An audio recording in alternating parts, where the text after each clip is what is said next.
my mind. Come on! Some shit just need to be said. Like, bitch. Why the fuck wouldn't Islamic nigga? When the beat gon' drop, nigga? Hey, bring the beat in, and I got some shit. Let's do this. Why the fuck wouldn't Islamic nigga take a flight all the way to America to take another fight and catch? Hold on. Let me try one more time. Come on! Why the fuck wouldn't an Islamic nigga take a flight all the way to America to take another flight and bomb some fucking towers? Nigga, that shit don't sound right. Hold on, I ain't done. Out of breath on that shit. I ain't finished, nigga. Hold on. How the fuck this nigga came from all the way from the Middle East? Ain't nobody take his fucking credentials. That shit don't sound right, nigga. I have a bad feeling about this. How the fuck 200 plus passengers let a nigga hijack the plane with a fucking knife? Nigga, this America. Ain't nobody had a fucking gun, nigga. This was before them. This was before they had TSA patting niggas down. Hold on. If I was on that plane, nigga, ain't nobody taking that shit over. Nigga, I'll beat a nigga ass, bare hands. I'ma have to get stabbed up. Ain't no way 200 plus nigga let that shit happen.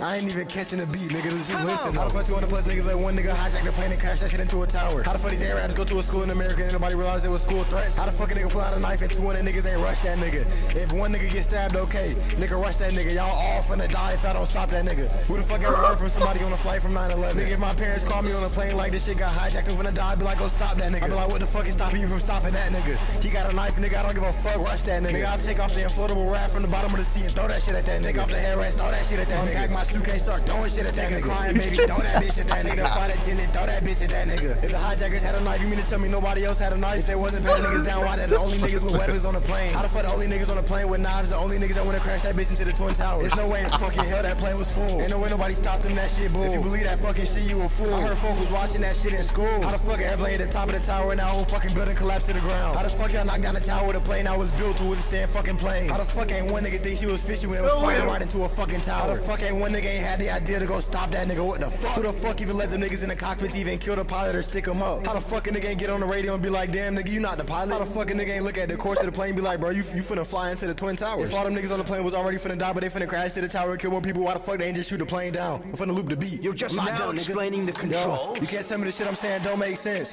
That 9/11 shit don't make sense. I'm finna end the world like Trump Pence. I'm finna end the world, all you hear is trumpets. You believe 9/11, you a dumb bitch. How the fuck these nigga hijack multiple planes? This nigga had better communication than the fans. This nigga had Call of Duty ass call outs. This nigga had some war zone ass call outs. Nigga, I wouldn't let that shit happen on Fallout. Nigga, I'll break the window, jump out the fucking plane. And it's an emergency exit on the fucking plane. Nah, fuck that, I'm throwing them niggas off the plane. All the flight attendants should have threw them niggas off the plane. That shit had to take more than an hour, that's insane. All these niggas sat there and watched them niggas hijack the plane and crash into the towers. The more I think about it, the more it don't make sense. Why the fuck was you niggas on defense? I would never let a nigga hijack my plane. Not one nigga on that flight use they fucking brain. That plane had to be fucking empty. Only niggas should have died is the niggas in the tower. I'm not gonna lie, that shit fucked up. That shit really fucked up. God rest they soul. But if it was really niggas on that airplane and they crashed into the tower, they turning in their grave, I know. They like, damn, why didn't we just stop that nigga? It was 100 plus niggas on that fucking flight and one Arab nigga with a knife. Come on! Why the fuck would an Arab nigga even give a fuck about Americans like that in the first place? If he don't like Americans, why would he come over here in the first place? Why would he take that long to kill niggas in the first place? Think about how long that nigga went to school. It's not easy to fly a fucking airplane. Tell me that nigga was flying for 12 years plus. Real psychopath don't even give a fuck. Real psychopath pull up first day in the country and blow some shit up. I could about niggas some shit to the sky. Could've blew that shit up from the ground, you don't even need to fly. Real crash, I would've walked up to the Twin Towers with an RPG and just blew that shit up. You niggas giving Osama bin Laden too much credit. Who the fuck would've pissed him off like that in the first place? Okay, that nigga had some ops. Why the fuck would he blow up the Twin Towers? How the fuck that building even fall? That shit was built to withstand bombs. That shit was literally built to withstand airplanes. They knew that shit was tall as fuck. They like, damn, a nigga could accidentally fly a plane into this bitch. So they built that shit to withstand airplanes. How the fuck did it? Hold on, bro. I had to catch my breath and got a fuck the airplane out that shit to the fucking ground. Who the fuck seen the first plane hit the tower and allowed that shit to go a second round? Why the fuck the military ain't just shoot it down? It take a long ass time to fly to New York. I know they seen the fucking plane flying off the course. I know they was on the walkie-talkie like over, and ain't nobody say shit back. What? That 9/11 shit was whack, and nigga, this ain't even a rap. Mission complete. Hold on, bro. Rest in peace. Long live all the God rest all the souls that were that. I'm finna speak my mind. Come on! Some shit just need to be said. Like, bitch. Why the fuck would an Islamic nigga? When the beat gon' drop, nigga? Hey, bring the beat in, and I got some shit. Let's do this. Why the fuck would an Islamic nigga take a flight all the way to America to take another fight and catch? Hold on. Let me try one more time. Come on! Why the fuck wouldn't a Islamic nigga take a flight all the way to America to take another flight and bomb some fucking towers? Nigga, that shit don't sound right. Hold on, I ain't done. Run out of breath on that shit. I ain't finished, nigga. Hold on. How the fuck this nigga came from all the way from the Middle East? Ain't nobody take his fucking credentials. That shit don't sound right, I nigga. have a bad feeling Hold on. about this. How the fuck 200 plus passengers let a nigga hijack the plane with a fucking knife? Nigga, this America. Ain't nobody had a fucking gun, nigga. This was before then. This was before they had TSA patting niggas down. Hold on. If I was on that plane, nigga, ain't nobody taking that shit over. Nigga, I'll beat a nigga ass, bare hands. I'ma have to get stabbed up. Ain't no way 200 plus niggas let that shit happen. I ain't even catching the beat, nigga. Just listen. How the fuck 200 plus niggas let one nigga hijack the plane and crash that shit into a tower? How the fuck these Arabs go to a school in America and nobody realize there was school threats? How the fuck a nigga pull out a knife and 200 niggas ain't rush that nigga? If one nigga get stabbed, okay. Nigga, rush that nigga. Y'all all finna die if I don't stop that nigga. Who the fuck ever heard from somebody on a flight from 9/11? Nigga, if my parents call me on a plane like this shit got hijacked, I'm finna die. I be like, go stop that nigga. I be like, what the fuck is stopping you from stopping that nigga? He got a knife, nigga. I don't give a fuck. Rush that nigga. I'll take off the inflatable raft from the bottom of the seat and throw that shit at that nigga. Off the headrest, throw that shit at that nigga. Pack my suitcase, start throwing shit at recording this song, waiting for my Zax. And the lady phone nigga don't even have no Zax. However my hands, however the strap. Don't fucking hands down, know I'm up in this strap. Smoking on meth, got a nigga voice raspy. This town get a new crib, nigga great gas. These niggas switching up, they the fucking great gas. Alright, cool, watch this switch up on a nigga great gas. Uncle Sam, fuck American nigga, fuck these fucking taxes. On Trump, nigga ain't paying no fucking taxes. Fuck on this side over there, he poured a nigga great gas. I ain't taking off to no port, they bitch sitting like 7 attachments. That boy need a fork, it was 7 attachments. Facing the bus so fast, it was only like 7 ashes. He be yelling that bitch so bad, like 7 asses. Take the fill off the cigarette, I'm buzzed as fuck. Had a leg officer, this ain't my cigarette wood, I'ma face.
Oh.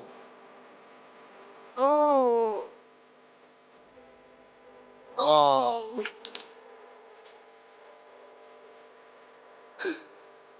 What?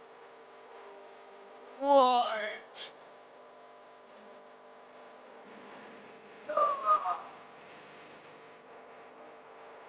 What?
He says it's the actual method text.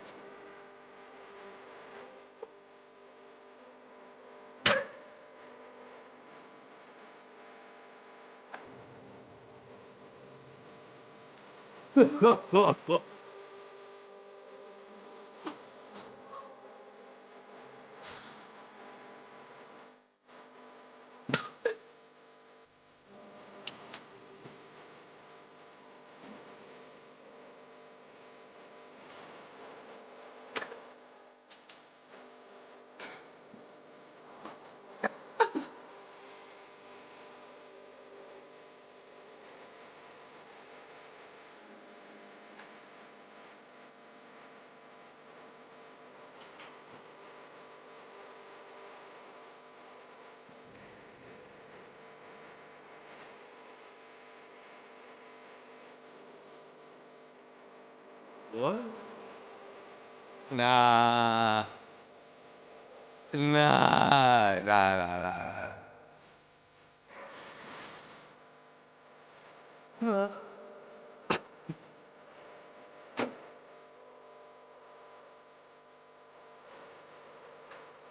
With intentionally infecting two women with a sexually transmissible disease. The women, who did know each other, reported similar interactions with the same man. Police arrested him after a month-long investigation because the charges are misdemeanor, though. We are not identifying him tonight. Yo, Hood, I told him, man. They didn't want to listen. Didn't catch a STD today, that's a dead mission. Like it when I go to the bathroom and it burns when I be pissed. Hit 21 parlors today, I feel like a Detroit Pistons. Rub man's been on his curry shit and ain't never missing. But today I didn't even fuck around and catch a STD. Purposely making the condom slip off, hope the Asian bitch don't see. Knowingly fucking her raw, that's the shit that'll have you cheat. Always keep a bunch of STD antibiotics, I got hella peace. Since my Tug song's been going viral in the parlor, I got a mask up. Not interested in taking a dumb bitch on a dinner date, she get passed up. Don't talk crazy about niggas who pay for pussy, cause niggas ass stroll inside the parlor with the brand new pole on. The last Tug spot I hit, the Latina bitch done sold on. Cause on God, the bitch didn't even give me the finish. Took my 140 back, ran out the parlor like a minute. These songs done got my face car so hot, in all parlors they got my face on a bullet. So now I wear a ski mask and I switch to a white voice to tell these Asian bitches that my name was cool. Just found a new massage parlor, this shit kinda like a brothel. Had to wag my dick in the air like a PlayStation toggle. And I don't care cause that's just me. I love it when the condom breaks and it burns.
Damn, I had to run and quit. Had this Down syndrome autistic bitch sucking on my dick. Then she was like, will you pull up your pin?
$400.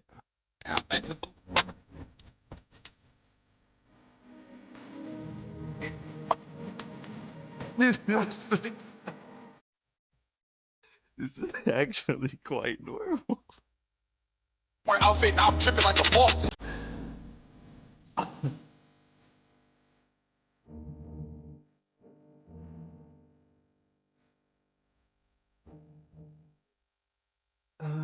This is the best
I don't like this one.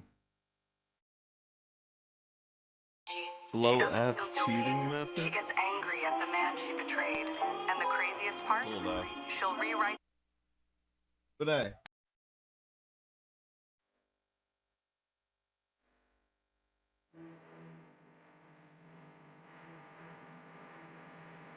Oh.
What?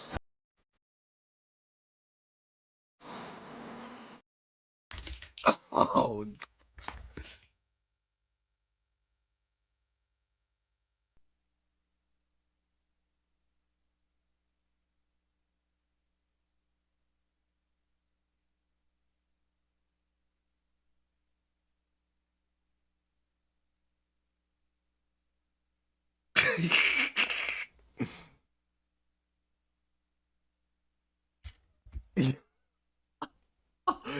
Yeah.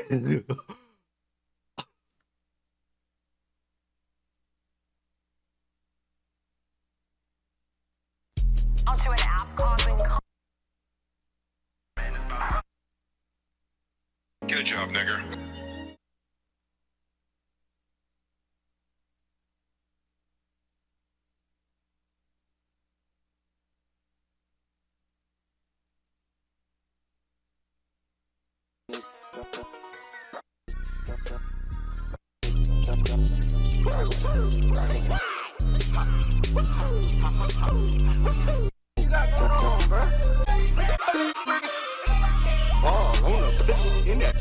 Shut the fuck up, bitch. I been fucked your hoe, nigga. Slack, bitch. That new shit did in your truck, so like patch. I threw plates to my brother, so like catch. That bitch.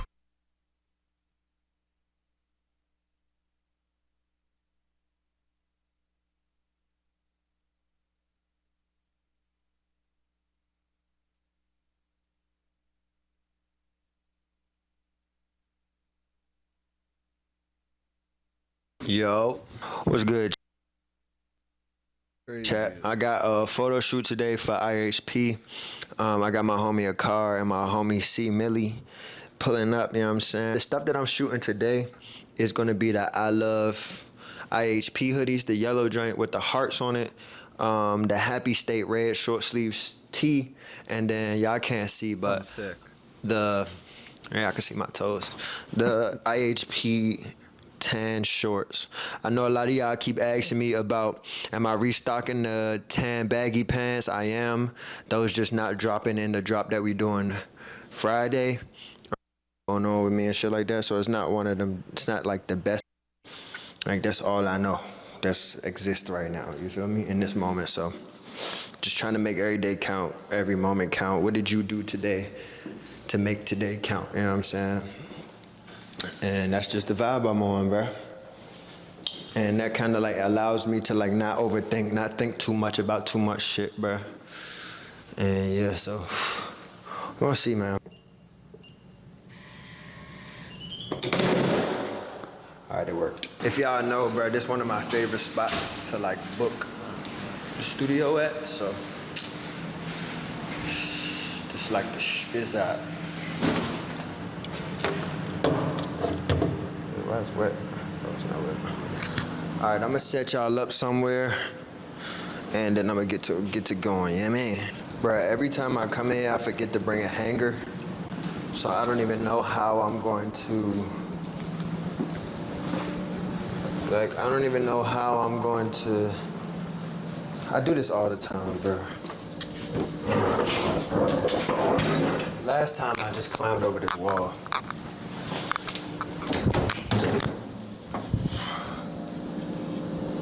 Cause I know they got hangers in here somewhere, bro. Ugh, damn, y'all was hearing me talking shit the whole time. I always forget a hanger, so I just grabbed a hanger. Hopefully they don't say nothing to me like, hey, we saw you climbed over the wall. Blase blah, like, bro, relax. I just needed a hanger. This is the I Love IHP hoodie right here. It's a zip hoodie. You know what I'm saying? That's the tag. I'm happy, promise. Can you see that? You know what I'm saying? Zip up hoodie. It actually don't really need to be steamed. It's kind of pretty straight. Oh yeah, I got new tags, by the way. In the old pieces, I had like the I Love IHP. Had like a I Love IHP, the same logo that you see on this hoodie, I had on the front of the tag, and then I had this on the back. But I switched it to put this on the front, and then put I'm Happy Promise on the back. And it's a bigger tag, so switch the tag. Gotta get the flat lace. You know what I'm saying? All right, the sleeves do need to be a little steamed. All right, here we go. They can't hit shit. Let me see. Just like put middle finger. Just be cool, bro. Just like, don't be so chill and shit, bro. Shooting right now, just on the phone type shit, you know what I'm saying? Waiting for this goofy ass nigga over here. It's just two light skinned niggas in here, bro. So you know this shit get crazy. They just stay in front of the fucking mirror and shit. We got two light skinned niggas in here, bro. You know what I'm saying? So, yeah, like that. That's tough. Socks down. Yeah, that's tough.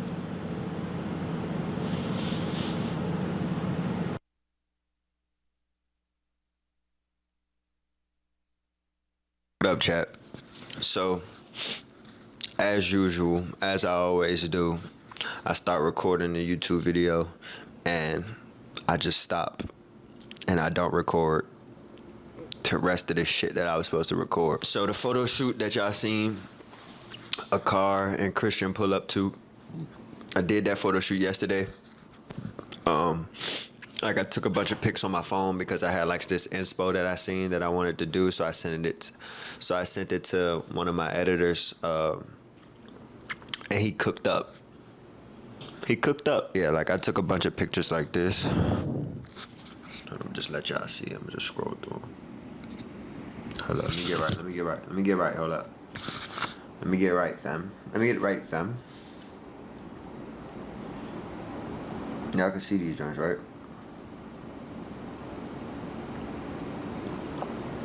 Like these joints hard. The khaki shorts, the I Love IHP hoodie. I just took a bunch of pictures of them in the white background. Sent them to the editor. Alright, this shit look sweet, right? Added the CD player to it, you know what I'm saying? Make it look sweet on some nostalgic shit. Happy State tees. Me and Shan.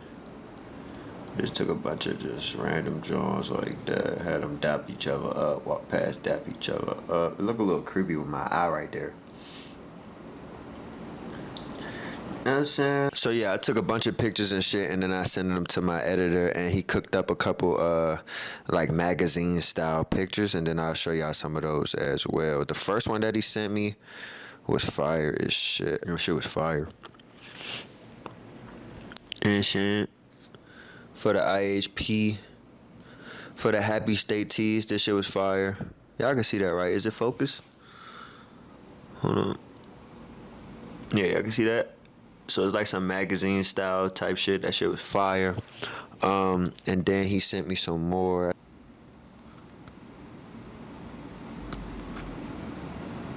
And then after the shoot, we went to one of my favorite like Japanese barbecue spots called Gayu Kaku. It's like downtown. And we ate there. That shit was fire. Super good. And then went in the crib for real, and then came home and just tried to like figure out what's the next steps and what else I want to do. I low-key want to do like a video shoot. I've been trying to figure out what type of like video I want to do for it. Either it's like somebody like riding a bike to meet up with his homies. I don't know yet. I don't know. But I do want to do a video low-key, so I'm trying to figure it. I'm going to use today to figure that out. I'm sorry for the little hiatus and shit. I just always be trying to like figure out what I want to do in my life, bruh.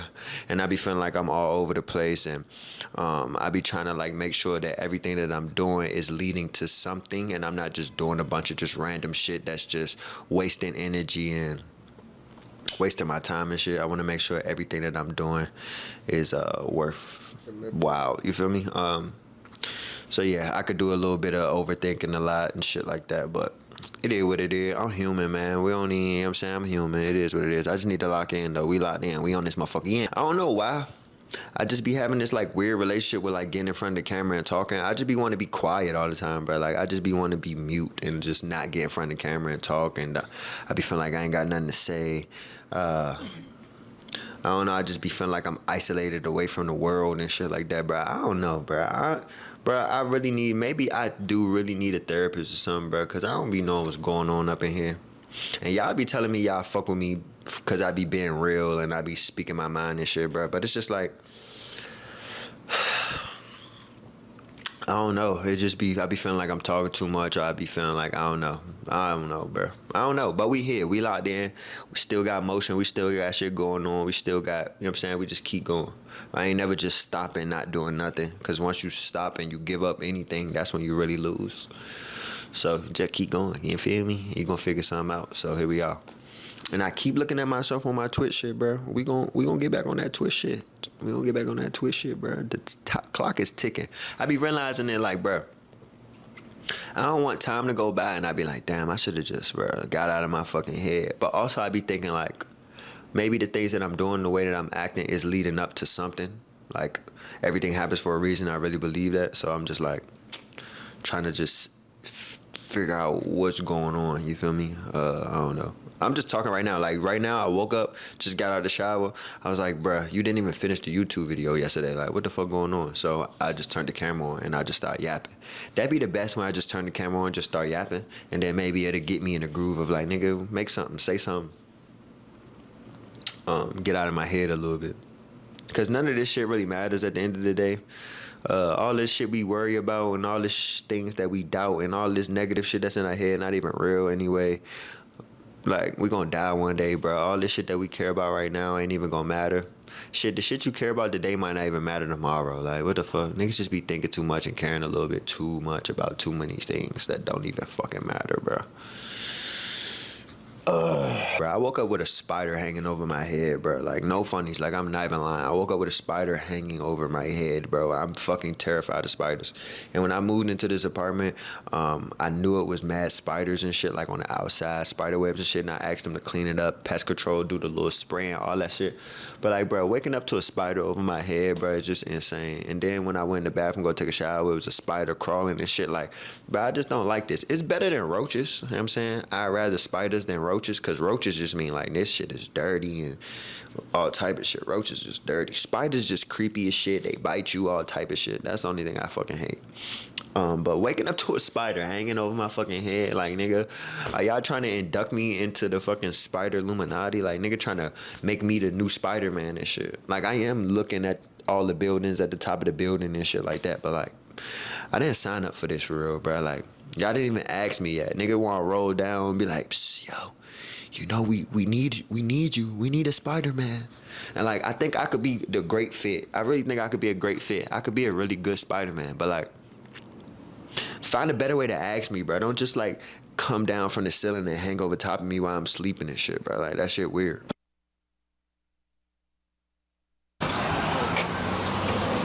Yo. All right, y'all, so I'm pulling up on my man CJ right now. Got my man Chris right here. Hold on, say what up, gang. What up, you know what I'm saying? You know what I'm saying? We got a cameraman for today, man. We got the gang in here. Pulling up on CJ right now. I'm about to call him real fast. He should be upstairs, though.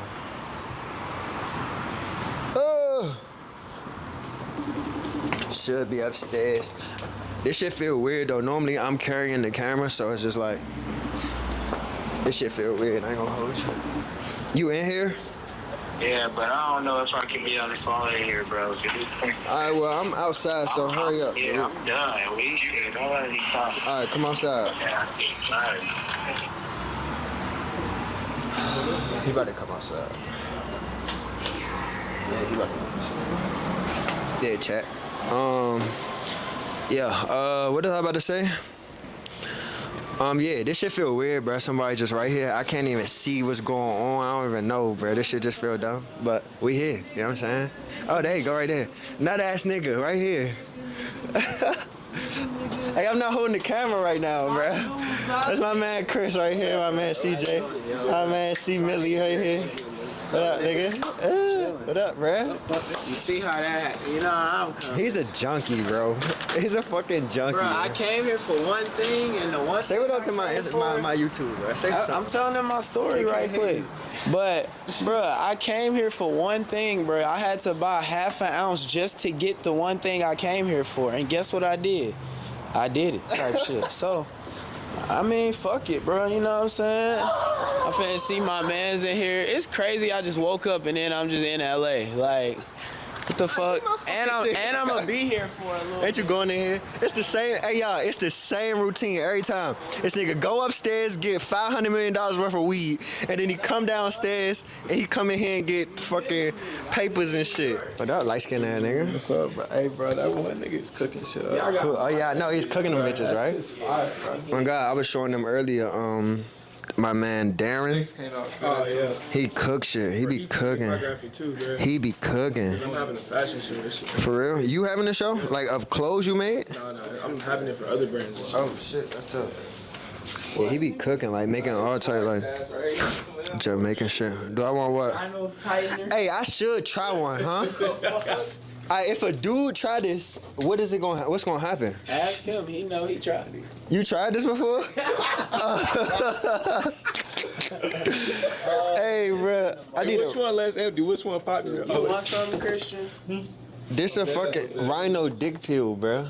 I want to try one. My shit probably never gonna work again. So we going to Luke's or what? Or you about to roll up first? All right, look, chat. Look at this. This what I got.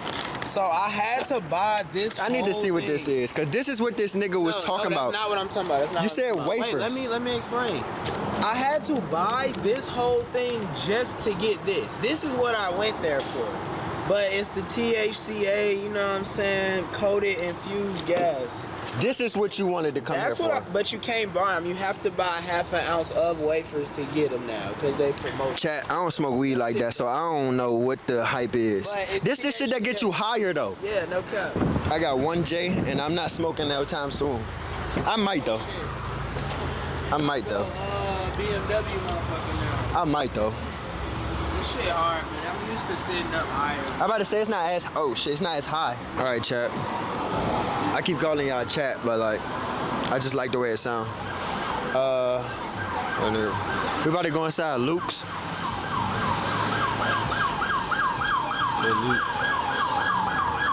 See what Luke's got in here. What up, what up?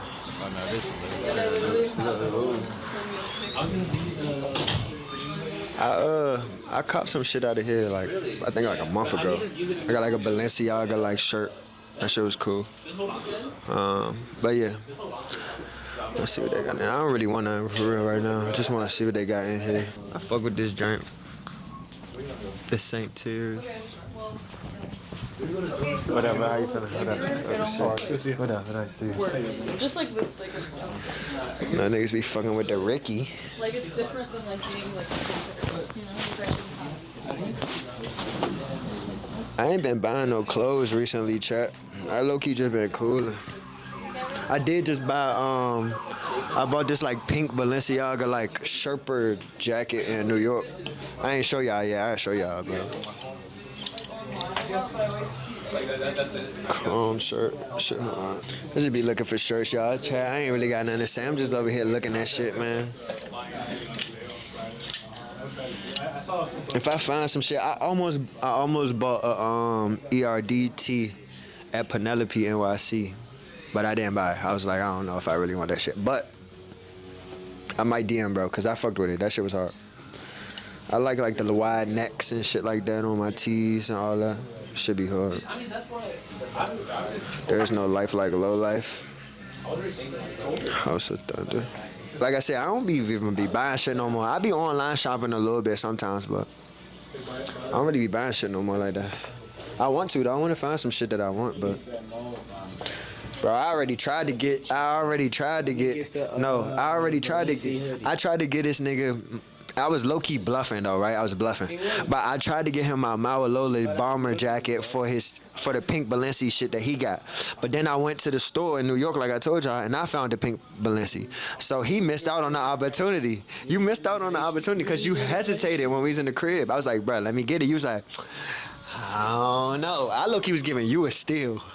That jacket is better, low-key better than the pink shit. I got it for free, so I was giving you even more a deal. This why y'all don't be getting YouTube videos, bro. I be forgetting I'm supposed to be recording. We at the Grove right now. You know what I'm saying? I only been here a couple of times. Who that? I only been here a couple of times. But yeah, we about to go to the Apple store. I low-key need a new phone, but damn, it's a line. I feel like I'm like in a musical or some shit. I should be dancing.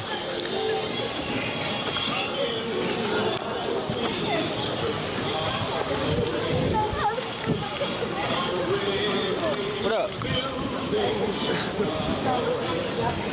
It's a line, chat. It's a line, chat. Hey, CJ. Hey, fuck it. We're buying everybody a phone in line. You get a phone. You get a phone. All right, we about to go on Cool Kick. Hopefully we can record. Bro just told me we couldn't record. So we're going to see if we were recording this bitch.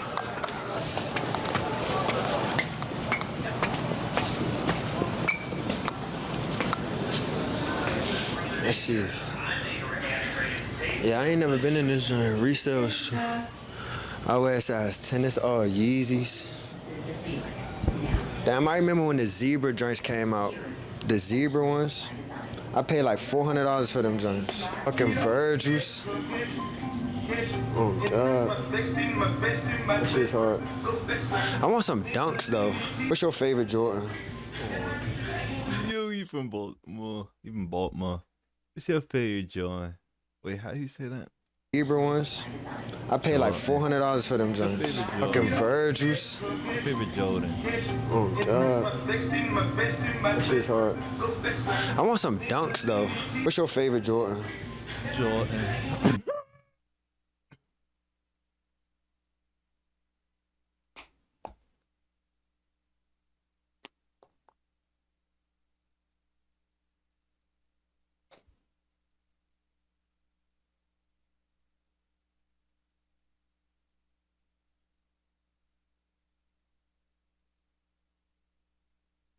Probably threes or fours. Threes? What three? Which ones though? I had the The white cements or white cements. Oh yeah. I'll be going to management board, but I used to be hella into this. Yeah, me too, nigga. I used to stand in line. I used to sell shit like. I'm from Chicago. So Yeah, like what the fuck? we raised on that shit. On all Jordans. I used to really do that. Hop on trains selling sneakers. On Facebook Marketplace, all that shit. That shit was turned. Now, what's that shoe show where he be interviewing niggas and be like asking them what's their favorite shoe and shit? You talking about Complex? It's one of them joints. I want to be on that. If y'all watching this shit, bruh, I want to do that. And then at the end, they show like how much you spent. Yeah. Sneaker shopping. Some shit like that. Hey, if y'all watching, I want to do that. You know what I'm saying? That'd be tough. Hey, chat. We in a dilemma right now, chat. This my grail shoe, like one of my top 3 grail shoes, bruh. Like, no funnies. Number 1, I think, is the MF Doom Dunk Highs.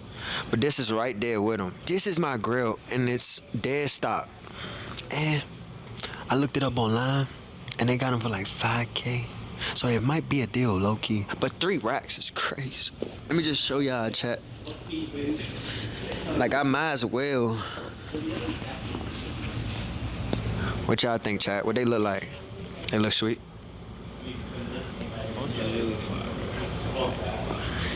Sheesh. Jeez, la fucking wheeze. What y'all think, chat? Tell me I could trust you. Don't lie. I could really use it. Everybody need love, even niggas like me. Don't lie. I could really use it. Everybody need love. I wanted to show y'all I actually copped the shoes. My camera died right at the time when I was about to buy it, so I don't even know. I haven't edited this video yet. Y'all gonna see, but I don't remember where I left off at, but I got the shoe. You know what I'm saying? Got these drinks, you feel me? This nigga CJ right here. I just told niggas that I ain't finished recording after we left when I bought these. Oh, yeah. So I'm just like picking up from where I left off type shit. But yeah, y'all, I did cop these drinks. If y'all follow me on Instagram, y'all see I did like a little video about it. But yeah, man, actually cop these drinks. Like I said, I don't even know how much I got on camera, bro. But I was trying these joints on, and I told him, I was like, bro, I'm not paying what you want me to pay for, but I tried to bargain a little bit, and bro, let me get them for a little bit cheaper. Still crazy ass price, but hey, man, we got them, so it is what it is. I un-DS'd these joints like yesterday. I was wearing them yesterday, and I'm wearing them today too, so yeah, supposed to be going to this shoe store down the street, see what else they got. Not the same store, but yeah, and I brought out the OG IHP Army hoodie, y'all. It go perfect with the shoes. Look, it's like the same exact pink low-key. So maybe this is a sign that I need to bring this joint back out. What y'all think? Y'all want me to bring this back out, the pink joint? Y'all know this the OG. If y'all been around, y'all know what's up, but let me know, yeah. Got the IHP chain on. Good IHP chain, Amy. Coming real soon to a neighborhood near you. Got some 424 shorts on. Elmo T, you know what I'm saying, from Washington, D.C. This a Washington, D.C. Elmo T. Trim. Oh, IHP hat too. But yeah, y'all, fuck it. I'm just putting all these clips together, so that's why y'all saying all this shit.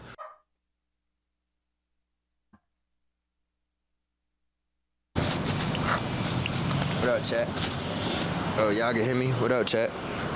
About to go to the stew. This is the second night we went to the stew. The first night I ain't get to record.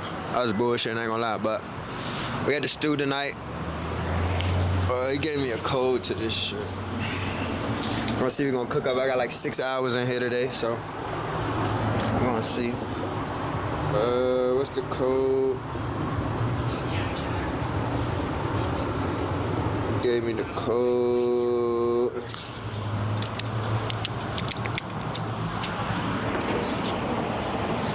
What the fuck, boy?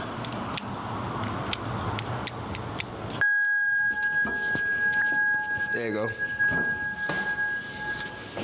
There you go.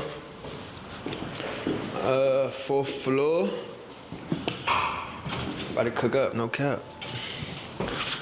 I don't know if I ever did a stew session with y'all before. I don't know if y'all ever seen me like be in the stew before, so.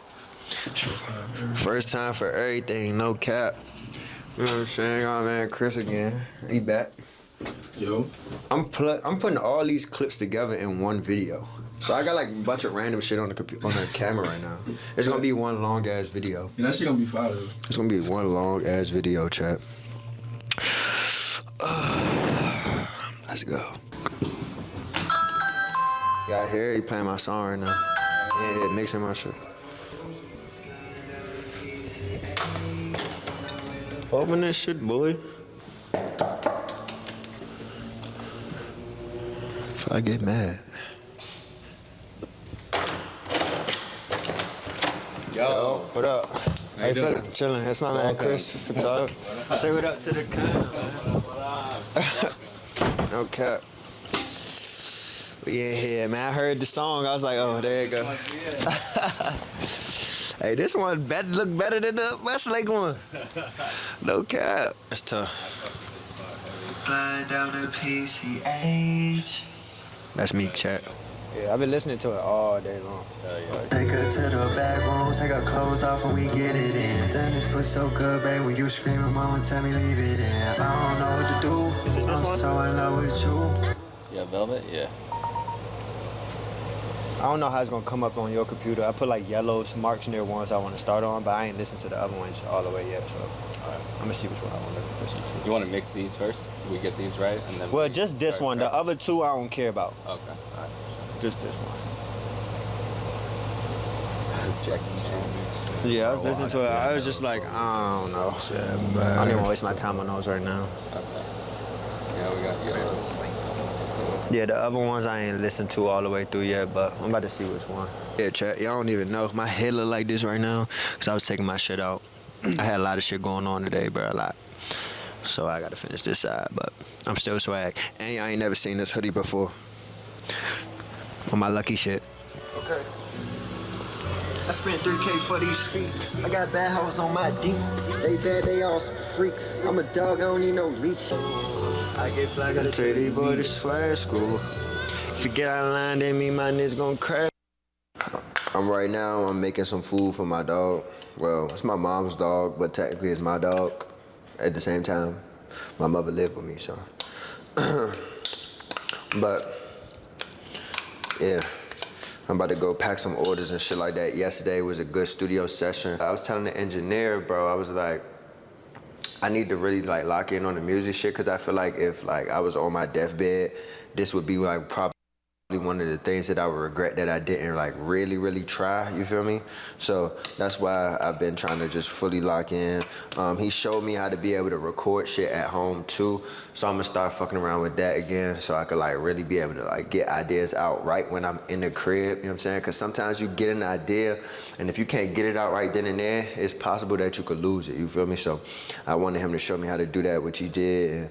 And, I might go to the stew again and stream. I might live stream that joint. I might go today or tomorrow. Like I said, y'all seeing all these videos piled together. Her crazy ass right here. Just hungry, look at her. You want some food? Want some food? You hungry? You hungry? You hungry? You hungry? All right, so we in the office, ski. You know what I'm saying? Got a lot of orders to do.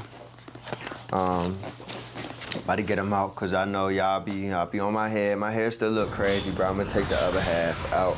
I'll probably get my hair done tomorrow. So Chaperone yelled at an innocent child. I'm joking. No, she didn't. Okay. Apparently a security guard yelled at a child and they're like, oh, it was on behalf of Chaperone. Do we really care about this kind of thing? And the answer the internet would tell me is yes, because everyone's been talking about it for days at this point. Like, I know I'm very late to the topic actually, but like, a security guard, for one, a security guard yelling at a child, I feel like is actually very common. And I know something being common doesn't mean it's right, but like, I'm like, this is not like some occurrence that just came out the blue. This is one of those situations where, because people like on TikTok like ask me like what I feel about this, and I'm just like, do we really care? My thing though is people are acting like Chaperone is like super weird even in this instance, and I just don't think so. Like, mind you, I refuse to watch any of like the long videos like either Chaperone or the mother made about it. So by the way, this is a very like uneducated video on the topic, part of the reason it's not going on my main account. But to my understanding, there's a little girl who's like saw Chaperone, like thought she saw her, so kind of like walked up and like got a look at her for a second and then went like right back to her seat. And I think that's why people are mad, because like the kid didn't actually ask for anything. But in my opinion, that's like just as weird, if not more. Like, what do you mean? Okay, I'm eating and then like, no, you're eating, right? Imagine I pull up on you and I'm just like, and I walk away. Like, that would be some weird shit. Like, you would rather me say something. And look, I'm not Chaperone, okay? However, I have been recognized in public. And I'll tell you right now, people just giving you that look for a really long time is so much worse than them just saying what they need to say. With the exception of them doing like one of these bad boys, like, you know, like they do the point, because then when they do the point, I can just be like, and then, you know, we can call it a day. Don't even have to dap them up. Dude, I remember one time I was at the function. It was like my last night in state college, right? So, and I told you guys right there, I got a state college classic that day, okay? White woman, very large breasts, okay? But it turns out she's actually not white, she's Middle Eastern. Or like Middle Eastern is in the white category, but like, you know what I mean. You know what I mean? Like there's a little bit extra sauce there, but like, bro, insane chest to the point where like I would have had to been stupid to not involve myself. Like, I know, okay, when you think big, think of like the biggest you've ever seen in person. Bigger than that, like legitimately, like probably more than a basketball each. I was like, I gotta see what this is about. I gotta put these puppies in my mouth. But like, you know, you feel me? But the thing is, I still have a reputation to upkeep, you know what I mean? And that's the tough part, you know, about having a little bit of notoriety. I'm like, bro, if people see me out here with this woman who seems to not be of color, like again, at first blush, you're probably thinking it's a white woman. I'll have some explaining to do. And I remember they gave me that look and they gave me the point, and I was just like, you know what I mean? Like I gave them one of these. Like I was like, hey, like let's keep it cool. Like let's not draw too much attention to what I got going on right now. But they respected it. You know, they gave me like a nod. Like I could tell they were still like enjoying the fact that they saw me out. Like, you know, it wasn't anything like I wasn't on any assholery. But I'll tell you, if someone were to walk up to me and just be like,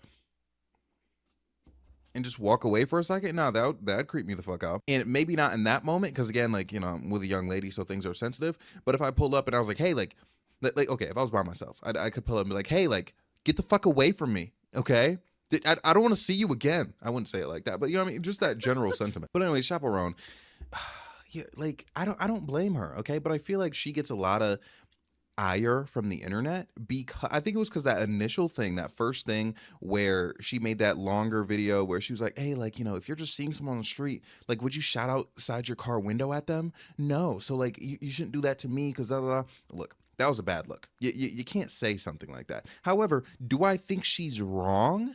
Absolutely not. I think we live in a day and age, for one, where celebrities are so much more accessible than they were previously, okay? But also where people are invading celebrities' personal space and like their right to privacy. And I feel like as a society that's been kind of having a lot of social revolutions, I feel like one of those could be respecting celebrities as people. Like the craziest narrative I see is when they were like, oh, like she wanted to be famous, so she signed up for this. Okay. For one, wanting to be famous, sure, if you want to say they like should have like the expectation that certain things happen, that doesn't make those things good or acceptable, right? That doesn't mean she has to accept poor treatment or disrespectful treatment. And do we know if Chaperone wants to be famous specifically, or wanted to be famous specifically, or did she just want to achieve, you know, the peak, you know, the zenith of what she could achieve with her art form, which is music? And again, it's not like she's like a doctor or like the best fucking doctor in the world. I have no idea who they are. You know what I mean? But like when you're an artist, you know, whether it be, you know, actor, musician, the Miami? peak of your power is being Dr. Miami. very famous. Like the fame just comes with it. You know what I mean? So it's like, what do you really expect her to do? Like, do you expect her to not really go outside? Like, do you expect it to be like a Frank Ocean situation where it's like drop some classics and then like no one ever sees you? You know, like if people do see you, it's a rare sighting, which again, like clearly that's what he's choosing to do. But I think it's unfair to have that expectation of people. You know what I mean? Like clearly, like she has the right to go outside, eat a meal if she wants to. I feel like a lot of people don't understand like like imagine just the pure discomfort.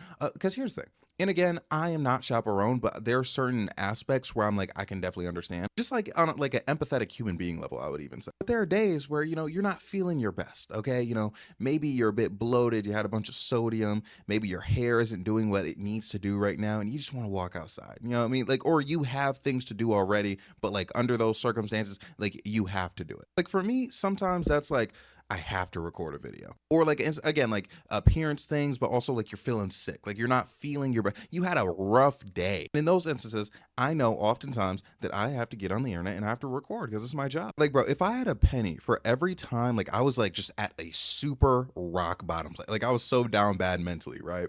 And I would get a comment that's like, bro, what's up with your hair? Like BRS, you need to blah, blah, blah.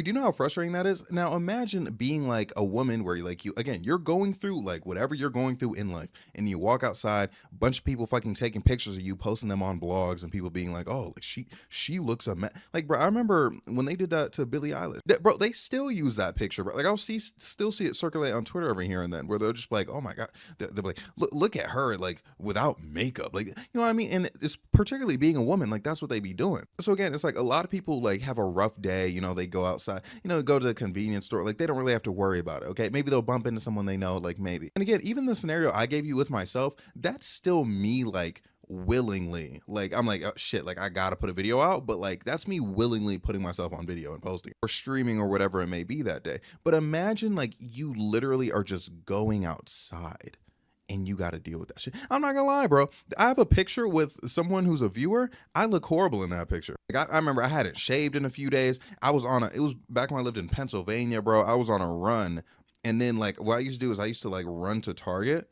And then like I would just like purchase what I need to get. And then like I'd either like walk or jog back or something. Look at that picture, bro. I don't have a fit on, bro. I'm wearing like headphones. My hair looks horrible. Like I'm not up to something. And someone posted that somewhere, bro. And I was like, oh, God damn, I look horrible. And it sucked. It was a bad feeling. Now, mind you, again, like I still cherish the moment that someone wanted to take a picture with me. Like that's a blessing, like obviously, right? But just like that, like, man, like not my best moment caught on camera like that. And again, so it's like, if that's happening to me, imagine Chaperone, okay? Honestly, one of the biggest pop stars in the world right now. Or at least, let me say America. I don't really know what the world's up to. But I feel like we live in a day and age where there's so much like perceived empathy, where people are like, oh, I care about this, care about that, care about this, care about that. But then when Chaperone complains about her fans, you know, or the situation with the little girl, it's like, oh my gosh, like, the fans, like how could she do this to the fans? Even people who are weird about artists not dropping music being like, oh, like this person hates their fans because they're not dropping music. Maybe they're just living life, bro. I feel like we got to think about these people, okay? Because I feel like it's the easy thing to do for some people. It's just like, oh, like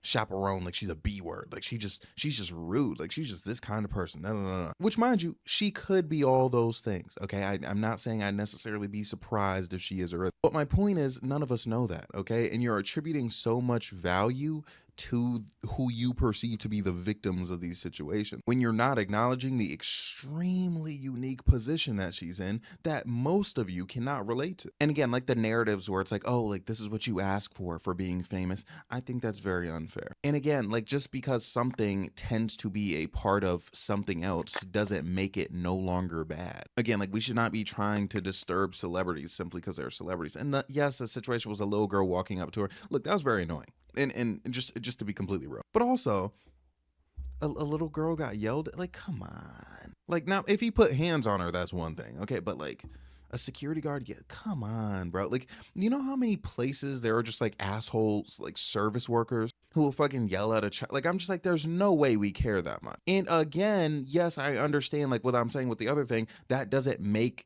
it like not bad, but I feel like that's one bad thing, like a child getting yelled at. But I feel like the way people are viewing Chaperone, like that's a precedent being set. You know what I mean? Like of like, and it's really speaking to how people view celebrity. Like, sure, we can agree that there was a nicer way for the security guard to handle it with the young girl. But what I feel like there's much more debate on, and that's why I've been talking about this mainly in the video, is how we view celebrities, okay, and how we view their personal space. And it's also important to understand, like, just because parasocially, like, you see these celebrities all the time, you see these faces all the time, and you feel like you like know them a bit, you know what I mean? Even just subconsciously, like obviously you would say like, oh, I don't know them, but like subconsciously you feel a lot more. Oh my god, dude, another example with me, someone recognized me one time, like we were in like some form of like cafeteria, and then they were like, yo, like they were like, no fucking way, no fucking, like they approached me. I thought I was getting robbed, right? And it was them and like a bunch of people, right? Not it was one dude like doing like the yelling and like recognizing me, but the way this dude pulled up on me, I thought like I was gonna have to defend myself. And that was because he felt like he knows, dude, the amount, like when I was in Colombia, like there are so many times that like people would approach me and just talk to me like mid conversation, like no hi, no hey, like they were just like mid conversation with me, like as if like they knew, and like, you know, they just want to talk about what they want to talk about, and it wasn't like harmful in any way, but it's just like I feel like people don't understand. You definitely do feel like you know these people, right? And that's just the nature of seeing somebody so much. But you have to understand, when you feel like you know someone, that doesn't mean they feel like they know you. So there are certain times where you really have to like check yourself. Like, bro, there have been times where I've messaged people that like I've seen like from other things before, and I'm just like, you have to keep to yourself and be like, oh, like, okay, like let me talk to them like a normal person, because they are a normal person. Like you can recognize that familiarity. Like I feel like mid conversation is fine to recognize that familiarity, but like just off the bat, like I feel like a lot of people are a bit too aggressive, and that is an important thing to think about. Okay, yeah, genuinely think about how you view these people, these celebrities, these known people. It's because I feel like a lot of people don't understand how they view them as problematic. But anyways, thank you so much for watching. Like, comment, subscribe, everything I have to say. I'm so sorry, and I love you. Have a great day, night, evening.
I'm gonna give him a 7.5. Nice. What are your thoughts Nice, on I that? like it. I can listen to it. I can't listen to a Trey song. I can listen to that though. Like no, I'm gonna give him a 7.5. It's nice. Nice, I like it. I can listen to it. I can't listen to a Trey song. I can listen to that though. Like no offense, but you know what I mean. But what do you mean, bro? Like it's the same type of music, bro. It's loud. Okay. You feel me? Would you make some with Che? Someone said.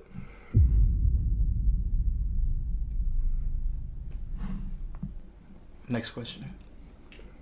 Jimmy. Okay, I'm gonna drag people. What's going on, y'all? It's your boy Zio. We back here. We in the middle of a random mysterious place, you feel me? The difference with me and the other niggas you see whenever it comes to talking about this music shit is a real nigga be outside, you feel me? A real nigga be touching grass in it, bitch. Oh God. But look, I was walking right now. I'm taking a walk. Every morning I like to take a walk, just look at my environment, see what's going on. It's a little foggy. See, it's cloudy right now in the H. But as I was taking my walk, I look at my phone, and y'all know a nigga is I'm brain rotting, my guy. Even though I'm in the nature, I'm one with myself, I'm finding my peace, I do be on my phone, you feel me? I'm a YouTuber at the end of the day, right? So I'm seeing what I could possibly talk about whenever I get back home, possibly find a new topic that I'm probably interested in, and boom, literally it lands right in front of my face. Bruce, I don't know when he dissed him, I'm guessing last night since this is trending now, but Bruce dropped him off, dissed Che. I don't know in whose stream. I don't know if it was his stream, if he was on someone else's stream. I didn't do the craziest research on it because all I needed to see was that Bruce dropped him off diss Che and the artist Blood diss Che.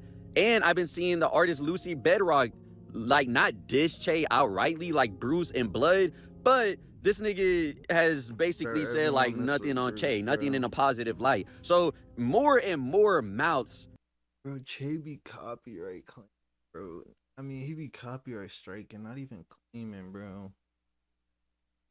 Are coming out, and if you see a reaction to Che, is paid promo. Not having the best things to say about this nigga Che. Mind you, Blood, the artist who agreed with Bruce, literally opened up for Che not too long ago.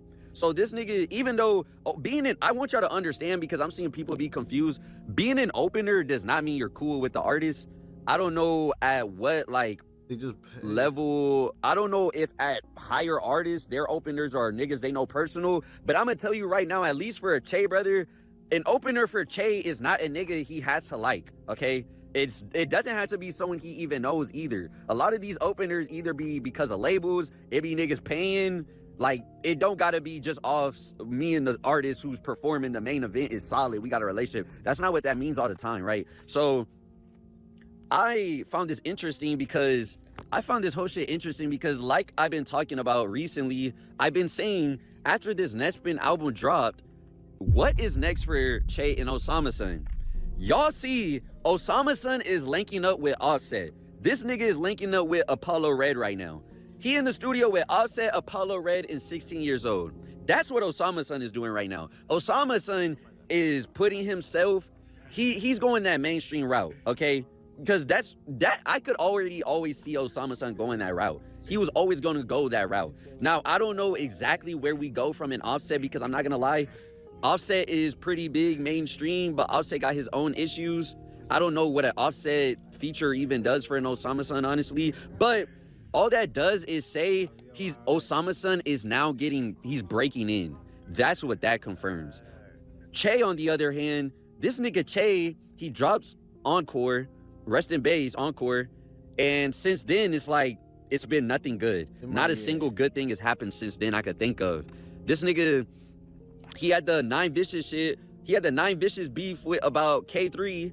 And 9 Vicious took his girl, then Che got his girl back. So this nigga got with a groupie.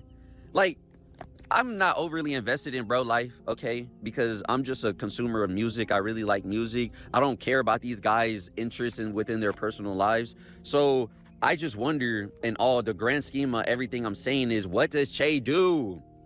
I'm sorry if I'm yapping, okay? Because I know I'm going on hella tangents right now. Y'all know me. Y'all know I go on hella tangents, bro. Y'all gotta bear with me, fam. All right, look. So what? No, nigga, on some real shit. Where does Che go from here? Because it seems with a deep voice snippet, he is going, like, why is this nigga I'm not saying he's biting, but like, come on, bro. We know where you're getting this deep voice from. My nigga, we're not stupid. We know where you get this deep voice from. And even though Osama Son is doing the same thing low-key, it's kind of weird because at least like he's getting, I would just think if you're hanging out with Apollo Red and Offset, who are both associates with Playboy Cardi, I would just assume like Cardi knows of you and this nigga is like okay with it. Like he's in the understanding and he may not support it outright, but he's okay with your existence in his world. You feel me? But Che, I don't know, my nigga. Like, it's not looking too good for Che. And it's so weird because all Che literally has to do is go back to his older sound. Not go exactly back to his older sound, but all he has to do is, if he really wants to blow up, it's just become more melodic. Becoming more melodic is going to help you out, especially when you're good all the time. Nigga, this is music. This is sonic. It's waves. It's frequencies. Nigga, if you hit the right frequencies, if you get in the right rhythms, if you making me be able to tap my foot and bop my head, like, nigga, you're doing the right thing. this rage shit, I can only get rage and lit, like, you feel me? That melodic shit just stay with you, bro. There's a point where you're not trying to hear that rage shit all the time, bro. You gonna like rage out of that shit, bro. And even if you don't, that's cool. That's cool. Because if Che wants to stay where he want to stay with this rage shit, for all you rage fans who keep thinking like this nigga is gonna get any bigger off this sound, like kudos to you in your echo chamber, but I'm telling you that rage shit is not gonna last throughout time. Only for y'all, but for most people grow out of that shit. They not trying to get lit all the time, because the older you get in life, you don't, like, what? I'm gonna be listening to Ye in my 40s and 50s and 60s, fam. I'm not gonna lie to you, okay? But Che, am I gonna be listening to Che? Probably, what's that one song, Supposed to Be, or it's that one song where he got the green Audi or some shit, or is it a green BMW? I think it's a green BMW in the music video. I'm forgetting, bro. That song is a banger, my nigga. I don't care what nobody say. But that's what I'm saying. Why aren't you doing that? That's what I'm saying. That's what the fuck, Che. You're selling, my nigga. You're dropping the bag. And now that Bruce Drop 'em Off is dissing you, y'all gotta think, bro, these rappers really don't got no leverage. Not like the streamers. Like, Bruce Drop 'em Off, obviously, this isn't gonna kill Che's career because Che is at a level, like, he already has hits for people where this isn't gonna do a single thing. If he was a way smaller artist, then yeah, I could see this being probably some career defining shit, but Che is okay. All this does is further push the negative, all this does is push the influence onto the internet to turn on you as an artist, because you got to understand, we live in a day and age where people are so fast to turn on you. All these people turn on their favorite creators, they turn on their favorite shows, their favorite music, their favorite fucking food. So once you got to think, bro, this is brainwashing. It's like, what's that? Y'all ever watch Now You See Me? I think it was the first Now You See Me, the movie, right, where he's hypnotizing, he's doing the snapping and shit. You gotta focus. Every single time you're seeing the message, Che ass, Che ass, Che ass, yo ass gonna start thinking, damn, is this nigga ass? Like, is he? And then you gonna start questioning, is Che washed? And then niggas are gonna start having comments like, yo, is Che washed? Like, am I tweaking? Like, this nigga ass right now, right? Like, I'm not tripping what I'm hearing, because I ain't gonna lie, that resting base is buns. But it's like, I know you can be better. That's the thing. You're washed because you were good.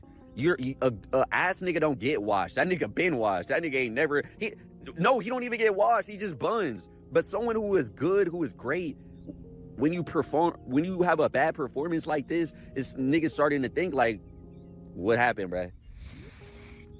I don't know, bro. I do like Dior Leopard.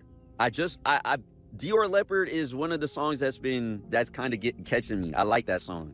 But for the rest of the album, bro, for the most part, because there are some highlights within the album. There are parts in the album where I do understand why you would be a Che diehard, and I could see him taking this into the future, but I don't know. For the most part, that's just a little portion I feel like that. For the most part, this nigga is really scaring me, but I'm not really scared. I'm just confused more as a fan. I'm confused more as a consumer, like, where are we going with this? Like, hopefully you could bounce back, fam, because I don't wish no ill intent on no artist for real, unless I just dislike you.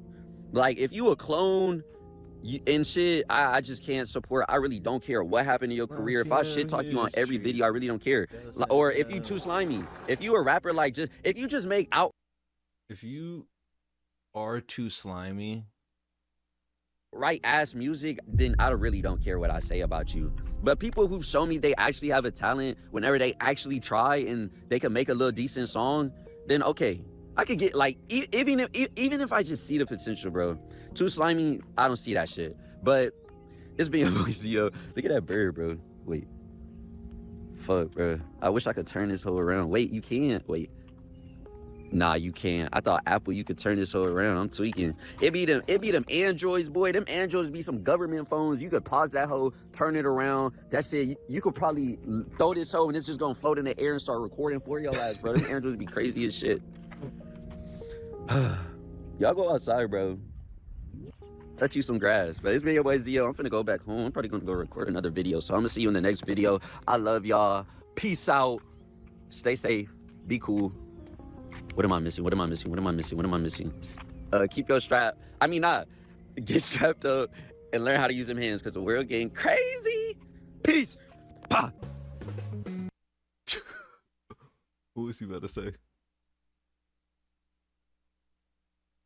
What is good?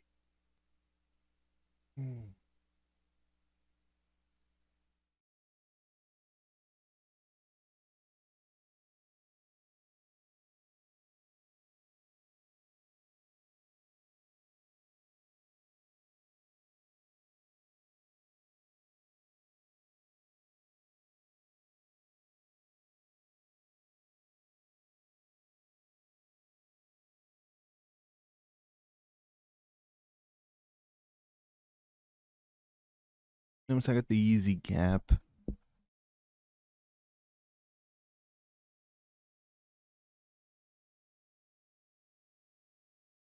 Luke, got a stain on it though. I'm not gonna lie.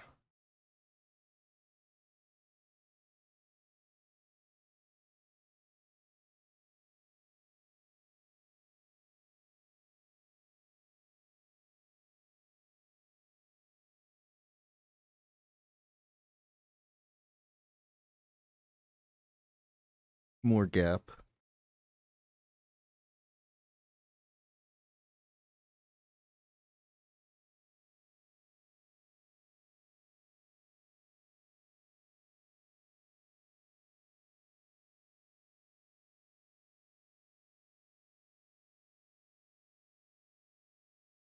Honorable mention this fleet.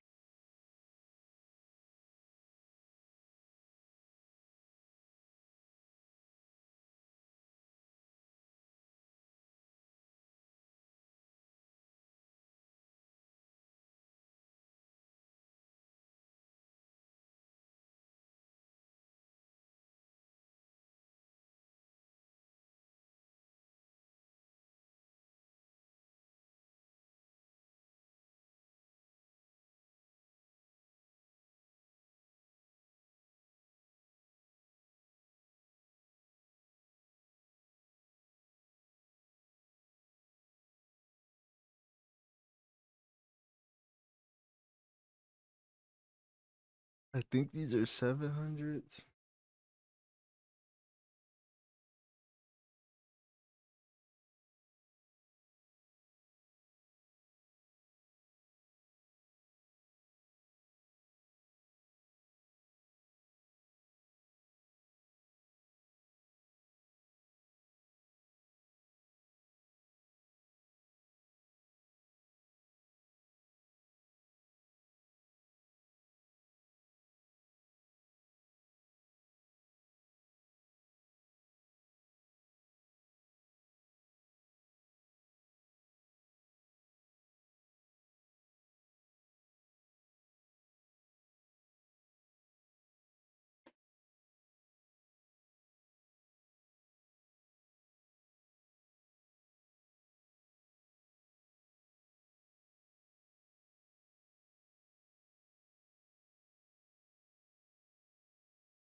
These are so beat.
These do not count, bro. These are so underrated, bro.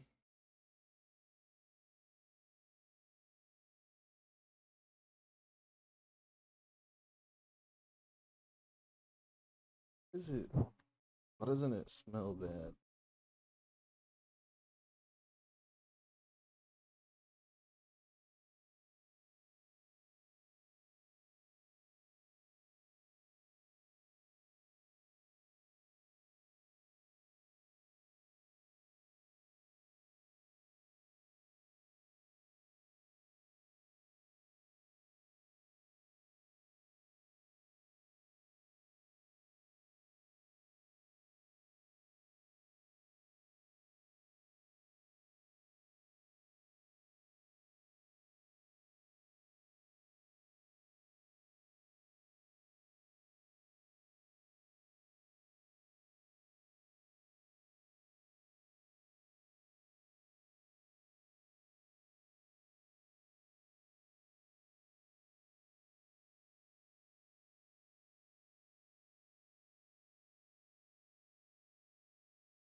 I think that's it.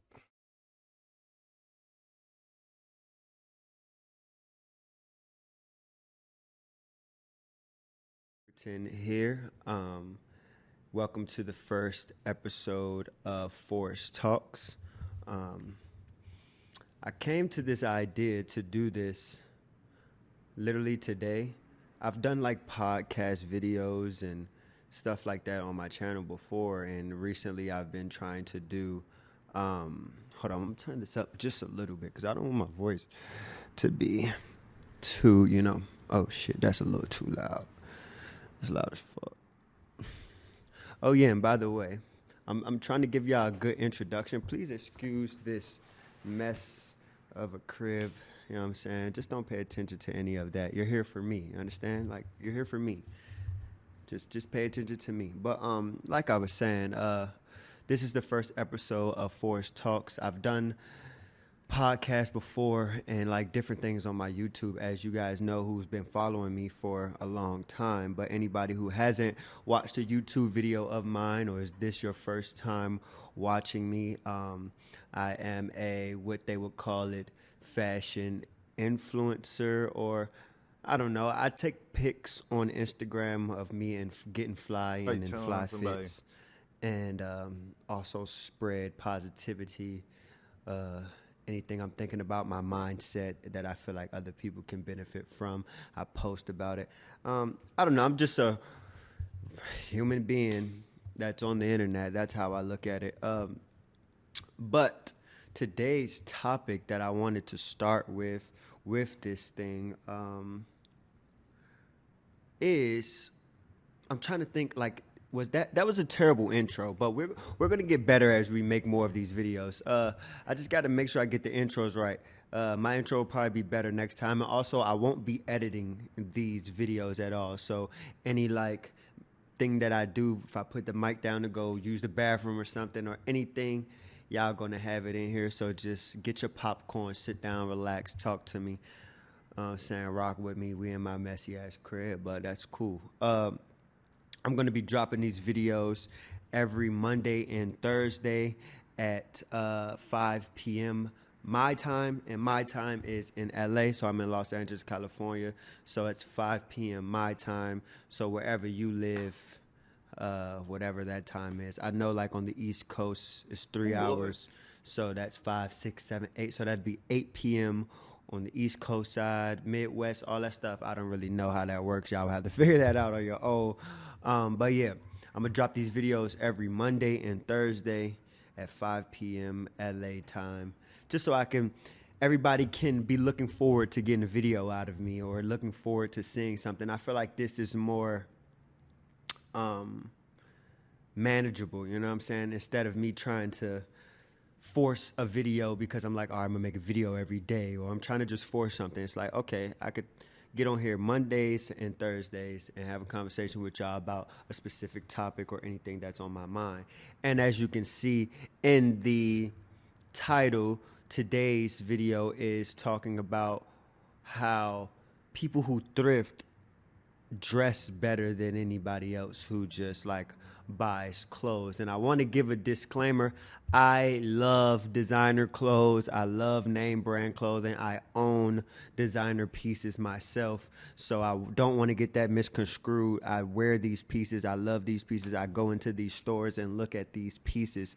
So this is not a shitting on people who buy designer clothes and shit like that, because I wear that stuff too. I mix and match, you know what I'm saying? But I come from a thrift culture. Like, I was thrifting a lot. This hoodie I have on is technically thrifted because I copped it from a guy who thrifts clothes, and then I bought it from his website. These shorts I have on are thrifted. This hat was gifted to me. But yeah, I come from the thrifting culture. So I notice that when I go thrifting, I see a lot of people with swag, bro. Like, and just me personally, also, y'all gonna get a lot of like background noises. I live downtown LA, so it's just noisy and like it's just a lot going on. But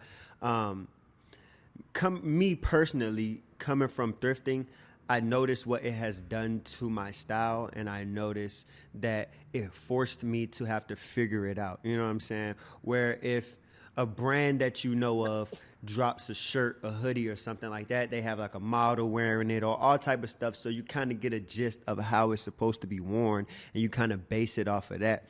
But when you're thrifting, you don't really have anything to go off. You're going into this big ass place where it's like a scavenger hunt, and you're hoping to find something cool, and it forces you to be like, okay, I like this shirt. What could I do with this? You know what I'm saying? Like, if you go into a thrift store for like $50, you can come out with some heat, but you got to get experimental and creative with it, and it forces you to think a little bit. You know what I'm saying? And that's why I feel like people who thrift are a lot more better dressed and have like a better sense of self-identity when it comes to styling and stuff like that. Like, they have their own personal style, because it's like, okay, how can I make these pieces me? You know what I'm saying? Because anybody could wear this. So you could. That's the crazy thing about going to the thrift store. You could go in the thrift, and the same hoodie that me and you are looking at, we have different like ideals about it. Like, I could look like somebody could have saw this hoodie in the thrift store and been like, I don't want that. That's trash. But when I walk into a thrift, if I would have saw this, I would have been like, this shit is fire. You know what I'm saying?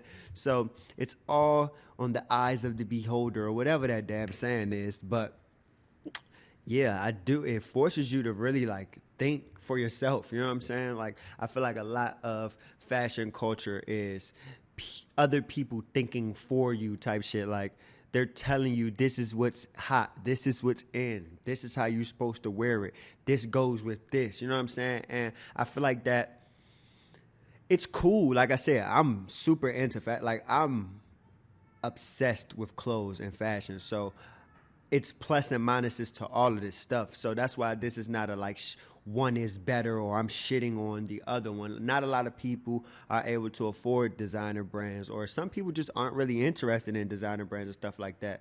But I do notice that they try to show you how things are supposed to be worn, or people are trying to keep up with trends and all this other stuff. And me personally, I've never, ever, right hand to God, I have never sat down and thought about an outfit that I want to put on, and my mindset was, what's in right now? What's the popular thing to wear? Let me wear what's popular. I've never had that thought process while getting dressed, bro. I always just be like, what do I want to wear? What do I like? Ooh, like that's always been my thing when I'm wearing But I wouldn't clothes. put my right hand to And I God. feel like that's how it should always be when you're getting dressed and when you're putting pieces together. You should always think about what you like. You should never be thinking about, what is hot right now? What is popular?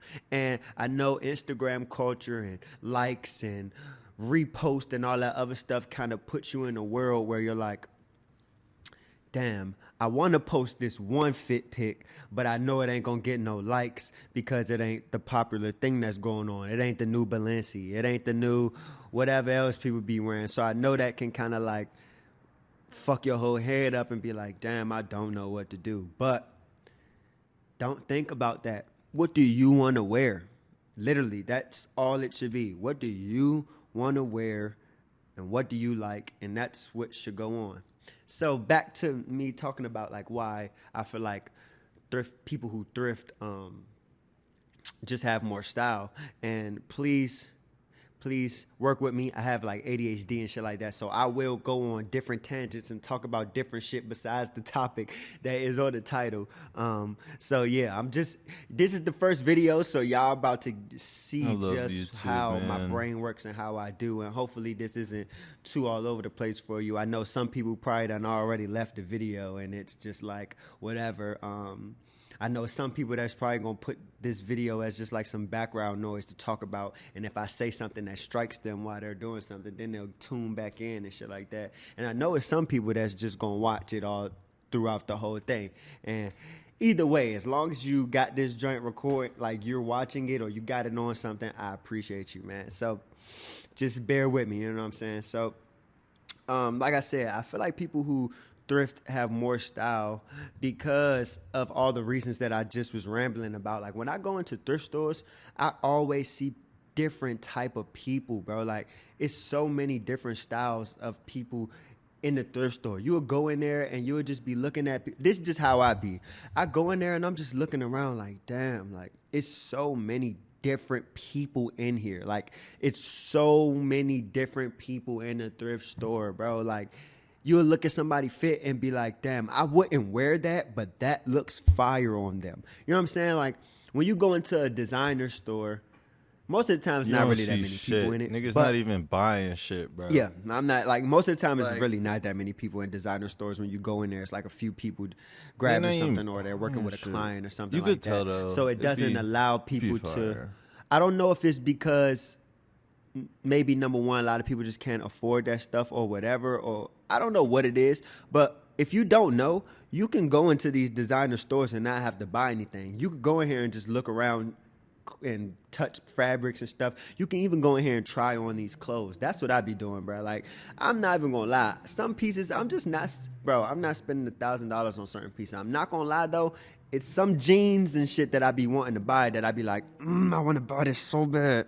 But I'll go into some of these designer stores and I'll literally just be like, hey, can I try this on? Y'all got this in my size? Y'all got this in my size? With no intentions on buying it at all. And I be thinking the people who are about to get these sizes for me, I think they know too I'm not about to buy this shit. But it wouldn't be good customer service if you don't allow me to try these clothes on because you really don't know if I'm going to buy it or not. It doesn't matter what I look like. So I do encourage y'all to go into these designer stores and try them clothes on and stuff. Just play around in that shit. Just turn that shit into your playground. That's what the fuck I do. But when you go into designer stores, not really that many people in there, so you're not really seeing what it is. And then the people that are in there, you can look at their outfits and stuff like that, and it's never really inspiring. I'm not gonna lie. The people, it's never really inspiring. Like I Unless said, I'm in no there. diss to designer clothes stores because I love designer clothes. I do. I love designer clothes. But when you go into a thrift store, it's always 20 plus people in there, coming in and out, trying on clothes, looking on the same rack as you. It's just an amazing place to be. You can even have conversations with people in there. Like I'm an introvert, bro. But if somebody has on a fire outfit or they have something on that I like or they're looking at a piece that I think is fire, I will literally talk to them. I'll be like, Dad, that's a hard piece. Or I like them pants you got on. Or I like those shoes. Or your style, I fuck with your style. Like that's where I'm not as much of an introvert as I normally am. Now, sometimes I am in there not talking to nobody. Like I'll just be in there minding my business. But the opportunity to speak to people and be more social is there. You know what I'm saying? So yeah, man, the thrift store is just always full of people who just have style, bro. And I feel like it just puts people in that I have to figure this out on my own mindset. Like you can't, like, that's why some people don't go thrifting, because it's certain people that I talk to and they tell me why they don't go thrifting. And it's because it's overwhelming. They're like, man, I go in there and it's overwhelming. There's just too much stuff in there. I don't feel like looking through it. Also, another excuse is I never can find nothing when I'm going in there. You're just not looking long enough. I just feel like people who go in the thrift store and don't find anything, you're either one, not looking long enough. You're not really looking at every single piece. Number two, you're only going to one thrift store. You can't just go to one thrift store and just stop there, bro. Like, there's a high possibility you go in there and find 1 or 0 pieces. There is a high possibility, but you can't stop there. You can't allow that to discourage you on finding some hard shit. You can't allow that to discourage you, because if that store doesn't have anything, you just might look up and find another piece at the next one you go to. And that's the rewarding thing about thrifting too. I've been out all day long and I done went to 5 thrift stores, and out of 4 of those, I didn't find anything. But on that 5th store, I found a real good hoodie I liked, or I found some real good jeans or a shirt that I liked. I feel accomplished. I'm not mad at all of those 4 thrift stores that I just went to and ain't find nothing. I'm super excited right now because I feel like it was just like a whole scavenger hunt, a whole journey. And I finally found what I was looking for, or I finally found the thing that I wanted. It's not a game for the weak. You know what I'm saying? Thrifting is not a weak-minded game. It isn't at all. I'm not even going to lie. You got to be strong. You got to really love this shit. You got to big emphasis on really loving that shit, bro. Because if you don't love thrifting, you're going to be overwhelmed when you walk in the store. You're going to be discouraged after you don't find shit after being in there. Like, you're going to give up easily. But those who stick it through and stay focused, it's always rewarding at the end of the day. But yeah,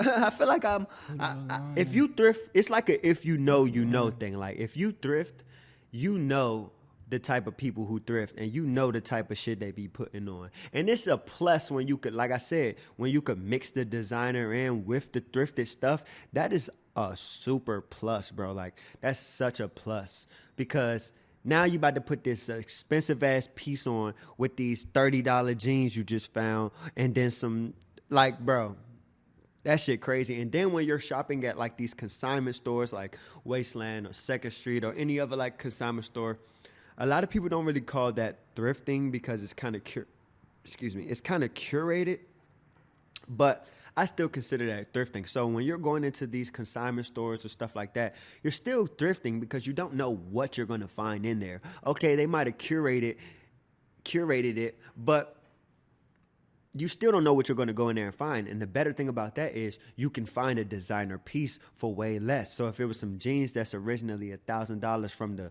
brand, you can go into these stores and find them for $500, $200, $300, like way cheaper than that. So that's even more of a plus. So I don't see why people don't call that thrifting.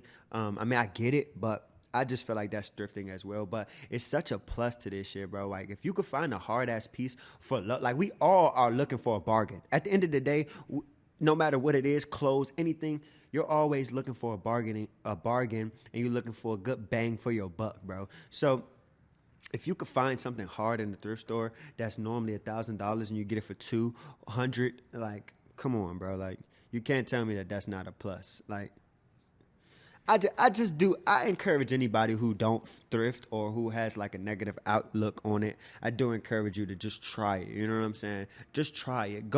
You can't go into it and be like, I better find something. You got to go into it like, I'm about to enjoy this. You know what I'm saying? And I feel like that's another thing that thrifting does. It kind of like, it changes your mindset on life. At least it did for me. I don't know. Like, I love turning shit into a life lesson or something, but thrifting kind of puts you in that world. Like I said, if you go into it with no expectations and just, I'm going to have fun with this, when you go into it like that, it's a fun experience. And if you do that with life, it's like, all right, I'm just going to enjoy life and not have any expectations out of life. Because I know a lot of us, we have these expectations, time limits and all this other stuff. And when it doesn't happen the way we want it to happen, when it doesn't happen at the time frame we wanted it to happen, we get mad, we get discouraged, we don't want to do this shit no more. All of that stuff applies to life. So I feel like thrifting kind of helped me fix my mindset on life too. I think it helped me without me even knowing. Because when you go, I've gone into the thrift store like, I better find this or I better find that. And then when I don't find it, I'm pissed off and I'm mad. And I feel like I had an unsuccessful thrift day. But when I go in there and be like, hey, I'm just up for whatever. Like, you know what I'm saying? I'm about to just have fun in here. Like, I'll go in the thrift store and just fucking find a skateboard and ride around on a skateboard until they tell me to get off the skateboard and just enjoy it. Like, bro, that shit is fun. So I feel like you should just try it if you don't thrift, bro. But people who thrift definitely going back to the topic of the video, people who thrift definitely have more swag. I mean, look at me.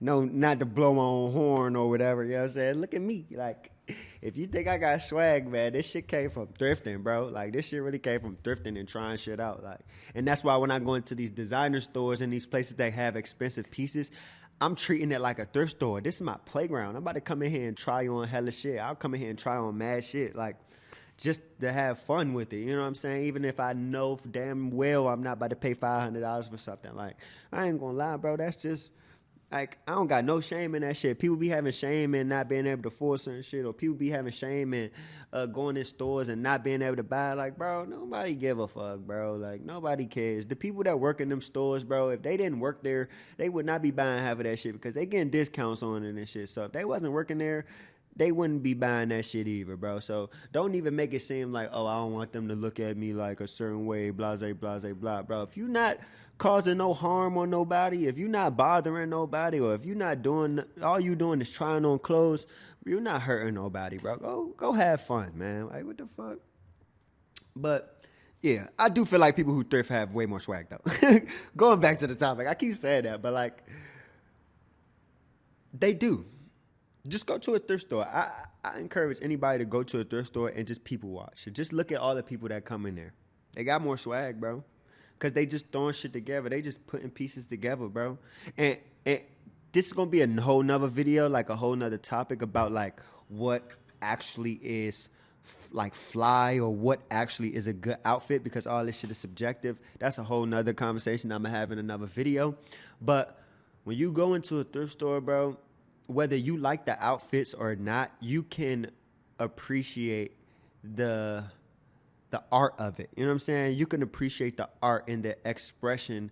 That's right? Expression? Yeah, you can appreciate all of that stuff because people use getting dressed as a way to express themselves. Like, I know that's what I do. Like, it just gives you creativity to a whole nother level. It's like you can kind of understand a person walking down the street with an outfit on before they even say anything to you. You can see the way somebody dressed and kind of get an idea of what they're into or what kind of person they are. Sometimes you might be all the way off. Like, once you meet them, you wouldn't even believe that this is the person that they are based on the way they dress. But most of the time, you can look at a person's outfit and understand their life to a certain degree and understand like what they like and what they're into, or if this person if y'all would get along or certain shit like that. So that's why I do love clothing and getting dressed and stuff like that.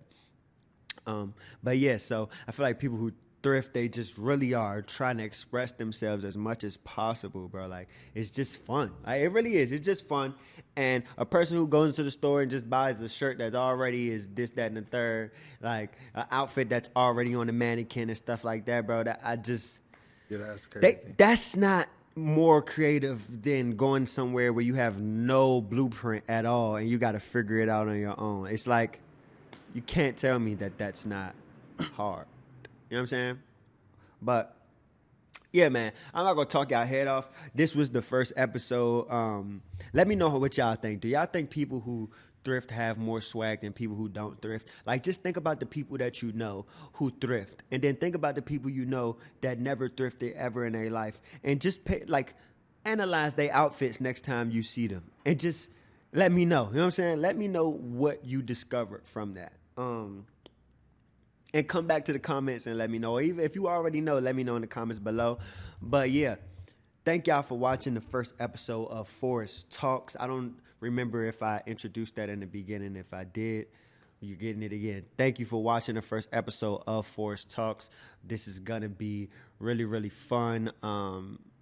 Yeah, just got like a lot of topics that I'm gonna talk about. Also, give me some topics that y'all think I should talk about. I want to know what y'all want me to talk about. I'll definitely talk about whatever y'all think is cool or whatever y'all think is interesting. I'll talk about those things as well. So, thanks for coming, stopping by the first Forest Talks episode.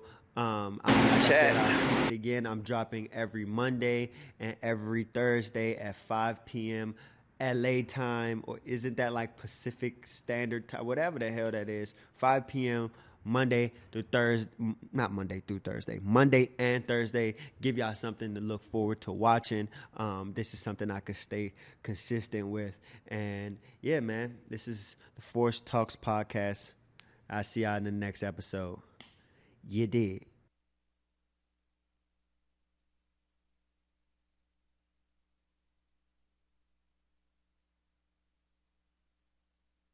So I'm changing my definition of being smart because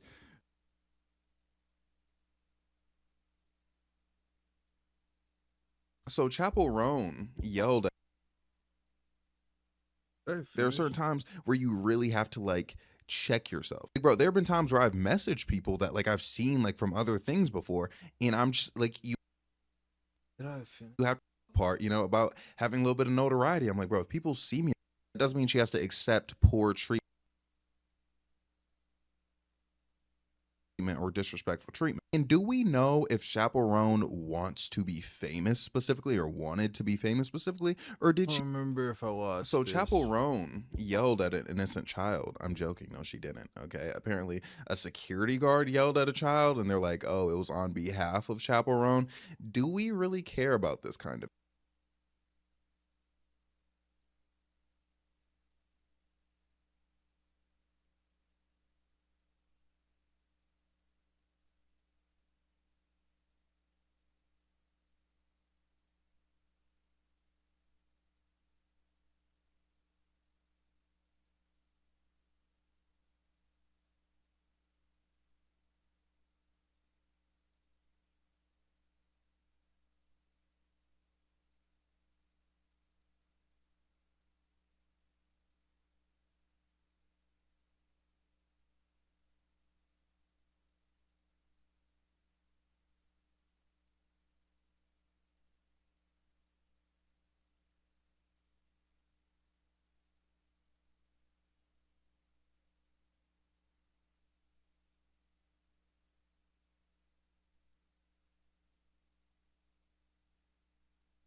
thing? And the answer the internet would tell me is yes, because everyone's been talking about it for days at this point. Like, I know I'm very late to the topic actually, but like a security guard, for one, a security guard yelling at a child, I feel like is actually very common. And I know You're been in this phallic side or flat? something being common doesn't mean it's right, but like I'm like, this is not like some occurrence that just came out the blue. This one of those situations where, because people like on TikTok like ask me like what I feel about this, and I'm just like, do we really care? My thing though is people are acting like chaperone is like super weird even in this instance, and I just don't think so. Like, mind you, I refuse to watch any of like the long videos like either chaperone or the mother made about it. So by the way, this is a very like uneducated video on the topic. Part of the reason it's not going on my main account. But to my understanding, there's a little girl who's like saw chaperone, like thought she saw her, so kind of like walked up and like got a look at her for a second and then went like right back to her seat. And I think that's why and I think that's why people are mad, because like the kid didn't actually ask for anything. But in my opinion, that's like just as weird, if not more. Like, what do you mean? Okay, I'm eating, and then like, no, you're eating, right? Imagine I pull up on you and I'm just like, and then I walk away. Like,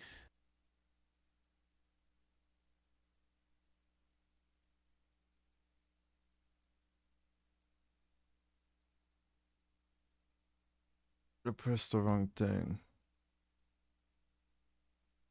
that's like just as weird, if not more. Like, what do you mean? Okay, I'm eating, and then like, no, you're eating, right? Imagine I pull up on you and I'm just like, and then I walk away. Like, that would be some weird shit. Like, you would rather me say something. And look, I'm not chaperone, okay? However, I have been recognized in public. And I'll tell you right now, people just giving you that look for a really long time is so much worse than them just saying what they need to say. With the exception of them doing like one of these bad boys, like,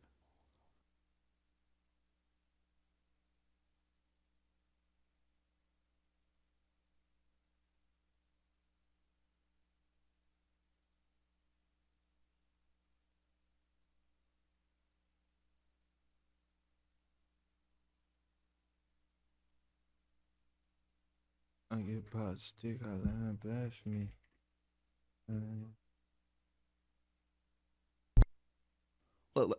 like, you know, like they do the point, because then when they do the point, I can just be like, and then, you know, we can call it a day. Don't even have to dap them up. Dude, I remember one time I was at the function.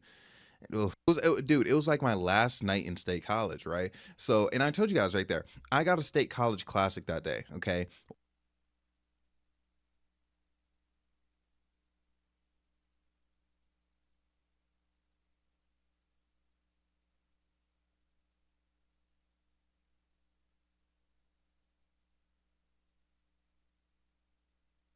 White woman, very large breasts, okay? But it turns out she's actually not white, she's Middle Eastern. Or like Middle Eastern is in the white category, but like, you know what I mean. You know what I mean? Like there's a little bit extra sauce there. But like, bro, insane chest to the point where like I would have had to been stupid to not involve myself. Like, I know, okay, when you think big, think of like the biggest you've ever seen in person. Bigger than that. Like legitimately, like probably more than a basketball each. I was like, I gotta see what this is about. I gotta put these puppies in my mouth. But like, you know, you feel me? But the thing is, I still have a reputation to upkeep. You know what I mean? And that's the tough part, you know, about having a little bit of notoriety. I'm like, bro, if people see me out here with this woman who seems to not be of color, like again, at first blush, you're probably thinking it's a white woman. I'll have some explaining to do. I remember they gave me that look and they gave me the point, and I was just like, you know what I mean? Like I gave them one of these. Like I was like, hey, like let's keep it cool. Like let's not draw too much attention to what I got going on right now. But they respected it. You know, they gave me like a nod. Like I could tell they were still like enjoying the fact that they saw me out. Like, you know, it wasn't anything like I wasn't on any assholery. But I'll tell you, if someone were to walk up to me and just be like, and just walk away for a second, no, that'd creep me the fuck out. And maybe not in that moment, because again, like, you know, I'm with a young lady, so things are sensitive. But if I pulled up and I was like, hey, like, okay, if I was by myself, I could pull up and be like, hey, like, get the fuck away from me, okay? I don't want to see you again. I wouldn't say it like that, but you know what I mean? Just that general sentiment. But anyway, chaperone, yeah, like, I don't blame her, okay? But I feel like she gets a lot of ire from the internet, because I think it was because that initial thing, that first thing where she made that longer video where she was like, hey, like, you know, if you're just seeing someone on the street, like, would you shout outside your car window at them? No. So like, you shouldn't do that to me, because look, that was a bad look. You can't say something like that. However, do I think she's wrong? Absolutely not. I think we live in a day and age, for one, where celebrities are so much more accessible than they were previously, okay? But also where people are invading celebrities' personal space and like their right to privacy. And I feel like as a society that's been kind of having a lot of social revolutions, I feel like one of those could be respecting celebrities as people. Like the craziest narrative I see is when they're like, oh, like she wanted to be famous, so she signed up for this. Okay. For one, wanting to be famous, sure, if you want to say they like should have like the expectation that certain things happen, that doesn't make those things good or acceptable, right? That doesn't mean she has to accept poor treatment or disrespectful treatment. And do we know if Chaperone wants to be famous specifically or wanted to be famous specifically, or did she just want to achieve, you know, the peak, you know, the zenith of what she could achieve with her art form, which is music? And again, it's not like she's like a doctor or like the best fucking doctor in the world. I have no idea who they are. You know what I mean? But like when you're an artist, you know, whether it be, you know, actor, musician,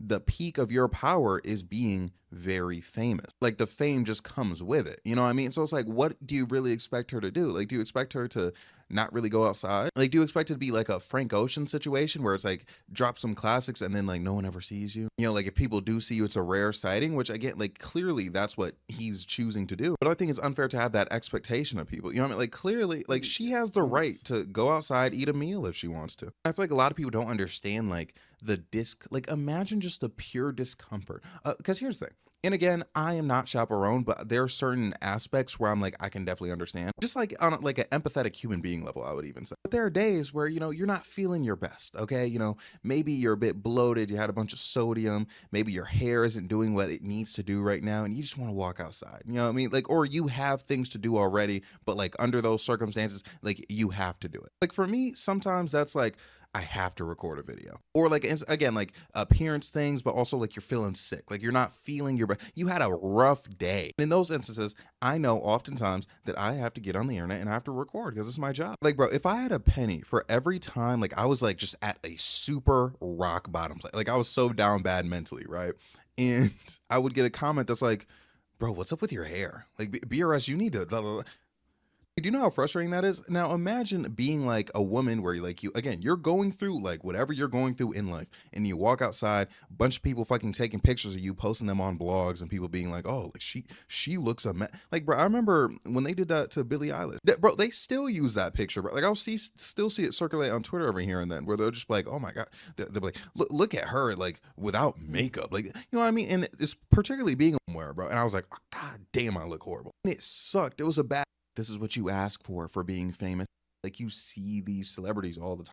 And that's just the nature of seeing somebody so much. But you have to understand when you feel like you know someone, that doesn't mean they feel like they know you. So there are certain times where you really have to like. So I was about to unalive myself, right? Which is something that you should never do, okay? However, I was a little scoundrel, okay? I was quite dastardly. I was about to do it, right? But before that, the worst possible thing happened to me.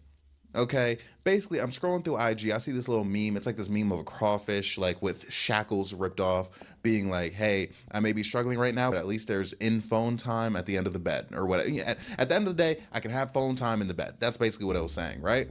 And then I was like, you know what? I don't know why, but let me save this, okay? Like, I'm like, just in case, you know, I don't, you know, who knows what could happen, okay? And then I did something I never do, okay? When I press save, usually I just save it, right? It will show me my collections, but I don't really put things in the collection. But I'm looking at my collections and I see one and I'm like, what collection is that? I see it says shared collection. And I'm like, shared? Like, what does that even mean? Like, let me just click on it to see what it's about. I click on it. It instantly adds the meme to the shared collection, right? Now, this isn't just any shared collection. This is a shared collection with my ex. And it all starts coming back to me. But I remember, I'm like, years ago, when this happened, when we first made it, I tried putting something in the collection. It didn't do anything. But like, let me just double check to be safe. So then I looked on the messages part, and then I completely saw it said I added something to the shared collection. And I'm like, oh no, I'm already freaking out. Okay, so then I click unsend, which IG is luckily one of those things where if you unsend, it just truly unsends. But basically, I'm like, okay, I also should probably take this out of the shared collection, right? So I go to take it out of the shared collection, and I'm like, you know what's even better? If I just delete the shared collection, so I never have to run into this being a possibility ever again, right? I delete the shared collection. And then I go to check my messages again, and it says, Bryce, like it says, Bryce deleted the shared collection. And I'm like, like, why is this happening? Okay, but I forgot to say, even before that happened, initially I just unsent it, right? Because that's why I was like, okay, I just need this gone. But then I'm like, okay, I'm kind of curious. Like, let me see what's going on with her right now. Just pure curiosity. Like, I would tell you guys if I wanted to spin the block, pure curiosity. Oh my gosh, and something important here, you guys don't know what X this is yet. This is, and you will not believe it, the girl who called me her father's name. This is exactly who it is. And that's what makes it worse, because the situation was years ago, okay? And initially, I know I told you guys at the end of that story, I blocked her. I did block her, okay? But then, when I was moving to LA, I was like, you know what? What if eventually I want to crack? Okay, what if I want to get in them cheeks? So let me just unblock her, and I'll just like, I'll just keep it there, okay? I'll just keep it unblocked at the very least. Maybe she'll try something, maybe she'll slide in, maybe she won't. I don't really care, okay? But I'm like, let me open that door real quick. But anyways, I'm gonna link the full story of me and this girl's thing at the end of the video, but I'm gonna give you guys a quick summary right now, as quick as I possibly can. I met this young lady when she was in her late 20s. I was 20 years old, okay? There was already an age gap there. I didn't think it was weird, because of course I was a 20-year-old, but now me being 23, I'm like, wait a minute. Because me being 23, I'd be extremely hesitant to talk to someone who was 20 years old right now, right? So I'm like, I can't even imagine her being late 20s and doing that with me. And basically, she was a stripper. It took a while, right? Like, we like had these little like small conversations here and there, but one day she drunk called me and just like let it all out on the floor. And then like, you know, then we like really clicked. We really locked in for a bit. Things were going great, and part of the reason things were going great is because I didn't have to take her seriously, because she was a stripper, right? Which in my mind, which I kind of posted a video about this a while ago, and I got a lot of backlash for it, because I said I would like completely be fine like talking to someone, like dating them non-monogamously, but I would never like monogamously involve myself with a dancer, because I feel like the nature of what they do is not monogamous to, you know, someone if they are in a relationship with that person. So anyways, if that's a cancel worthy take, I'm so sorry. But in my mind, I'm like, cool, we like each other, but there's not really pressure like that. And we had conversations about how it's cool that there's not really pressure like that. But she would start doing things that because you can pull up, or at least where she was working, she could pull up wherever she whenever she wanted, and leave whenever she wanted. So she would always like pull up, leave early, stuff like that, to go talk to me. So, you know what I mean? So it was like cool. It was like a cute little situation. And then she ended up quitting. Okay. Now, I will say she had like mentioned like she had like beef with some of the other women there, stuff like that. But one thing she said to me that was dangerous is, I want to be someone that was worthy of being with you. She said that to me. And I'm like, you did not have to quit your job. Everything was going fine. Mind you, I'm a college student at the time, but it's about to be summer. So I'm going home for the summer. My mom's in Florida. I went to Penn State. Anyways, she didn't have a job during this time. I had nothing to do. I didn't really know anybody in Florida. Me and her are talking all day, every day, falling asleep on the phone, which is something I would never recommend doing given this situation, because of a lot of dependence grew on both sides. I remember one time, like, she kind of freaked out at me because I didn't respond to her text, but I had posted on TikTok, and it's like, bro, we talk so much. And it wasn't one-sided. I also expected to talk to her every day, right? Like, it was just a thing. And then at some point, she got involved with some podcast where she would end up like throwing it back on people on the podcast, which obviously led to complications. Even though me and her weren't monogamous, like that just naturally kind of became an issue. Not that she was doing it, but it's like, bro, I don't want to know this stuff. And one time she told me to watch the podcast, and it happened while I was watching the podcast. I was like, oh, why? Anyway, she ends up getting a new job. Okay, now it's not like a career, like it's a job, which is fine, because I'm thinking at the time, because I'm still like a TikToker at the time, I'm like, okay, bet I can like work on my TikToks or whatever. And things are cool at first, okay, but mind you, her stepdad was like in his 70s. And I remember I made a joke. I was like, he's in his 70s. He's going to go soon. You have to prepare for that. I wasn't really joking, but like it was a little bit funny. Because anytime someone has someone old in their life, I feel the need to tell that person that that person isn't going to be alive forever. Oh my gosh. Actually, something very important. Throughout this entire time, she's called me her dad's name. I'm going to explain later. It's true. Like how that happened, right? Anyways, stepdad ended up, her biological dad's name. Her stepdad, though, ended up passing away. So sad. She's crying about it, and she's like, oh, like, I don't really care. I'm just worried about my mother. So I take that. I hear it. I'm like, okay, she's just worried about her mother. But it turns out that wasn't true. She actually was sad that the man passed away. And at this point, she got, like, super standoffish. Like, she was, like, rocking with me, but, like, she was just being, like, weird. Like, she was kind of, like, distancing herself. And it kind of became this game where it's, like, she would distance herself, and then, like, I would just kind of accept. Like, at first, like, obviously, I'm, like, getting, like, real clingy about it, right? But then, like, once I would accept the distance, then she would come back, right? But then it's, like, if I fed too much into it, then the distance came back. Overall, like, she was just being weird towards me, and then gaslighting me, like, saying that, like, she wasn't being weird towards me, as if, like, me and her hadn't had a certain dynamic from the very beginning of us talking that was different to now. So anyways, this is where the dad part comes in. Her dad sent her mom a meat pic at the funeral of the stepdad. Crazy already, right? But something she had been doing this entire time, she had been calling me a name. I'm thinking, she's not American, right? I'm thinking, okay, this is just a pet name, right? You know, like maybe it's just like a cultural pet name. Like we all have those, right? Like we know. Eventually, like she was just talking about like names of like people in her family. And she was like, oh yeah, like I have so-and-so named this. And I, like, that's pretty funny. I'm like, oh, that's funny. And then she said, my dad's name, like his biological name is this. And it was the thing she had been calling me.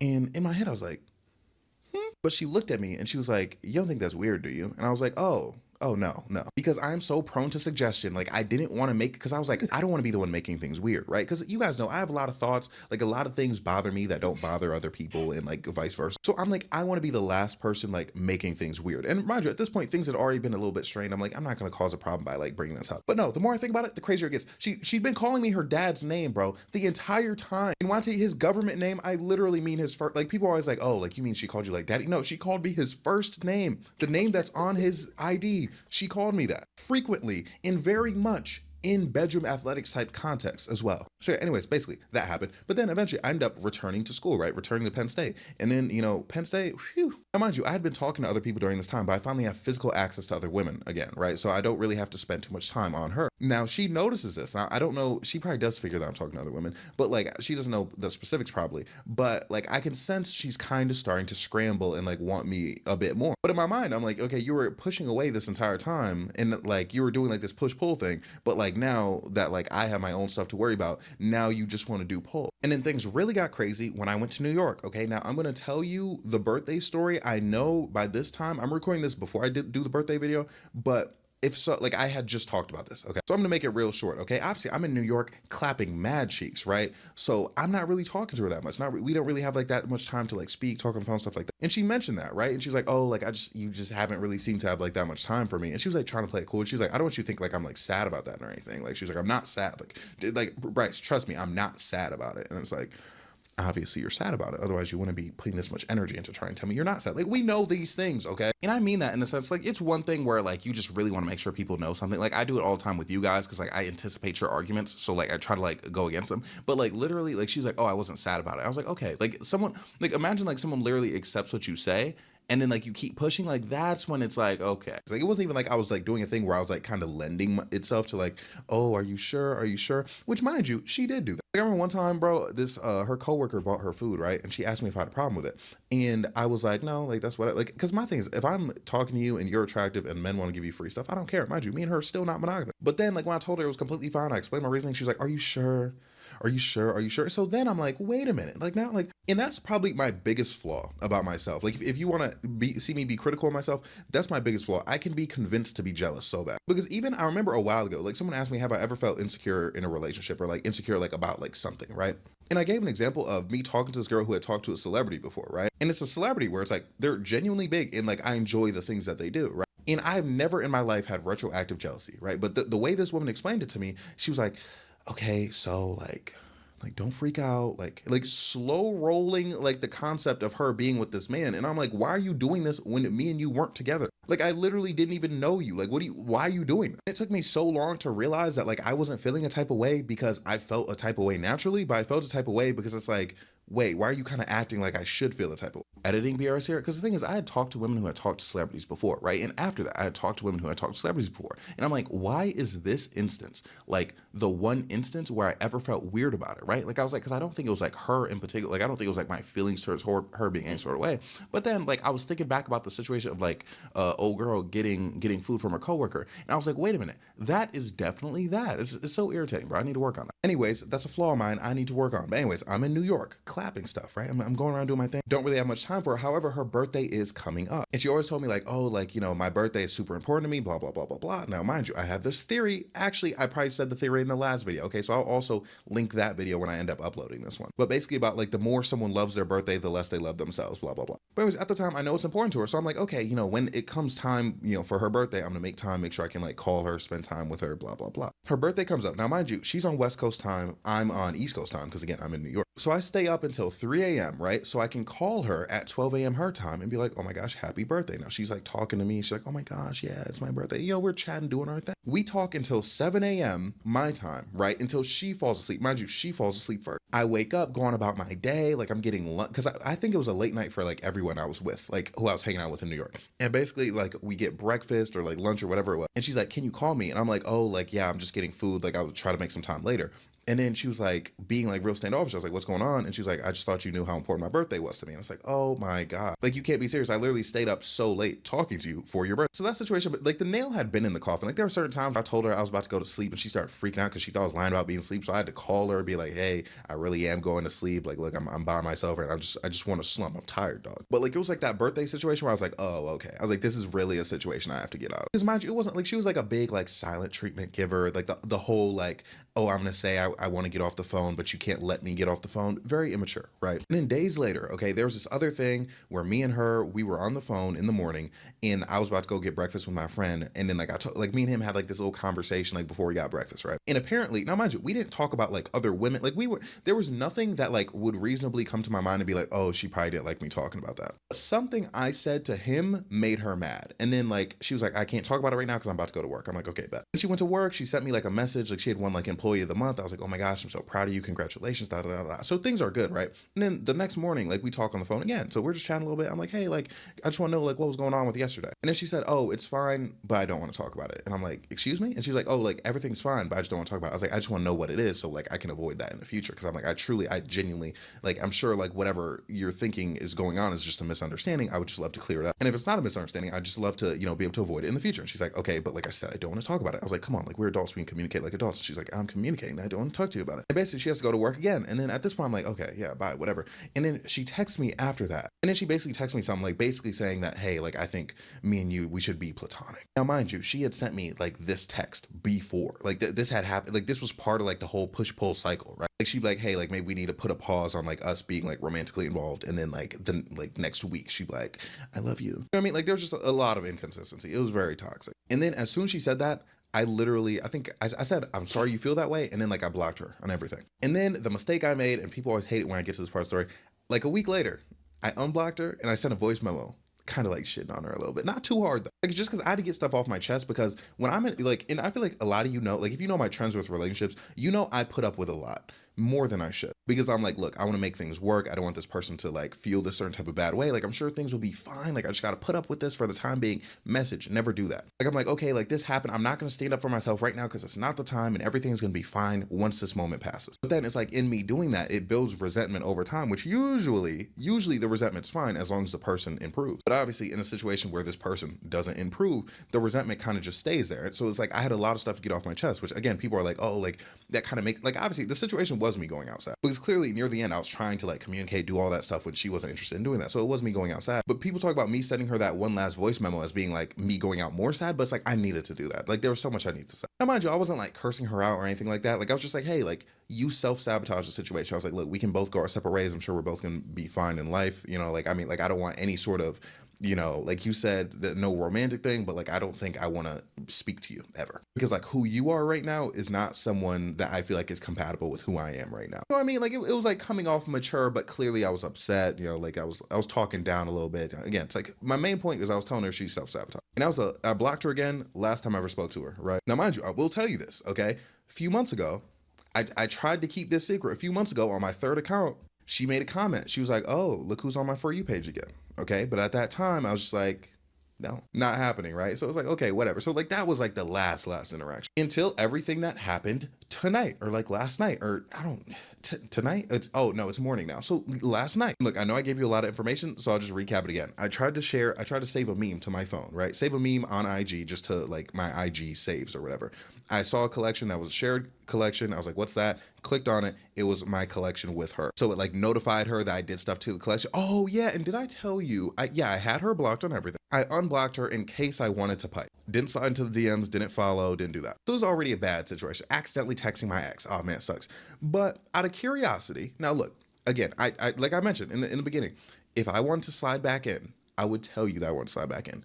But out of curiosity, I was like, I wonder what she's been up to. So I just look at her posts, right? And I'm scrolling through her posts, and then I see this white guy, right? Picture her and white guy. I'm like, okay, what? Like, you know, like she has like male friends. Like a lot of them were like gay, which yeah, like, I don't care, but you can have male friends. Like I'm saying, like even when I was talking to her, like it wasn't that deep to me. So I saw her with some white guy, and I'm like, okay, he doesn't seem gay, but like nah, like there's no way. And then I'm scrolling and I see a picture of them again. I'm like, okay, two in one like little post and one little photo dump. Oh, okay. But like, no, like I'm just like, okay, he must be a really good friend.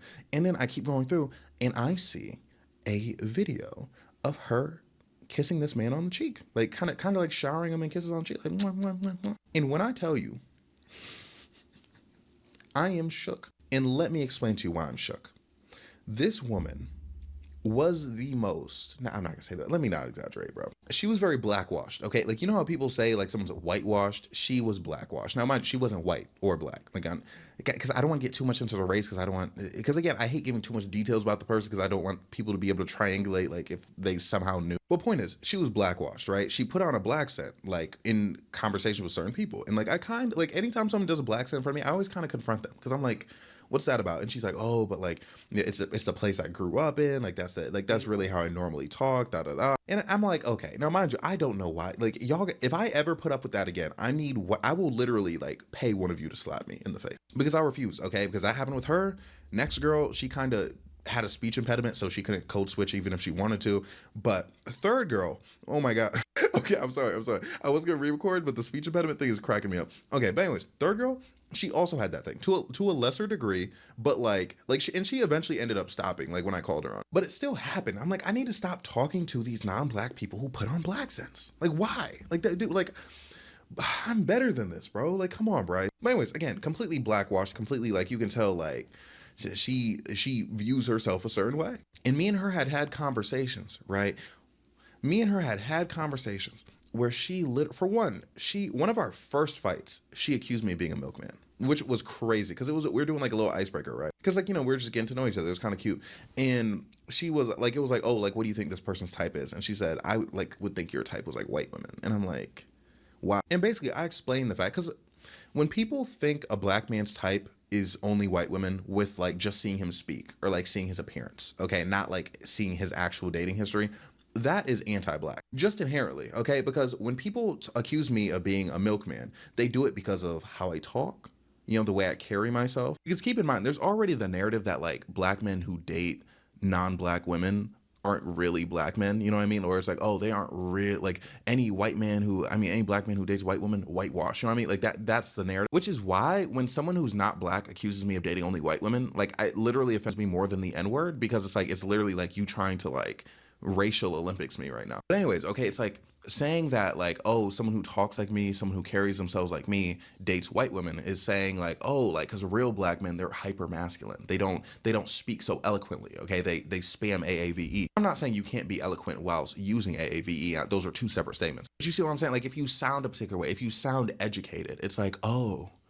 you must like white women. And it's like, no, like that should not be the case. So it's anti-black, and I had a problem with that, right? So it's like, for one, her accusing me of being like a milkman and then popping out with a white man, kind of crazy. But also, me and her talked about her type because I was afraid she was a chocolate chaser, right? Like I was afraid she only dated black guys.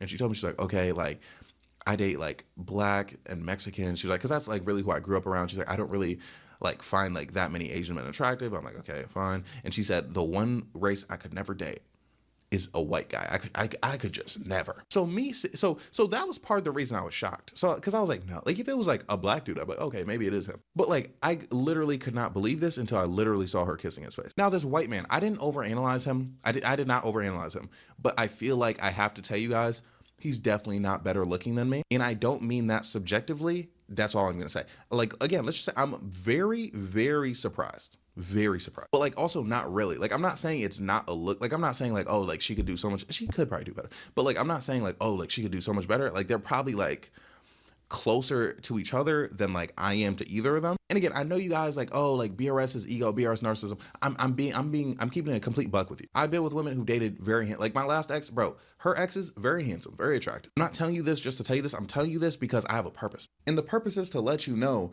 this isn't some prime Travis Kelce coming into her life, sweeping her off her feet. Like this is not like some like, oh my gosh, I just never imagined a white man being like this. Again, I didn't look too hard, but like this is a regular white guy, right? Like this is some white guy she probably met somewhere and was like, hey, why not? So it just makes me wonder, how have the mighty fallen? You know what I mean? Not saying she was mighty, okay? Like let me not put too much credit to her, but like, so Chapel Roan yelled at an innocent child coming into her life, sweeping her off her feet. Like this is not like some like mighty fallen. You know what I mean? Not saying she was mighty, okay? Like let me not put too much credit to her, but like at the same time, thought I paused, but like, you know what I mean? At the same time, it's like you have like this whole thing where you're like, I would never do it. Because mind you, I'll tell you this right now, I'm not a milkman, But I'm not gonna tell you I would never date a white woman. I'll tell you if a really bad white woman came along, why not? So it just makes me wonder. Thought I paused, but like, you know what I mean? At the same time, it's like you have like this whole thing where you're like, I would never do it. Because mind you, I'll tell you this right now. I'm not a milkman, but I'm not gonna tell you I'll never date a white woman. I'll tell you if a really bad white woman came along, what else am I gonna do? Like if Maggie Linderman pulls up on me and we start talking and we hit it off, you think I'm gonna turn her down because she's white?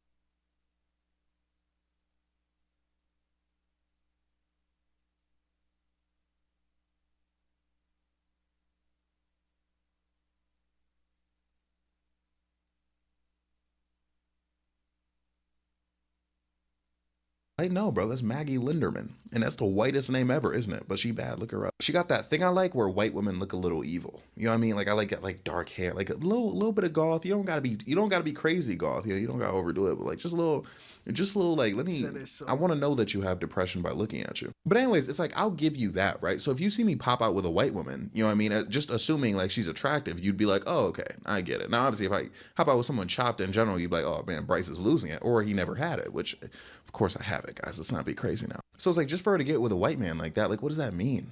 You know, like what happened? Like, oh my gosh, now I kind of want to know. Like, I'm like, how did you do this? Like, how did this occur, bro? Like, I just, I'm so puzzled. Okay, but also, what does this mean for me? Okay, now mind you, again, I don't know the situation. I haven't talked to her in, it was like 2 years ago? Probably about 2. And then remember, she made that comment on one of my posts a few months ago. But like, it's just like, I hope I wasn't the last serious talking stage she had or whatever before him. Because I don't want to be the handoff to the white guy. Because something, and look, if you're white, I need you to understand, I love you. I appreciate you for watching this video. I cherish you. I think white people are so cool and funny.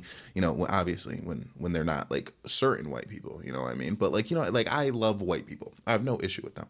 But I need you to understand, as a black man, if I date a woman and after me, she starts dating white men, it's how a lot of men feel if you were to date this woman and then afterwards she becomes a lesbian. Now, me personally, I don't really care about that. Like, I don't take it too personally. But a lot of men are like, oh my gosh, did I do something wrong? Like, is there something wrong with me? So it's like, if she went from me to white guy,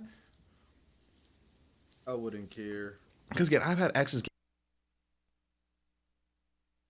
in the hypothetical with new men, but it's like usually, like I've had exes I've seen involve themselves with white men, but usually at least there's a black man in between. Okay, so I'm like, okay, it was him. Was it me?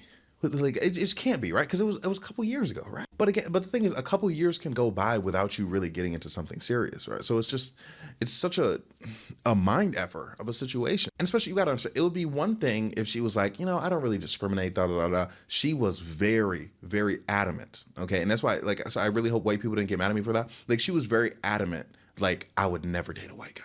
I would never. So I'm like, what changed? Like, what happened? And she told me, she was like, oh yeah, like, you know, like when things were actually going well, she's like, oh yeah, you know, it would be super hard for me to like talk to someone that like I wasn't attracted to after talking to you because I just think you're so attractive. And it's like, could that be a line? Yeah, sure, whatever. But like at the same time, it's true to an extent. Like, bro, I'm a baddie. Like, what is she?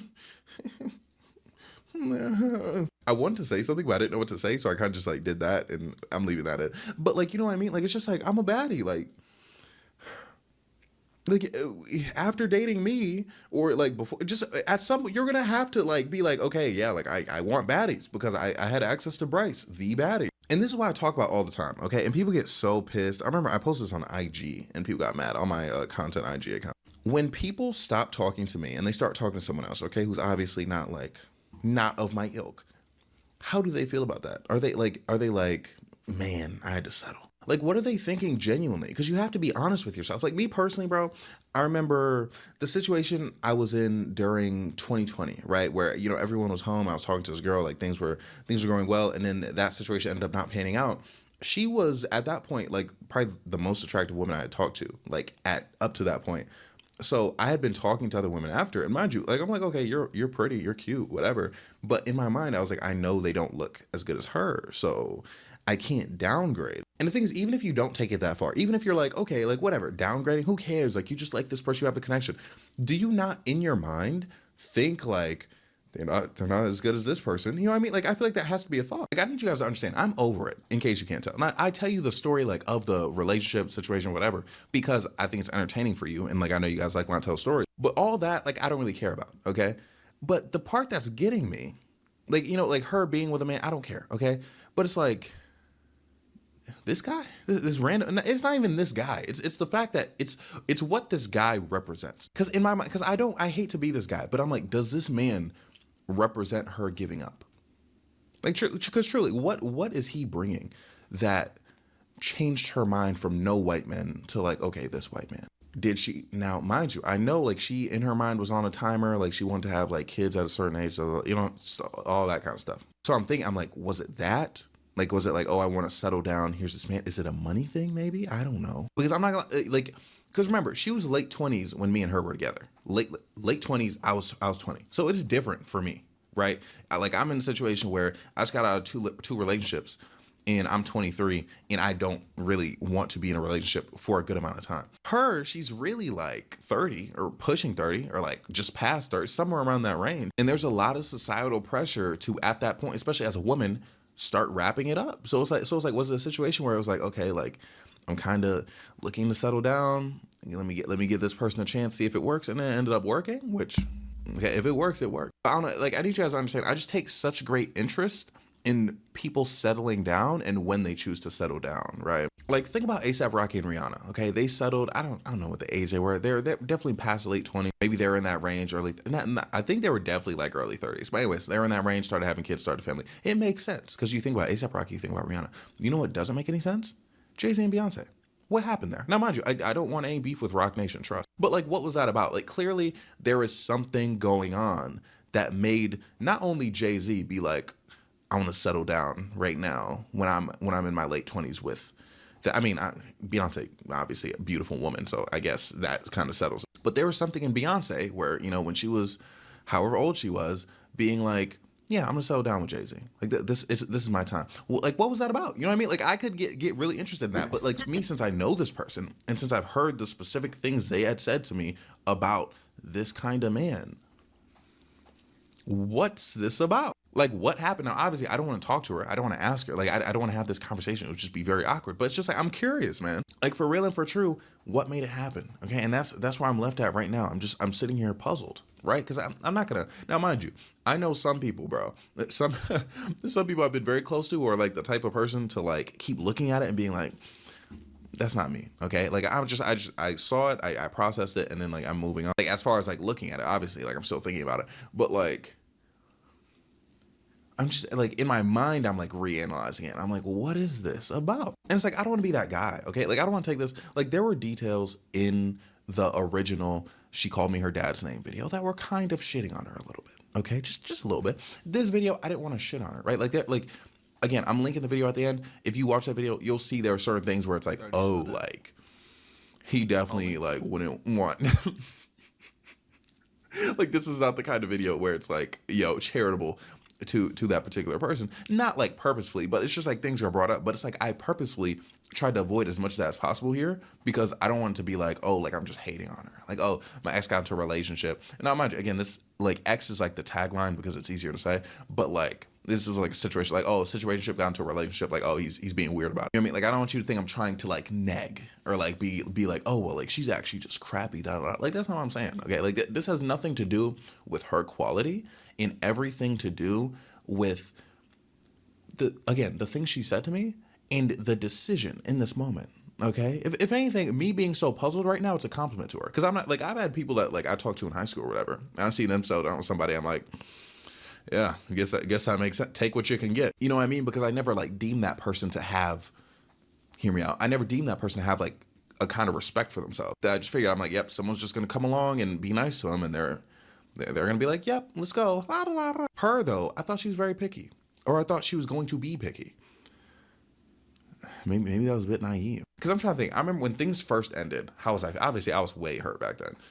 But I remember, I think part of me, I was like, I don't think she's gonna like be in a relationship with someone for a while. Like I was like, I feel like she's gonna be alone for a long time, unless like she figures out her stuff. Which if she figures out her, Why would you say that? Good place to end. Wait. Pelicano. Let me skip to the good. No, Neon Mike.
I ate the food. Catch one. Oh, you just never know. It's boxing. You feel me? It is boxing. But he's been training too, I think. I think Ray got that. I'm gonna be like respectfully. You feel me? But we should set it up. Yo, Ray, Neon, call me. Set it up, man. Set it up, bro. Set it up. There is no way. All right, let's show the food, man. Let's show the food. Let's see. Let's show them what we got, man. Damn, this is a lot of food, bro. I don't know if I can finish this, but I'm gonna try my absolute hardest to. One down a little bit. I didn't eat yet, so let's see. Now this fire. Maxed out chicken wings in a box. Yo, it's funny when the food get here, I forget I'm streaming and shit. Yo, you don't eat on stream? Nah, I just forget I stream. I'm gonna be honest, I never seen you eat on stream, bro. I eat on stream all the time, Nah, I'm just kidding. You want some sauces? Yeah, I'll take a sauce, bro. Wait, hold on, one of these dead ass. Hold on. They put like cucumber. Ew, see this? What is this shit? I hate that shit. What is that? Radish? That's what that's called? Yeah, bro, you don't like this? Terrible. You don't like this? You like this shit? Yes. Okay, that's for you. Go ahead. Okay, yeah, I'll take it. Cause that shit's so. Oh, you're tripping, bro. Ozempic. Y'all like radish chat? Keep it a bug. Ozempic. Did Lacey take Ozempic yesterday? Be honest. Lacey's on Retta. Is another Ozempic? Which is Ozempic on steroids. What the fuck? Not actual steroids, but it's like a peptide. You know, you hear about the peptides? Yeah, I heard about that shit. I heard y'all people start doing ketamine now and shit, bro. Nah. Who? Clavicular? Oh, clavicular? Clavicular? Nah, he be off like all the other what other shit? Crack, meth, nigga? Meth, crack. Meth? I think he be doing all that shit, man. Did he put straight wings? Ain't no drums in here? Oh, there is some drums in here. Right. Bro, that's what you ordered, man. All right, bro. Ready? Come on, nah, first bite. First bite. Wait, what are you dipping in? What are you dipping in? What are you dipping in? First bite, no dip, gang. No dip? All right, no dip, first bite. Everybody spam first bite. Oh, man. This chat's very interesting. I don't have to tell them certain shit. They just start doing shit. They funny as fuck. Alright, peace me. No, get a drum. Get a drum? Man. You a drum over... Get a drum first, gang. Like, it's more juicy for me. It's more work with I am a drum guy. Wait. I need to get a drum? Alright, here we go. It's hot, bro. Why they give me a baby drum? Cheers. Peace me. Like, your shit look a little cracked out. Okay. Feel me? Chat, you feel me? Alright, 3, 2...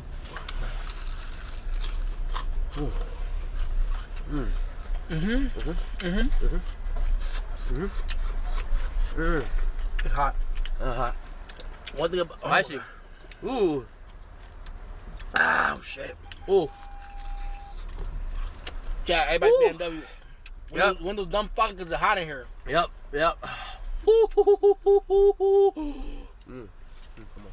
Yo, dip. Oh.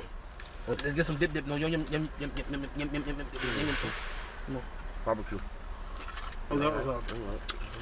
Wow. Wow. I love it here. Every time I'm on the stream with Jason, we eat some fire shit. Nah, dead eyes. Fire. Wow. Wow. That right there, that's incredible. Chat, we on the way to 14th Street. We're going to way to PS5. Whoop.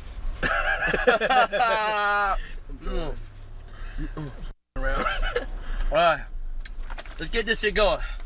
Look at this photo. You can just toss it on the ground after you're done. Okay. Wait, hold on. Let me put it right there for you, okay? Chocolate. My mom had me selling for me. Wait, my mom selling for me at her job. Come on, bro. Yeah, there you go. John can hold it for you. The chat fell. Listen, bro. I sell chocolate. If people can't tell, you a natural born hustler, man. You've been doing this for a while, man. Selling the world's finest chocolate. I remember selling this. Oh, you too? Yeah, back in Arlington. I remember, bro. Like, this was what every hustler was doing way back when. Is there a story behind this, or were you just hustling, bro? So they used to get those boxes at school, and then you have to bring back the money. You feel me? How you make bread, gang? That's the early ways to learn how to hustle. That was me trapping. I was trapping chocolate bars. Then my mom, I was like, yo, I need to have distros. Move the shit faster. So I put my mom to trap the bars. So while I'm working the streets, I'm working the trains. She working her job. You feel me? So you been hustling, bro. I respect that a lot, man. Look at this, bro. Explain this photo, man. I'm going deep. It's deep. That's the first ever, like, that's probably my first pick on the gram. I'm gonna just put it right here for you, okay? Because you're eating, bro. Yeah, eat. I want you to eat, bro. I want you to have a good time. That's a fact. That right there, you know what I'm saying? You're trying to make it. Xbox 360. Had a laptop. I had a Hapog. HD PVR. You know what that is? No. Damn. That's like a... What is that? So back then, that's how you would record games. So you needed a Hapog. So they came out with the HD PVR 2. And like, you know how you have OBS now? Like, that shit didn't exist back then. So you had to buy a device and put some cables and connect it to record your game and record. You know what I'm saying? So you had like 3 separate recordings. You needed Audacity to record your audio. You know what I'm saying? I had my blue snowball. You can't see it in the picture, but it's in front of us. You know what I'm saying? And I know Audacity. Yeah, Audacity. I used to make songs on Audacity. Word? I swear to God. That's fire. So you always wanted to do this content creating thing. Yeah. Always want to do YouTube, streaming. Always had that passion. Just content in general. It doesn't have to be YouTube. It didn't have to be, because YouTube was first. It didn't have to be YouTube. It didn't have to be, I just wanted to create. Okay. And who were your inspirations? Or you didn't have any, you just wanted to do it yourself? Casey Neistat, Early White Boy 7th Street, Woody's Gamer Tag, Wings of Redemption. I'm saying, like, Wings of Redemption? Most people that used to watch them niggas a lot, yeah. Mail Monday, Woody's Gamer Tag, bro. You feel me? And I didn't like Vanos Gaming later on. For me. Vanos is one of the YouTube goats, so. Oh, Deji too. Deji? Comedy Shorts Gamer. I used to watch Deji more than I watch KSR. I used to watch Deji all day. I'm actually seeing Deji very soon in London, bro. Oh wait, you gonna be out there? Well, we all gotta do something. I got drafted before you. I'm not gonna lie. I don't know how to. You, yeah, nah, I run faster than you.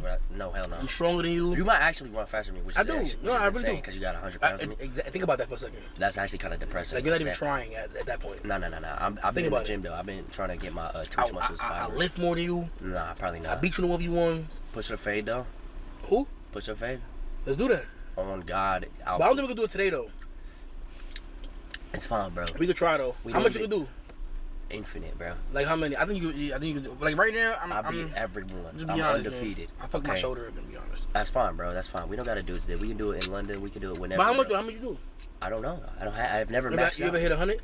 I could probably do 100. Yeah. Oh no, I can't do it. I can't pass like. You got like good 20 in you. Cab nigga, like 40. Dead ass. Do you go to the gym or you just naturally strong? I don't go to the gym. All I do is eat and stay home. Okay, I couldn't tell. All right, man. Look at this, bro. 2019. Just Phantom. Pete, bro. You remember those days? Damn. That was 2019 game? Yeah. I remember. That's crazy. Listen, you start off of 2K, obviously, and then you transition out of that. Was that always your plan, or were you just testing the algorithm? Explain your journey. Hold on. Shit hot. It is spicy. I'm not gonna lie. I'm chilling off the wings right now. Chilling? Nah, nigga. I just started. I'm not gonna lie. If you finish that whole thing, I'm not gonna eat the whole thing. You got to, bro.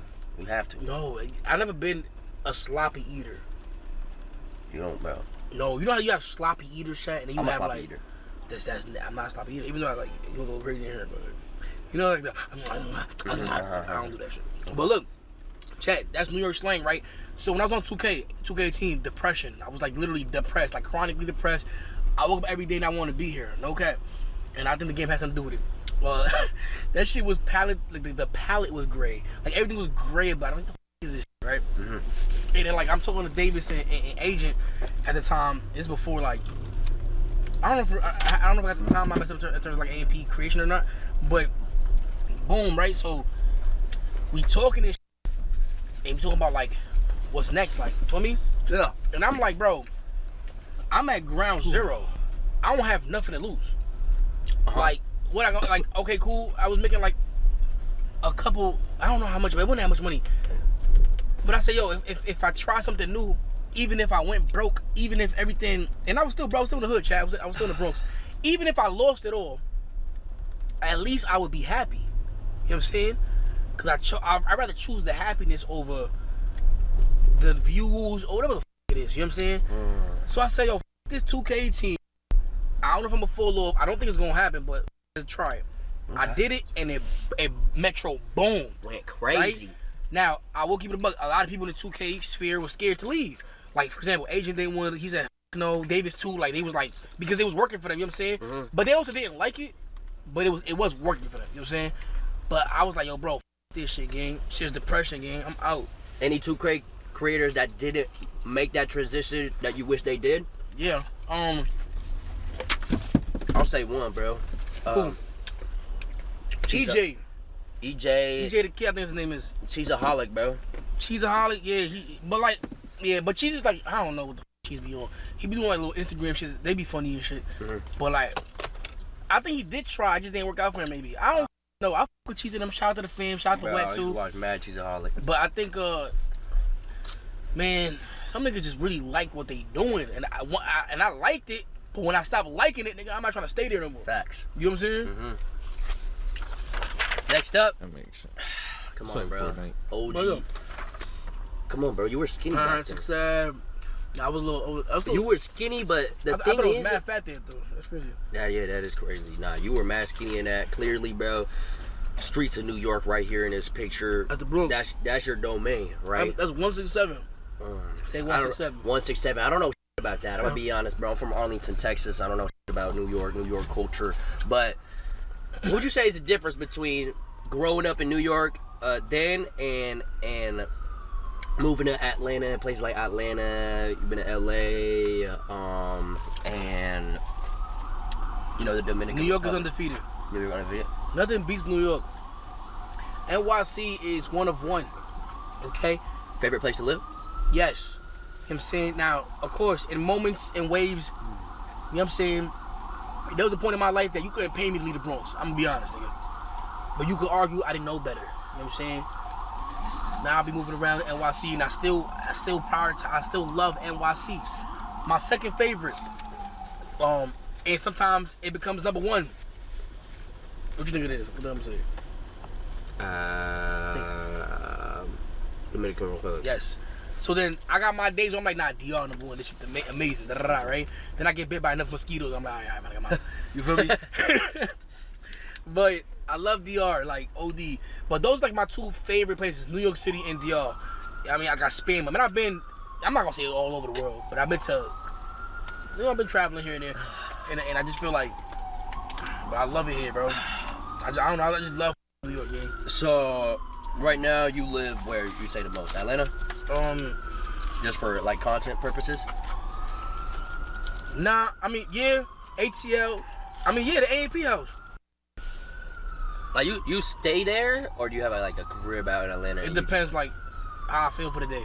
Oh, like how you feeling? No, don't say it like that. I'm saying like if I'm on some like good ass stream, it's 7 in the morning. All right, gang, I'm laying down right here. Yep, sleeping. Load up the airbag again. And then if it's like, you know what I'm saying? Then I drop to my other spot. How many wings you down, bro? Like 4. Not like bad. 3. I think you got 20 left in you, kid. For sure. Peep this, man. Another throwback vibe, bro. 2019. I caught in the background. iPod King, you and Duke. That's my big homie. Y'all still friends? Yeah.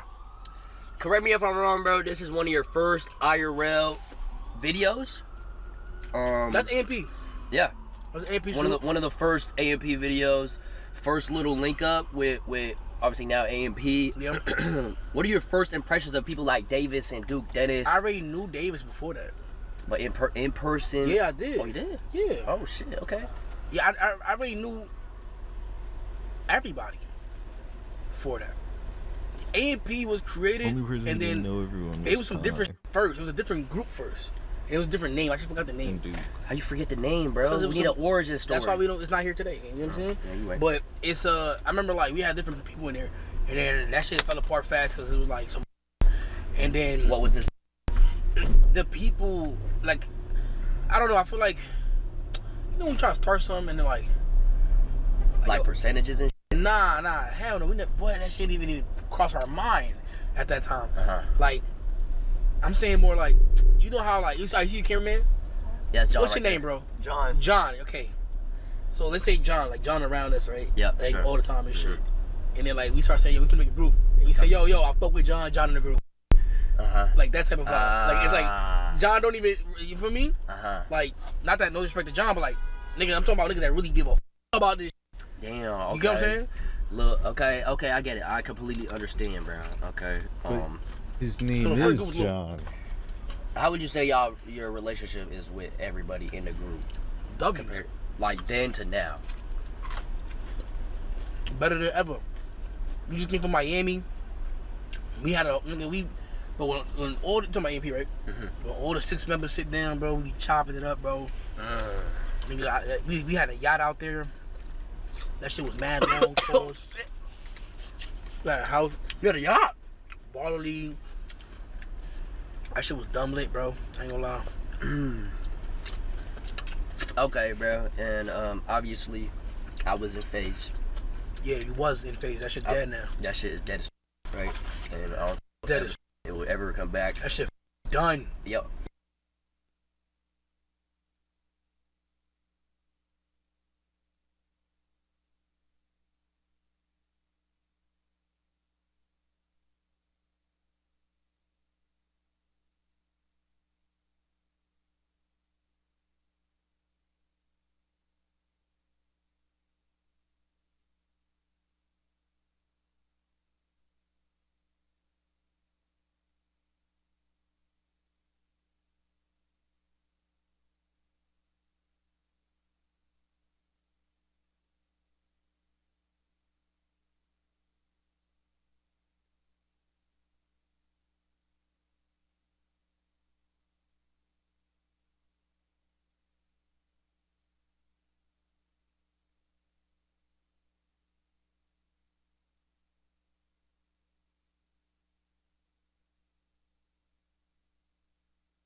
Yo, bro. No, I'm playing, bro.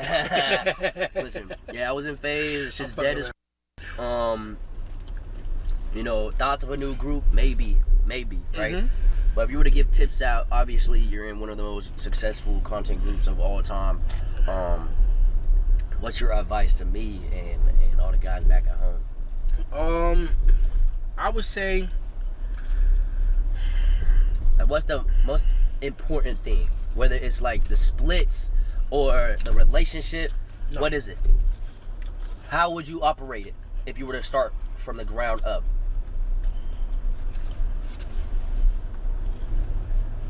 I direct a lot behind the scenes, like a lot of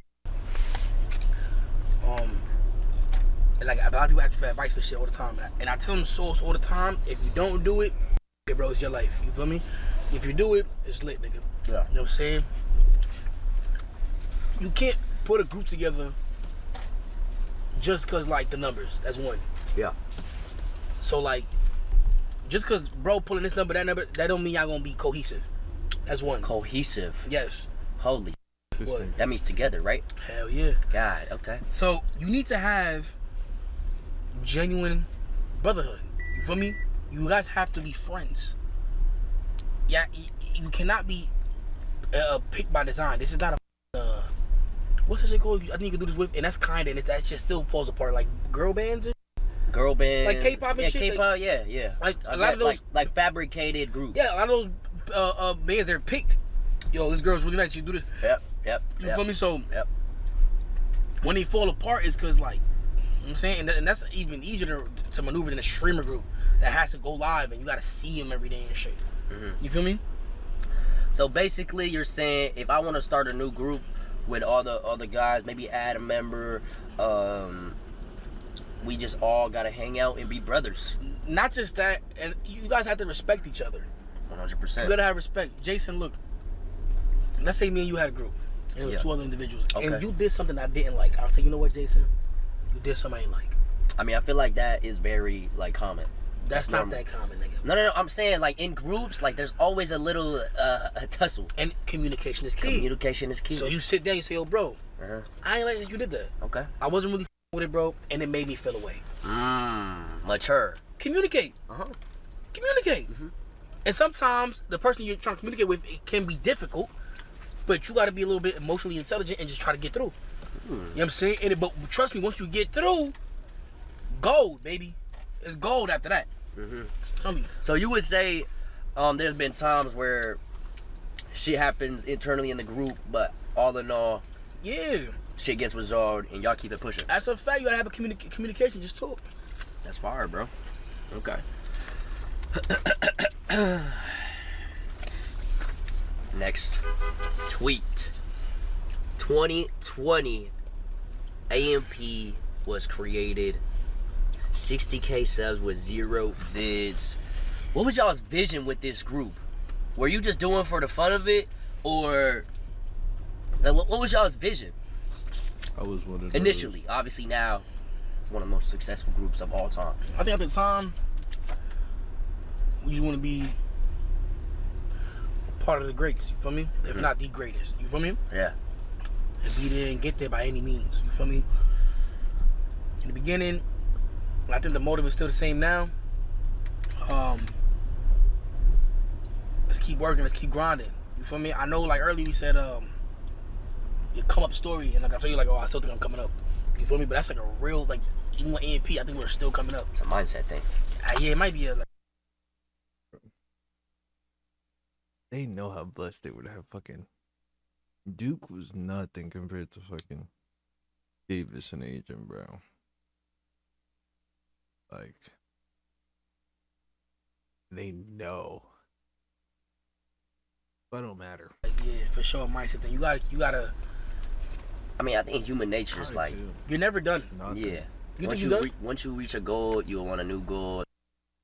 Yeah, I mean, that's that's just human nature. That's right? a fact. That is, and that's not being like greedy. I feel like that's just wanting to be successful and wanting to achieve a lot in life. You know, I think me and you.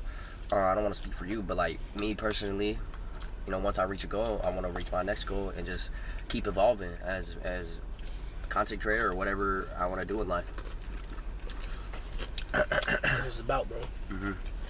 But what would you say is like the early struggles of AMP, or how was it moving in together? The house. The house. The first house. FaZe helped us get the first house, matter of fact. Dead ass? Yeah, before y'all bum ass niggas though. The older FaZe. Are you kidding me? Yeah, the ones that actually like was doing shit. Y'all niggas, I don't know what the fuck y'all did today. What the are you talking? Bro, we revived that. Are you out your goddamn mind? Hey, explain that story though for the people that don't know, because I don't even know that. What the? W Rage bitch. Nah, you know. Nah, so FaZe just had their going on, where like, it was already corporatized. And Oh, then, this is the corporate phase helping y'all. Yeah, I guess. I mean, Apex and them was helping us, bro. I'm gonna give it a buck, bro. And then they want cuts in? No, yeah, it was gonna be FaZe AMP. Are you dead ass? Yeah. That's the name. It would have been. I mean, I don't know if it's gonna be the name, but nigga, basically FaZe AMP. And Holy then, that timeline might have been Yeah. That happened. And then we was like, nah. But then we kept the house. So they posted about it. Okay, well, I would say, great decision. Damn, bro, that would have been crazy. What a timeline that would have been, bro. That would have been lit, bro. That would have been insane, bro. Like you would have been an intern or some shit, right? Yeah, I would have been an intern, bro. Probably you imagine it? Yeah, like, bro. Lacey was I'd been like, yo, big bro, can I do this with you? Like, yeah, that would have been insane. That would have been fire. Wow, bro. That probably would have ended the same way, though. Ain't gonna lie. Yeah, you know. Damn, my ass would have been a... Wait, you still on NDA? Huh? Yeah. Oh. I mean, wait, what? Yeah. Is it for can life? I even say that? I don't fucking know, bro. Allegedly. I'm gonna just say allegedly. That shit got cooked. Yeah, bro, but I wish nothing but the best for FaZe because they created a lot of good memories for me, helped me a lot. Yeah, it was lit. I think I did good. I think they just fucked up being transparent with y'all. Yeah, a lot of internal struggle. It's the vapes. Yeah. The vapes fried Ricky's brain, nigga. Oh, nigga was fried. Yeah, a lot of frying going on, bro. That's chat. You gotta stop smoking the vapes. I'm telling you, this shit. Vapes, drugs. Drugs is bad, bro. Don't do drugs, chat. That is not good for you. Next, look at this tweet, man. Nah, these bitches is bud sin, nigga. What number you at? Yo, gang, we not counting. We living life right now, you heard? I love that, bro. Retweet, man. Read it to me, bro, please. I got you. Crazy how life work. I taught Kai hold on, L reader. Good. I taught Kai what I knew early on, and now he put me on a shit that I didn't know. That's a fact. You could really learn a lot from people if you're willing to pay attention. That's a fact. That's one of the most beautiful things, bro. No cap. First of all, I know you love to dick rock Kai, and I think it's like your typical it's what's that? What they say like? You love him, then you hate him, and you love him again, my nigga. You know what I'm saying? Yep. Listen. But if you hate on someone, then I feel like you're doing something right. 100%. You know what I'm saying? But look, in the early stages, I was helping Kai do a million things. You know what I'm saying? And now he in rooms, bro, and he be putting me on a certain shit that I didn't know before, and it's just amazing. It's just teamwork, make the dream work. Yeah. You know what I'm saying? Teamwork make the dream work, gang. Teamwork make the dream work, bro. It's gonna be ups and downs, you know what I'm saying, in everything you do in life, but always keep that in mind. Teamwork is gonna make that dream work, man. You know what I'm saying? And obviously, it's known that you brought him into AMP, correct? Yeah.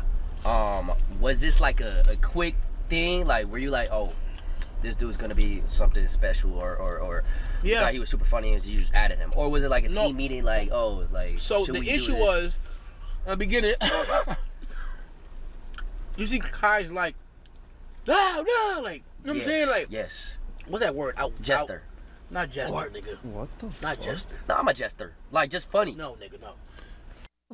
What's that shit called? Goofy. Outgoing. Thank you, John. Outgoing. Kai's outgoing. I remember. I'm outgoing. In the beginning, when I was around Agent Duke Davis. I'm not gonna lie. Why is Kai the most team version of himself during the Mafia thons, bro? Used to be boogie. Chris, not really, but like they didn't like too much what I was doing. They thought I was bugging the fuck out. So I would get outnumbered, gang, on the video. It was like, nah, bro, we're not doing that. Like Kai came early on. I don't even know if they ever posted this video. And we was directing traffic in the middle of Atlanta. And Dave was shitting bricks. Agent was panicking. He thought he was gonna get deported. The dude was like, no. You know what I'm saying? And then like over time they got to like him and accept it. But it was that was that last spurt. But I was already on that. I just needed like my partner in crime. You feel me? Yeah. And then every single person in AMP got their skill set that like makes them who they are. You see what I'm saying? And it was certified and solidified. Kai to be like a part of AMP was when he jumped inside of the swimming pool doing his Walmart video we did. Where we dressed like for clothes from Walmart and then went to go get ratings. That's what made him sturdy. The simplest that you do by accident now or whatever, he was doing early on. It was like taboo in a way. So jumping in the middle of a swimming pool, a fountain pool, sorry. Yeah, I was confused there. My bad. A fountain pool. Okay. Like of a mall, like with clothes on. To me now, that's like, nigga just doing. But at the time, AJ is like, what the like, this guy's Some crazy. shit. Yeah, it's just crazy, man. Yeah. What? He Type said shit. that. Nah, that's though, like that. And then that's what made it think that we kept doing shit and, you know what I'm saying, movie, nigga. But that's how all that shit happened, gang. Okay, well, that's amazing, man. I used to go to his house in the Bronx, park my Honda, his mom's, yo, leave it right there. I'm gonna watch it for you while y'all doing content upstairs. Bet. Park my car in the pump. Mama sitting out, looking out the window, making sure I don't get no tickets. That's why that's my mom. That's my mother right there too. Like I ain't gonna lie, like that's my heart, bro. Like for life. That's amazing, bro. And Kylo fat ass in the room. He's skinny now though. I ain't gonna lie. In the room, they used to argue together. That shit, yo, bro. The memories I got, bro. When I think about that, shit, crazy. Man. Favorite memory? When I walked in one time, and Kylo and Kai getting it on. Cause like they had the same room. Devontae had a room on the left. Kaya shit was back in for real. Like inside out, like I didn't. And that's the house with the red room. Oh my god, bro. With the rat clip. Yeah, this shit crazy, bro. Holy. Yeah, he overly skinny now, right? Yeah. Damn, bro. I'll call him. Damn. What a time to be alive, man. Obviously now he's starting new fashion brand for Vet. What are your thoughts on that? On his new goals and what he's trying to achieve in that industry? No thoughts. No thoughts. He's gonna show us. No thoughts. He's just gonna show us. Okay. Come on, Mike. Come on, Mike. All right. Next up. Come on, bro. One of the most amazing. My mama. feelings. Shout out to my moms, bro. That's when I got her first V, Honda CRV. You know we Dominican. Gotta have the Hondeezy in the lineup. Of course. Got her the Hondeezy, blue Honda CRV. One of the best days of my life. At first she didn't believe it, and you know. What did this moment mean to you, man? Every kid wants to take care of their parents. I did the same thing. This was a beautiful picture. I was killing my mans and shit yesterday. No, like, yesterday? No stream. Look, I could lose it all right now. Yeah. I wouldn't care. My mom's house paid off, and she got her V. God forbid we lose all the V. We gonna have at least one car. We gonna figure it out, nigga. I'm sturdy. If they wanna do whatever they wanna do, whatever. We good money. That's all I ever gave about was to move my mom out the hood. That's all I ever cared about, gang. I did that. You feel me? It's a great picture. So everything from here is just profits. You know what I'm saying? Winners on tops, nigga. Yeah. No So you bullshit. feel like you already achieved what you wanted to achieve. Yes. Now it's just the French fries. Yeah, now it's the sauce. Yeah. Now you the dip, sauce, you dip, the you French dip. fries. You already got the main entree. Facts. Time to get a little French fry going. A little the sides. Facts. The sides. Yes. Okay. Mhm. Moving on. You know I was gonna ask you this, bro. What? Yes, we know, nigga. When You we can't had- say too much, again. That's the problem with this shit. Hold on, let me just Go go, ahead. bro. Phantom exposes that there is at least one spy in the streaming industry, and if anything happens to him, he was right. So look. All right, bro, listen. And ever since you spoke on that, you haven't spoke on it again, bro. Leave us with something more, man. I need more, bro. I'm happy. I'm blessed. I live life every day looking forward to it. I don't have ill thoughts. You know what I'm saying? I would never do nothing to myself in any way, shape, or form. You know what I'm saying? We here, baby. You know what's going on. That's why I leave it at, game. So nothing else. There's nothing else you can say. Nothing else, bro. I But bet. just So know- if I name some names right now, can you give me a little bro? If I read your face, I'm good at reading faces. Like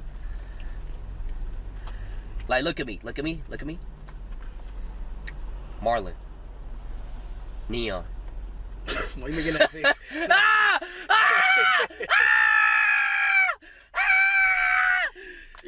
Yo! He's weird. Yeah! He's weird as fuck. You're weird. You got your clip. Yo! What? I didn't even make a face. You did like a little smirk. Oh God, I did it, bro. Oh, what? I swear, bro. Damn. Okay. Moving forward, man. Shout out Neon though. Yeah. He's cool, bro. He's cool. Chill. Vibe. Shout out Jake. Wow. True. That true buddy so fire. I gotta get you some. The way Neon planted himself in the industry. 10 games to get to know me, man. 10 games to get Yes, to know me, sir. man. Okay, chat. You're gonna spam W or L, okay? Blur, the racing game back in the day. Fire as fuck. Little Big Planet. W's. Come on. Come on. Mirror's Edge. That's a good game. Mirror's Edge, I'm gonna be honest, no, bro. Oh, man. I play like Valorant, CSGO. It was fire. Grand Theft Auto 5, obviously. Hobble. I was a fiend on Hobble. John, you used to play Hobble? Nah. Oh, come on, bro. You slacking. Come on, bro. Yeah, GTA 4. GTA 4, you on GTA 4? Nico Bellic. Goated. Assassin's Creed, the first ever game. I'm not gonna lie. Ezio? Yes. That was peak. Yes. I actually just downloaded like every Assassin's Creed game. I'm about to just replay them. Yeah, no. Offline. Call of Duty Black Ops 2. Pain. Okay? We got Midnight Club Dub Edition. You know what I'm saying? Fire. And then Mafia 2. How do these games shape you, bro? You think these games impacted your life in any way? Yeah, bro. Or you just having fun? Nah. Each game has something to do. GTA, you know what I'm saying? Hobble made me international. Assassin's Creed gave me the history. You know what I'm saying? Mirror's Edge made me athletic. You know what I'm saying? Yeah. Mirror's Edge made you athletic? Yeah. Yeah. Is that... Chat, don't spam cap, just, you know what I'm saying? I'm not gonna lie though, like, for your weight, like, you are dead ass athletic. Like, you are more athletic than me. I went which to is the fucking insane. No Like, cap. how? No. Jason, no troll shit. Please. On Jesus, look, I literally went to get a DEXA scan. The girl told me, the girl who like do the whole shit, she like, you have a body of an athlete. You just have mad fat on top. Like, my bone density is athlete style. How the like, you were just genetically gifted, basically. Like, I basically would have been an MLB if I gave a no game. Like, no troll shit. How tall are you? I'm 5'8". You can still make an MLB. Yes, you can. No, yeah, you can. Yeah, Baseball you can. players. Not NBA. Well, IT. Don't do that, bro. Well, he's 5'9". He got it. But I wouldn't do basketball like professionally. I don't like that. I would do like baseball has less motion in a way. You could be 5'8" and making it in baseball. Yeah. Football too. Football, soccer. But I wouldn't do football. That CTE should be scaring me, Chad. Yeah, no, that's just scary as fuck. I would have definitely been an MLB. Like 1,000%. Oh, you said GTA 5, right? That impacted you a lot, obviously. That too. Most you made in that in your GTA server in a month. So weird.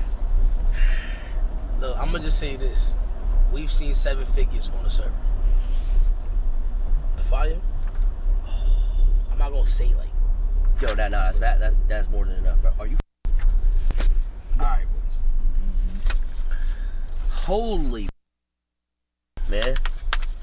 We go drink some water because I already know they pay me up later on. Damn, bro. You need more water? Shit, let me get you another water. Matter of fact, bro. What's up? Now you go. Great. Wow. Yeah, big bro. Oh, all right. Coming to an end very soon. Jujutsu Kaisen, JJK. W or L, bro? You getting into anime at all, or did you even watch JJK? Or you a LARPer, bro? Anime. Am I what? A LARPer.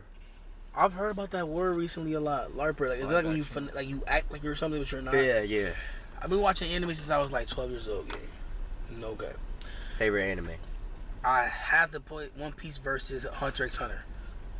One Piece versus Hunter x Hunter. But the thing about me saying my favorite animes become everybody's favorite animes after they become like mainstream. You know what I'm saying? So when I was watching Hunter x Hunter 2013, you know what I'm saying? Nobody, like, we're weird to just watching it. You know yeah, to be honest, anime back then, like, I would never tell anyone because I would still tell people. I would only tell my like close friends, but like I didn't. Nah, I'll tell you because I always had this thought like, this might be weird, but like I always thought that I was like wavy. Okay. In my own way, like I know I'm wavy. Wavy. So I always felt like I hate like bullies. Me too, bro. So except I was the bully in high school. That ass? Yeah. That's L, nigga. That's whack. Yeah, no, but I mean I grew from it. I mean you grew from it, nigga, but them niggas didn't forget what you did to them. Yeah. So you gotta hit them up. Yeah, no, I did hit them up. Collab stream 100K for each one. Ooh, no. Niggas weird. Nah, but look, no troll shit. Why y'all saying cap, bro? Look, like with the animation. Yeah. It's considered weird, right? At the time. I know now it's more accepted. Yeah. Even streaming too, like shit just changes. TikTok. No, This is straight dick riders. I know what it is, bro. We still weird to them. But we in the Maybach. Eating Pelicana. Waters in our hands. Come on, bro. Feel me? Shout out to the driver. Shout out John. Yes, sir. 6K for the rig. You know what I'm trying to say? Like, come on, bro. It's still weird to them, but you know niggas be chasing the bag trying to look cool. You feel me? It's still weird to them though. But we in the Maybach though. You know what I'm saying? Hello. Eating chicken wings. Eating man. chicken wings. You feel me? With the tray up. Feel me? Yeah. But look though, I forgot my train of thought. It was some anime shit, but whatever. Point is, I started with Hunter x Hunter. It was fire. It became mainstream. It kind of pissed me off because everybody online now seems to be watching anime. But they're not watching. They're LARPing. Huh? They're LARPing. Yeah, they are. Which is like terrible. Like, I had an otaku face too. Otaku? Yeah, I was feeding. No wonder your Japanese is good, bro. Like you got a good like accent. Like if you can speak Spanish, you can speak Japanese.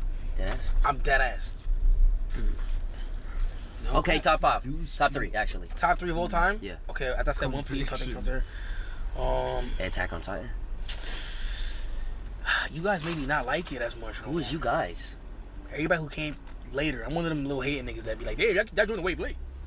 I'm one of those type of niggas. Like, Tripper, bro. That's peak right there. I love AOT, but damn, but the thing that season cooked me. Sword Art Online has so much.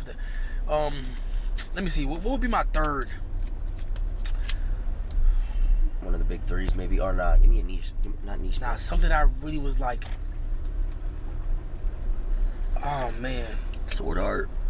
I would. The thing is that they had dropped the season that was like, and that made it just true. It went Tokyo crazy. Ghoul, same, bro. Season 2. Chad, what would y'all put at number 3, gang? They say food. I love Food Wars. Oh, I used to make food just to watch Food Wars. I swear to God. You ever watch Food Wars? I haven't watched Food Wars. It's so like it's just a feel good. I heard that's just like food porn. It's just wavy as fuck. Yeah, okay, I gotta tap in, bro.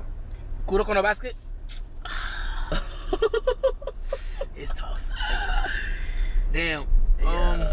Reggie doesn't play the final. Demon Slayer. Nah, I never really got into Demon Slayer. To be honest. Yeah. I wasn't really fucking with it. I used to. Damn, I don't know, Chad. Full Metal Alchemist. Full Metal Alchemist is one of those. They always consider Full Metal Alchemist one of the OGs, one of the classics. I still haven't got through the whole genre. Everyone who Have plays you? now. I'm on episode like. They have 4. 2 though. Yeah, I'm on Brotherhood. Yeah. Yeah. Dragon Ball Z. Nah, I'll let y'all pick. Y'all pick the 3. Whatever the number. JJK. You watch is. JJK? Yeah, I do. JJK is up there for me too, bro. You saw the movie? Yeah, I saw the movie. Alright, chill. I ain't watching it. I'm spoiled, bro. I'm still watching everything. That's good though. That's good. That's what's fun, bro. That's how you know it's good, fun. bro. Yeah. All right, so come on, bro. You gotta pick one. Pick me up, man. Damn, bro. All right, let me go into my Crunchyroll. Hold on, gang.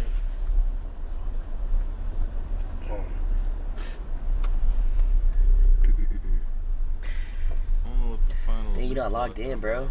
It logs me in. Vinland Saga? I be trying to use my man's Are you account. talking about the other game? Like no troll shit. Yeah, nah, that just same shit with me, bro. JoJo's. I'm not paying for shit. If you got it, gang, give me your account. Nah, that's facts, bro. I mean, actually, everybody used my account. Actually, I'm trying to log me in. It's just crazy. Kogias. Huh? Kogias. Who's that? That's an anime. How you say it? Kogias. Kogias. Is that the one that it's like a sky thing? It's the one where like everybody's got that superpower in their eye. Oh, you know what's my 3? Matter of fact, Parasite. Ooh, Parasite. I cried watching Parasite. Parasite was so Silky fucking put me good, on. gang. Parasite Silky was good. beautiful. That shit was so good. That shit was so good. That so was like good. top tier, so bro. Good. So good. That was good. That was good. Yeah, Parasite was OD. Alright, bro. Last tweet or picture. LeBron James. LeBron! Shout out Taco 2. Hit the spot, baby. Listen, you were invited on a podcast with the one and only LeBron James. First of all, how you smell? I don't know what games. I don't have any.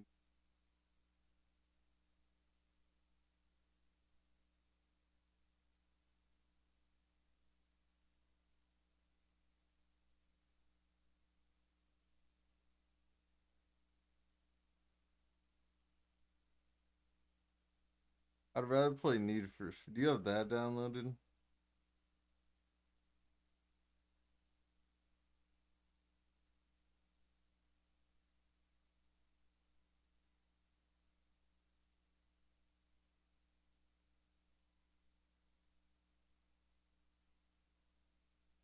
How you smell? Yeah, like he smell good, as good as I he don't know. plays I don't know how he basketball. smell. You don't know how he smells? Listen, I'm not tired. I'm about to jump up and do splits. You feel me? And shit. I know you want to do that. You want to do that? I mean, You would do I would do that shit if I could get up that high. Shout out Bron. Shout out Bron. I ain't gonna lie. Bron's a real nigga. Like, How was it like with meeting him, man? W is like it's Bron. I don't know. I got this thing. Or I could download the. Nah, Bron dead ass 30. Shout out to Wifey 2. Shout out to who else I did? Casey was there. Taco was there. You feel me? Like shout out to the whole fam. You know, funny. As long as I'm not lagging. Yeah, Bron is amazing, bro. I ain't gonna lie. Cool guy, chill. He down to earth.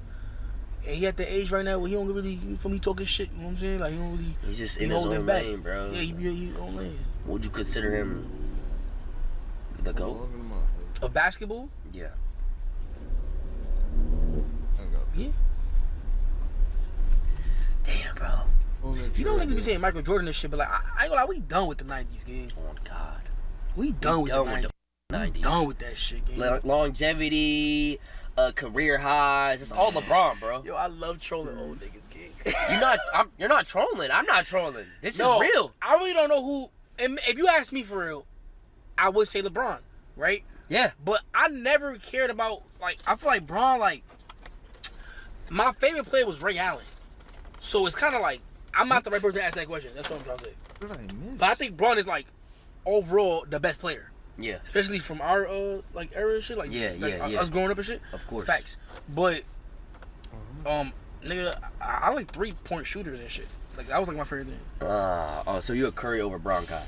No, I'm actually not. But I'm just saying like Ray Allen. Like the shooters. Ray Allen, yeah. Yeah. Okay. You know what that is? Yes, I know Ray Allen, bro. My bad. I know ball, man. My bad. He left the league. He really, man. He been golfing and shit like that. Yes, bro.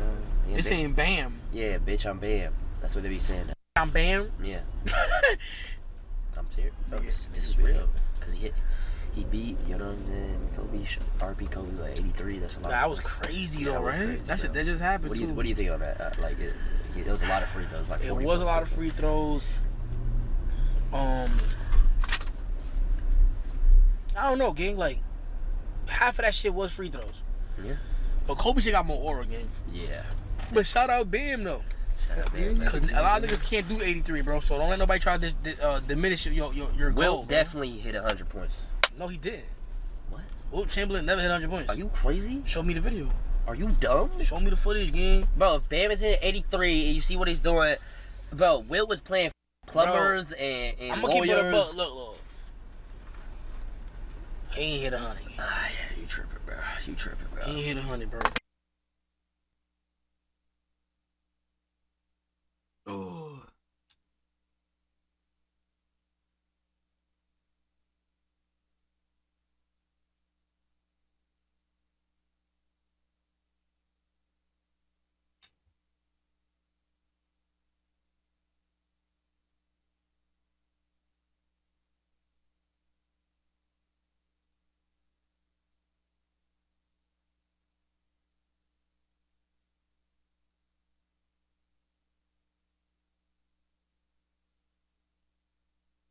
I ain't gonna lie.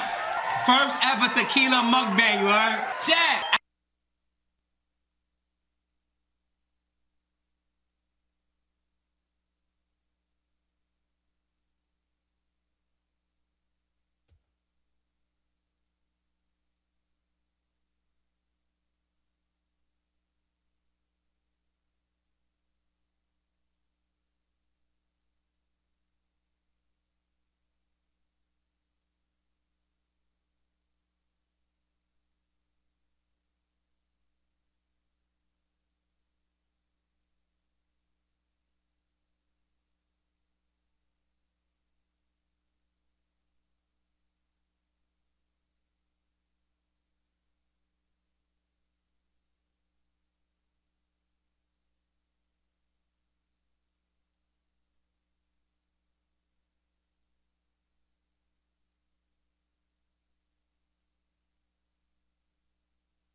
Why aren't actors ugly? We came, we saw, we kicked its ass. Bill Murray was 33 when he shot Ghostbusters. That's right, boys. And in the 70s and 80s, this is what actors in their 30s and 40s look like. But something has changed since then, because actors that age today don't look like this anymore. I lost my hand! They look like this. Or like this. Actors today need to have great hair, perfect skin, and be in flawless shape. They don't look like regular people anymore, they look like supermodels. This isn't every single actor, but it's clear there's been an overall change in how A-list performers look. And it's also how they're shown to the camera, like in low lighting and with more vibrant colours. They're surrounded by other people, and on an actual set, rather than a green screen. Everything's under control, situation normal. You're probably going to say this is because of a wider trend of movies looking bland and flat nowadays, and things like bad lighting, dull colours, and the Netflixy look make basically everything in modern movies look worse. And also, we can't ignore cosmetic surgery. As my plastic surgeon always said. But if you look at movies from before the millennia, it's hard to deny that the actors looked more like regular people. Keep it still back there, lady, or else we're gonna have to shoot you. Okay, so the word ugly is a bit harsh, and I'm not trying to objectify or body shame anyone. Most people who are cast in movies aren't unpleasant to look at. I just mean that they have bodies and faces that could theoretically belong to a normal person without the aid of personal trainers, dietitians, and plastic surgeons. They look like normal everyday people you could see walking down the street. I need a man who has powerful friends. Bruce Willis, Bill Murray, and Jack Nicholson aren't bad looking guys, but they have a sort of everyman appeal that we just don't see in today's stars. We saw it on the television. And a big part of this is that today, people just generally look younger. Physical, clean, age, 26. There's a great Vsauce video from a few years ago that goes into this in more detail. Essentially, the clothes and overall style has changed, and combined with better medical care, nutrition, and less smoking, people are healthier and better looking. I started smoking when I was about 4. So here's a few age comparisons that highlight this in action. My mom was already dead then from lung cancer. Gene Hackman is 44 here. Actors in their mid-40s today look like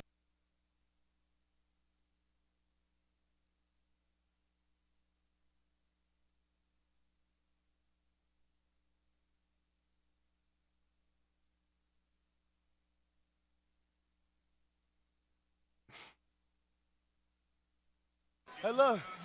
Y'all like bodybuilders? Bodybuilders? Yeah. I like skinny, scrawny guys. How about multimillionaires? How about 8 inches and thick? How about talented? How about loving and respectful? I lost my wife 10 weeks ago, 21 years faithful.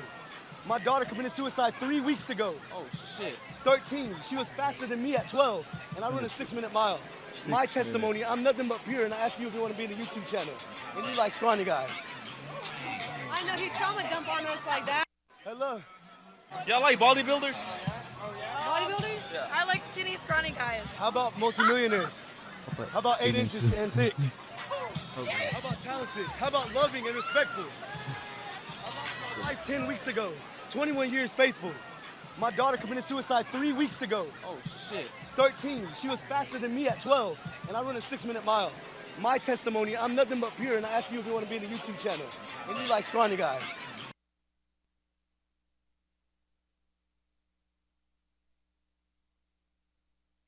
Contact that.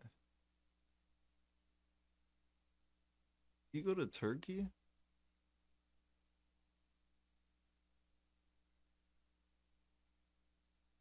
How about multimillionaire? like this. Are we soulmates? Or like this. There's quite a big difference. Just a little slap. Sylvester Stallone was 30 when he first shot Rocky. Look at his face. A comparable actor today would be Timothée Chalamet at 29. Young pup. But they play very different types of characters. If we want to be fair, let's compare two all-American action stars. Drop the dickhead. Glenn Powell, 35 in Twisters, and Bruce Willis, 33 in Die Hard. Robert Pattinson was 35 when he played Batman, and Michael Keaton was only 2 years old. Bruce Wayne. Are you sure? But Keaton has visible lines around his mouth, his hair has receded a bit, and he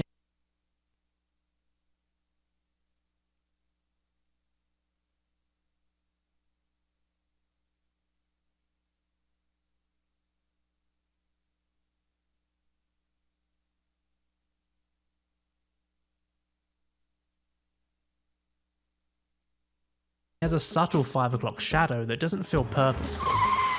But Pattinson, even though dressed up to look sleep-deprived and reclusive, has a chiseled jaw and perfect skin. Overall, he looks a lot younger. That's interesting. But there's something more at play than actors simply looking older in the past. Frank, they're not here for you. It's the kind of faces that have changed too. Weird Al Yankovic is on the plane. It's the everyman, receding curly hair or imperfect skin. And it's because of these distinct features that characters had a stronger sense of personality just by looking at them. Do you have any hobbies? I collect spores, molds, and fungus. Now, back to ugly actors and aesthetic personalities. Do you have any hobbies? In the opening of Once Upon a Time in the West, we meet 3 characters who don't survive the end of the scene. But they all have an interesting look. Al Mullock has long hair blowing across his face and vibrant blue eyes. Jack Elam has the long eyebrows and beard that goes down his neck. And then Woody Strode looks completely different, with a square jaw and a piercing look. From their faces alone, we can get a level of understanding to their character. It's hard to put into words, but we get a feeling that this guy is going to behave differently to this guy. And then compare them to the station manager. We can understand the dynamic just from the way they look. Some damn people, bruh. What's that religion? Hollywood.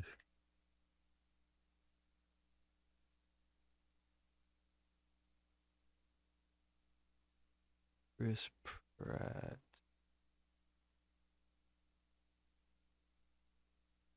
Wait. No.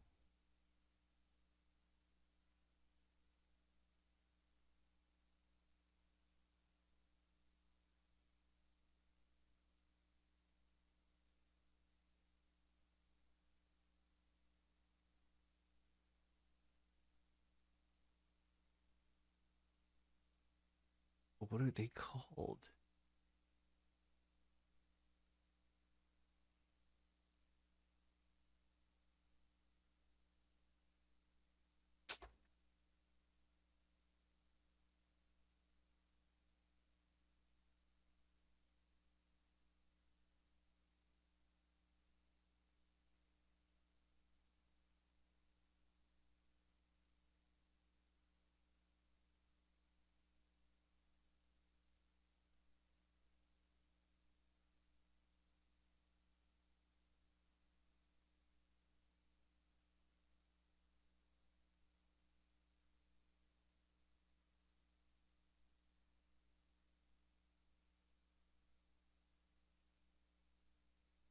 I can't find.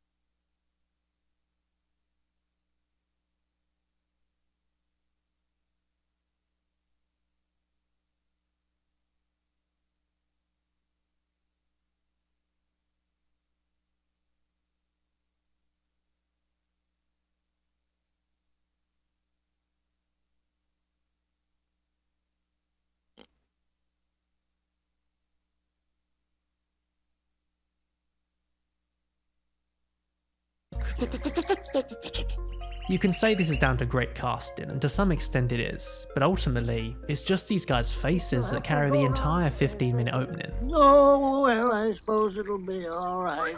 It's the same with the heads of the 5 families in The Godfather. Sure, they all look like mob bosses, but they have small differences in their appearance. We're all grateful to Don Corleone for calling this meeting. How they style their hair, the type of suit they wear, and how fat they are, all goes a long way to tell us about their character. He had all the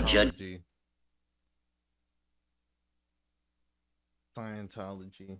judges and politicians in his pocket. And this isn't just limited to side characters. Even the leads in the past had a more interesting look. They didn't all look like supermodels. You look like 40 miles of rough road. This is people like Sissy Spacek, Leslie Nielsen, and Cher. They simultaneously look like a normal person, but also have a unique look. Completely normal individual. Kurt Russell in Escape from New York was big.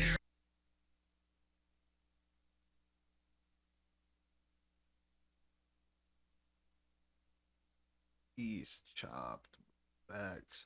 But in shirtless scenes, his abs have little definition. Bruce Willis was handsome, but his receding hairline and modest muscles retain a sort of everyman look. And compare how Hugh Jackman looked in the first X-Men film in 2000 to Deadpool Wolverine. So what is the effect of this? What is the effect of seeing these regular looking people on screen? And how does seeing interesting faces work to make a movie better? Let's take a look at a few examples. What have you done to it? What have you done to its eyes? This is Mia Farrow in Rosemary's Baby. I'm Rosemary Woodhouse. As the film progresses, she cuts her hair shorter and begins to look paler and thinner. Visually, we understand the transformation the character is undergoing.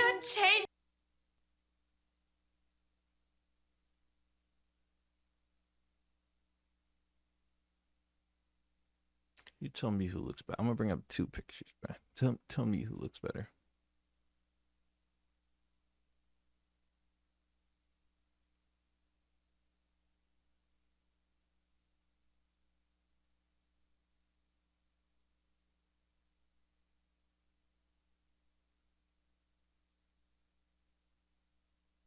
Tell me. I just want to go to Dr. Hill and get a second opinion. Would this work if she was played by someone like Margot Robbie? I don't think so. It's Mia Farrow's unique look that helps make the character feel like an actual person that could exist somewhere, which makes us empathise with her more. Dr. Hill, please. It's the same with John Travolta in Blowout, Shelley Duvall and Jack Nicholson in The Shining, and Malcolm McDowell in A Clockwork Orange. It was horrible. In Star Wars, Luke and his family look like fairly ordinary people, whereas Grand Moff Tarkin and the Imperial officers have a much more austere look to them. Fear will keep the local systems in line. In the 20th century, the pool of actors to choose from seems to have been much more aesthetically varied than it is today. There was actors with big noses. I got it. Go ahead. Big foreheads. He's gonna prove it to the whole world. Heavy-set eyes. Did you know that? And receding hairlines. With you and me together, that'd be tops. We subconsciously infer things about people's personality based on their features, which in turn helps them create a richer character. They just be getting Michael B. Jordan twice, bro. So, without much heavy lifting. Mentally, you picture my dog. In Taxi Driver, De Niro's buddies look like real cab drivers you could actually find in New York. This guy, completely bald on top, but with a flow at the back. This guy with his scruffy beard and round glasses. And even De Niro himself with his 5 o'clock shadow and redness around his eyes. If you got into a cab and this was the driver, you wouldn't think twice. Did I tell you to do that with the meter? All of these actors look like they actually belong in the setting rather than just walking out of a dressing room. Can I talk to you for a second? And this is environmental immersion. In 1976, after Sylvester Stallone went 15 rounds in Rocky, his face was soaking wet, his hair sticking to his head, and he's covered in blood with his face fully contorted with bruises. But in 2015, after Michael B. Jordan fought in Creed, he's just got a subtle sheen of sweat and a small bruise around one eye. Stop! It's me! At the end of Spider-Man, Tobey Maguire's suit is ripped to hell, revealing his bruised, dirty and sweaty face and this chaotic tear across his mask. Mr. Osborn. But for Tom Holland, he's got a couple of cuts that seem very intentionally placed, and his suit isn't ripped at all. His mask hasn't been torn open, but just neatly taken off. Hey, Blondie? Water? After Clint Eastwood walked 70 miles in the desert, his face is completely scarred and burned. We can barely recognise it. But today, there aren't many examples of actors looking scarred like this. It seems like everyone has to look perfect all the time. It's as if somewhere along the way, almost every actor has taken the substance and transformed into a kind of picture-perfect version of themselves. Not a single wrinkle, not a hair out of place, and completely smooth skin. The best we'll get is maybe a small smear of dirt or a tiny cut. And they look great, but when everyone looks perfect, things start to get a bit stale. And sure, this isn't every single actor working today, you can still find distinct looking people, but it seems like it is the majority of them. In an article from 2021, Raquel S. Benedict likens our body to becoming investments in which we have to maximise our value through looking good. We're reduced to a collection of features like perfect skin or a strong jawline. The body is no longer the vehicle. Why do we just use Ian Connor? Whatever his name, bro. Features like perfect. Benedict likens our body to becoming investments in which we have to maximise our value through looking good. We're reduced to a collection. Gang.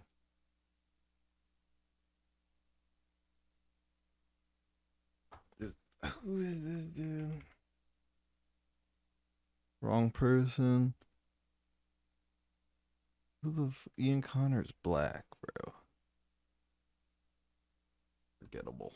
of features like perfect skin or a strong jawline. The body is no longer the vehicle through which we experience joy and pleasure, but a status symbol that needs to be constantly presentable to the world. Put your greasy tits away, you preening slut. For actors, this is taken to the extreme, especially for women. They can never age or show any imperfection. They need to be a bankable star, and a big part of this is looking good on camera. Pretty girls should always smile. Let's take hairlines as an example. Sure, Andrew Garfield probably got a hair transplant because he thought it would improve his appearance, but also because it's better to have a smaller forehead as a leading man. And with modern technology, if you can fix this, why wouldn't you? Yes, Sergeant. This just wasn't the case in the past, hence a wider spectrum of hairlines and a bigger aesthetic variety. I wouldn't touch one hair on his goddamn little head. But today, this is becoming increasingly noticeable, and more people are commenting on it, and here are a few things they've said. I miss actors having normal teeth, and then a picture of Tom Cruise from The Outsiders. Check this out, buddy. It's so annoying and just plain boring that everyone has the same teeth, the same body. I miss people looking different and interested. Restroom and make sure my hair is perfect. I watched Invasion of the Body Snatchers last night, and it stood out to me that while Sutherland is hot, he's also clearly in his 40s. Like, if Hollywood wanted to make a movie of a 40-something A-lister playing a middle-aged health inspector, who would they cast? Ryan Reynolds? Chris Evans? I got this. We no longer have leading men who are We actually can afford for everyone to have straight teeth. good looking and charismatic, but also don't look like they wake up at 5 AM to hit the gym. On Twitter, someone was talking about the 1974 movie Taking of Pelham 123. calling Pelham 123. They said it's weirdly invigorating to watch a movie where every actor has an incredible face, and they all look normal, like no veneers inside. This is supposed to be a democracy. Old actors have more grace than current ones. We can't have a truly accurate cast for the Beatles because they just don't make weird, crusty looking young men actors like that anymore. I miss casting movies that weren't all A-listers or trying to be. Sometimes just having normal ass people in your movie makes it feel more realistic. To which someone replied, "Convinced this will be the downfall of the Odyssey." Which brings us on to perhaps a good label to put on this kind of perfect looking A-lister we see today. iPhone face. It's hard to define, but I think it's basically this kind of pristine look that most actors seem to have. It's why some people look out of place in period pieces, because they've got a modern haircut or their teeth are too white. They're striving for a kind of look that didn't really exist before the 21st century. And this speaks to a kind of aesthetic that many modern movies have. They're perfectly lit, the set perfectly designed, the actors in perfectly clean clothes. But this kind of perfection just makes it all look boring. It's the messiness of a normal kitchen, or the dirt kicked up from horses, the colour of the set, and the way it's lit. We're losing a sense of personality not only in how actors look, but in how films in general look. Hello? Digital cinematography has given everything the same kind of Netflixy feel. Look, this isn't every movie, and it's not every actor. If you look for it, you can find interesting looking people in modern movies, but this whole change in how actors, and by extension movies in general, look, is a natural result of an industry that's afraid to take risks. Movies need to make money, so they minimise anything that could theoretically make the film. What do you mean, hear me out? It's Michael B. Jordan twice. I hate.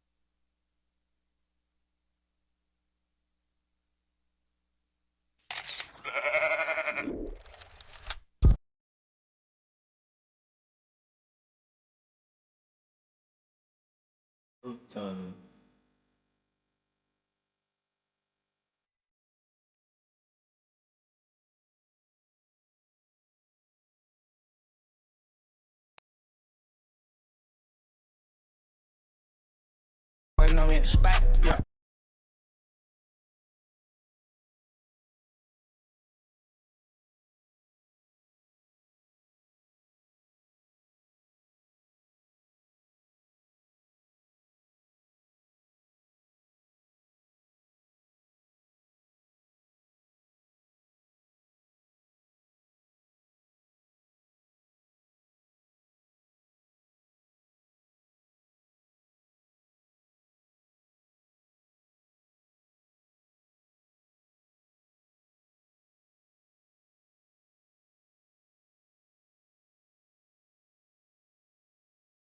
Okay, road prices.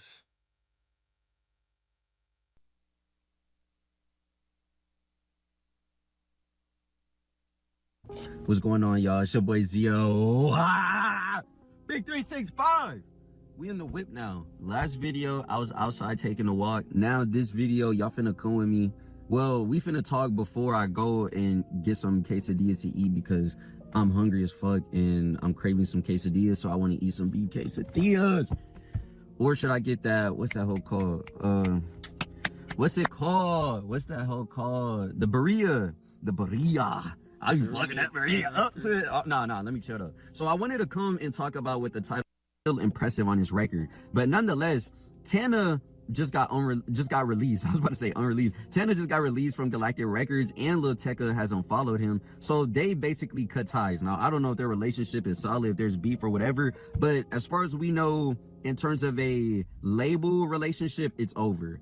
Tana now is an independent artist from what I'm assuming. I'm sure he'll eventually either get like a distribution deal to get some bread off of that, drop an album under someone. However, he decides to play out his career, but he is independent right now. And so far, what we do know about Tana is very well connected. We know Tana is very well connected because he's always with the YVO camp. He's been known the YVO camp. He's doing a lot of production for artists under the New Atlanta scene. He's even doing collab productions with Zaytoven. The guy is well connected. You're seeing him at, I think he was at Louis Vuitton, or he was at some fashion show sitting front row. He's meeting all these mainstream people who have solidified names.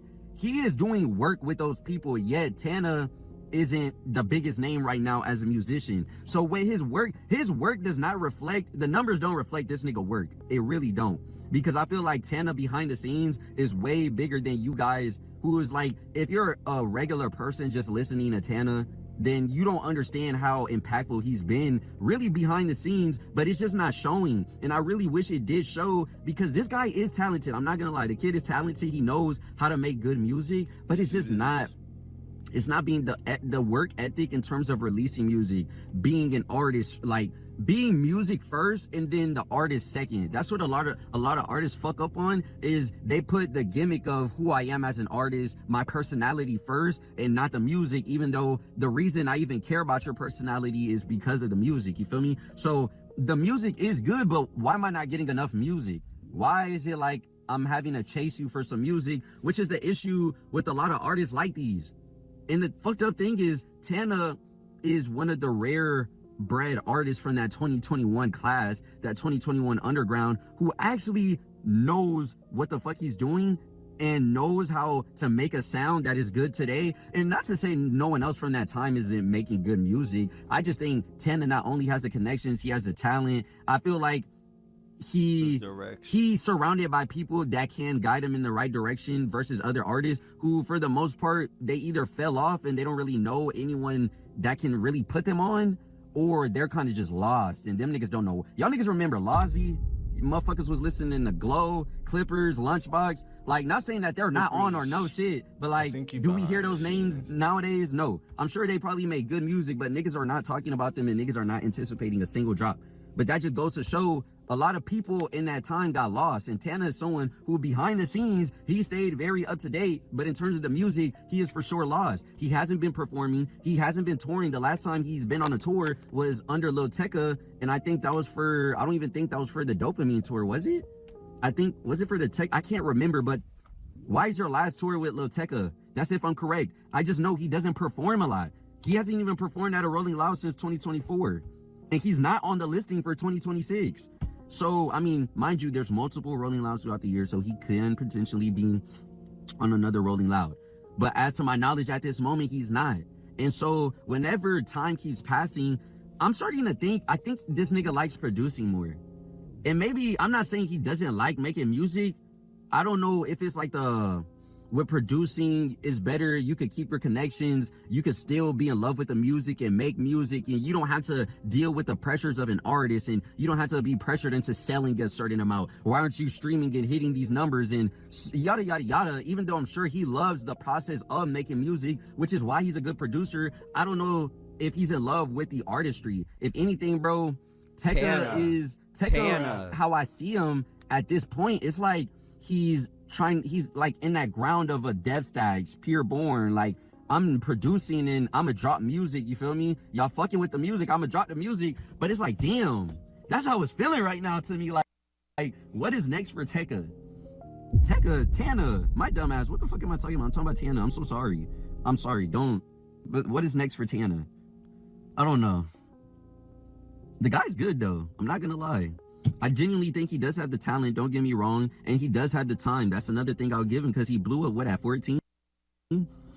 Yes, he's been on for a long time, but it's kind of like that YoungBoy effect where YoungBoy's only 25, yet this nigga's been on for a decade.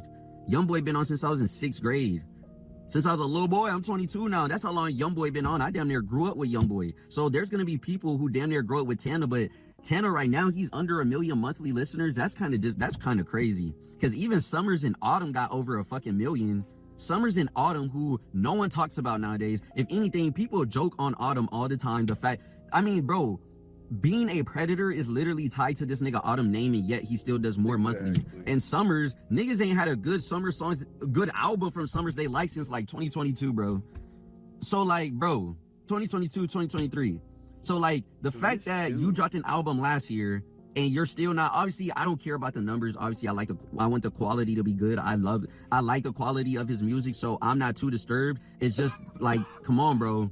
You could for sure be bigger if you wanted to be, but that's what I'm saying. I don't know if he wants to be. I don't know if that's in his interest. It's hot as fuck. I know y'all see me starting to glitch up. I gotta turn the AC on, but I really don't know what to anticipate from Tana. Yo, so after I turned on the AC vent, I did not expect for my phone microphone to pick up the vents blowing, so it literally just sounds loud as hell while I'm talking for the rest of the video. But it was really only a minute left. All I did say was that I do think Tana can replicate his former label boss, if you want to call him that, Lil Tecca, in terms of being able to follow that formula and dropping a hit, capitalizing on that hit by releasing an album, and then you go on tour, you repeat the cycle. And just like Tecca is someone who is very big. He's very big in the background of this music shit. He does the producing, he's finding those artists, and I feel like it's the same thing with Tana, and I feel like that's something Tana could do. And it's actually crazier because I feel like Tana is more talented than Tecca, no lie, especially for him at his age. And I think Tana has better networking than Tecca did whenever he was coming up. It's just Tecca had a bigger hit. Tecca can drop a hit. That's the thing. Tana cannot drop a hit, which is exactly what the struggle is. The last time Tana dropped a hit was fucking 2021, was really Antisocial for real. Antisocial, 14, like those songs, those were songs with like 25+ million streams, 50+ million streams. Like those hits, or even if you want to go out Plaques, really just Antisocial is like, he doesn't have any hits, at least in the current day. So he definitely, like, I don't know. That's what I'm saying. That's why I feel like with the producing and being able to just be in the background and not have the stress of being an artist is just so much easier. And I can understand that, bro. As a human, this shit gets stressful. I can't imagine being an artist, and I can't imagine like people having these high ass expectations on me. Mind you, I'm just trying to do what I love. Like, I'm just trying to make music type. So, hey, we'll see what's next for Tana. I'm expecting the best, bro, because I know there's talent there. I see it. So I just expect he's gonna most likely figure out how to make that right move. I mean, I'm sure he's tapped in with Cardi enough to figure out how he could talk to bro, figure out what ways can he do, or where can Cardi guide him to someone that can help him, or not even just Cardi, because he's also with the YSL camp. So it's like he has so many outlets he can go if he needs the guidance to really take it to that next level, if he wants to as an artist. But if he's okay in the background with producing and everything and just dropping occasionally whenever he feels like it, then that's cool too. I just feel like you just got to let that be more known, you feel me, so people aren't expecting like you're artist first and not producer first, you feel me. It's just, you know, just be transparent on that end. But it's been your boy Zio. I'm signing out. I'm gonna see you on the next video. I did get my quesadillas, bro, and I did fuck it up. I can't even show the proof. I should have recorded it, but I love y'all. Thank y'all for watching the video. It's that Lieutenant. Y'all stay cool, stay safe, strap up, and keep them hands solid, because it's getting crazy out here. But I'm gonna see you in the next one. Bye.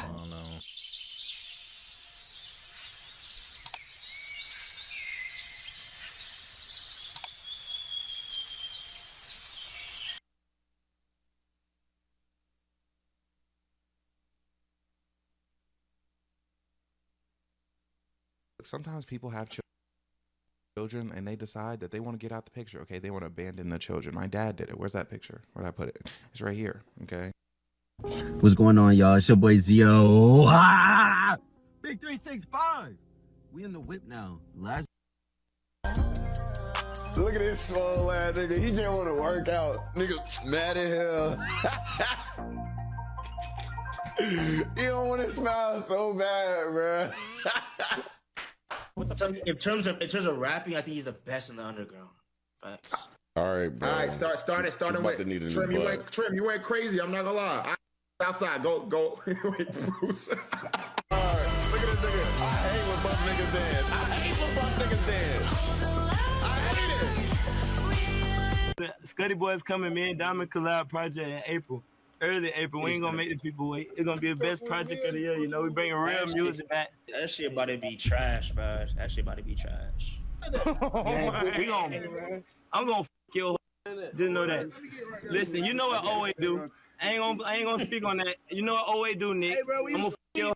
I'm gonna f your hoe.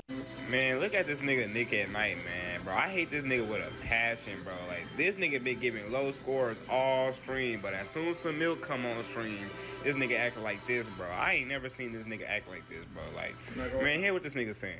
Bro, like, listen to this nigga, man. It's such a euphoric feeling. Saying that, nigga. I can feel the music going through my core, dude. I can feel it going through my vibrational being, dude. Saying that, nigga. Oh no, it just feels like you're in a sunflower field. It just feels like you're in a sunflower field, nigga. Has Nick at Night accidentally solidified himself as an underground log cow? I just finished the Blackboy Max Rising Star Song Wars, and Nick was going through it, man. Did I agree with some of his takes on certain artists? No. Did I agree with the points he was given? No. Some of them maybe, but like, no. And you can tell it's like he was being way too harsh, bro. The highest points he gave was a 8.5, I think. Let that sink in. The highest he gave was an 8.5. And it's like, you would think he's visibly enjoying something and he'll still give it a low score. And it's like, it's just mind-boggling to me, bro. And obviously, you know, everyone was getting on his ass about it, like, come on, bro, why you rate this shit so low? And then he got pressed. I forgot who he got pressed by. I think the nigga name was like Lil Nooney or some shit, but he got pressed. Oh my God. That's when it started going downhill for him. Because then Teases got on his ass. Skate Star got on his ass. Where I think that nigga Bruce called him a buff-ass punk. And it's just like, it's been like this for months, where niggas aren't really fucking with Nick and his takes. But now it's gotten to a point where like everybody's getting up on him and niggas are finally talking back to him. And now they realizing like, oh shit, this nigga's a fucking asshole, bro. Hey, man, I fuck with Nick as a person, but as like an actual like reviewer and rater, I can't get behind it. He might be worse than Anthony Fantano for me, but it's cool. Like I said, he's a good person. I fuck with him. What's going on, y'all? It's your boy Zio, and we back here with another video. Now today I wanted to make this video. I really wanted to make this video yesterday, but I couldn't get down to it because I had so much shit going on. Even right now I got a lot going on, but I can't let that detest me from putting out videos for y'all. So I gotta make this video so I could keep going strong. So I wanted to make this video about the situation surrounding Nick at Night and more speak on underground fans, because for a long time now I've been vocalizing this, but the underground has shown itself time after time how we're just going down like completely in terms of the artists we're listening to, the music they're making. Even though we're in like one of the best periods for music, we're also simultaneously in the worst time for music. If anything, it's like the best time for music, worst time for artists, because a lot of artists, there's so much bullshit within them. But that's another topic for another video. Today I wanted to talk about the fans, because the fans, the supporters, the pages, the blogs, everyone outside of the actual music and the industry and the artist team, those motherfuckers need some help. Y'all parasocial niggas who think y'all are like this with your favorite artist to the point that you're spinning the block on their behalf for some reason, y'all niggas need help. And this is an issue that isn't just in underground hip-hop. This is a societal thing. I don't know if it's because, it's for sure because of social media, and a lot of y'all don't want to admit it, but you guys are addicted to your phone.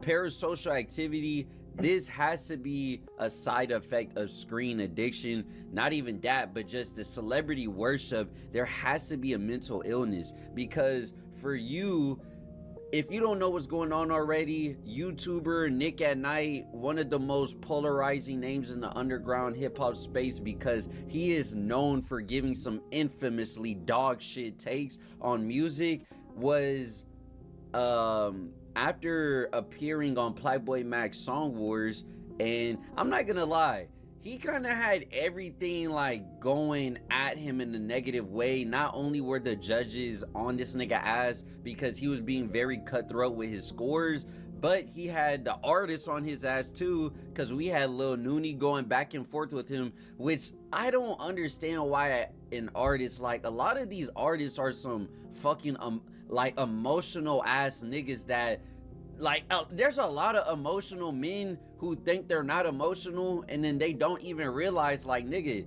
why do you sound like you finna cry? The Lil Nooney nigga, anyway, so he goes back and forth with Nick at Night. Not only does Lil Nooney go back and forth with Nick at Night, but Bruce dropped him off, and Southside was literally clowning this nigga Nick the whole time. Even if it's for jokes or not, them clowning them, like, oh, it's so deep, because y'all gotta understand, if I'm Bruce drop him off, if I'm Southside and I clown on this nigga Nick, even if it's a joke or not, I'm gonna have a piece of my supporters who are fucking parasocial, who really follow me, who defend me, go to bat about everything. There's gonna be that part of your fan base that are gonna start being toxic towards that creator that you're joking with, because some people genuinely don't pick up on the cues of joking or niggas like playing around. They don't understand that. So not only was Bruce and Southside and Lil Nooney on Nick ass, but then we have Teases and Skate Star, which is YSL. So if these niggas not fucking with Nick,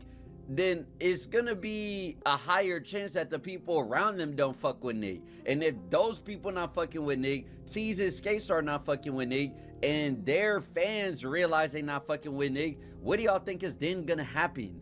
That sphere, which is that YSL sphere, which is already a big sphere in the underground, because a lot of niggas copy Thug, copy just Atlanta in general, people are then gonna send the hate towards Nick, which we then got, because after the Song Wars, a Twitter page, which is now gone, it's now either deactivated, deleted, like whatever happened to the page, it's gone. But this page called Yeen Ballin decided for some reason, like, you gotta think, what the fuck goes through the mind of these loser ass individuals who will beef with someone they don't even know at all, someone that doesn't even know they exist, and yet this man decides to publish a tweet basically saying that Nick at Night has allegations of fucking with a minor.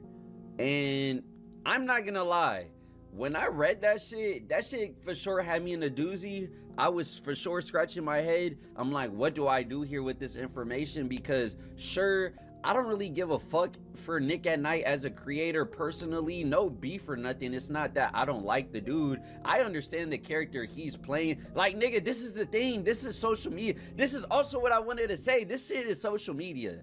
None of this shit is serious. Like, wait. We're talking about fucking music. Even though I love music so damn much, and I know music is an integral part of the human experience, but brother, music, us giving opinions, me as a creator, Nick at Night as a creator, Playboy Max, Duty, I'm Dante, like, it doesn't matter what we say, nigga, we're talking about music.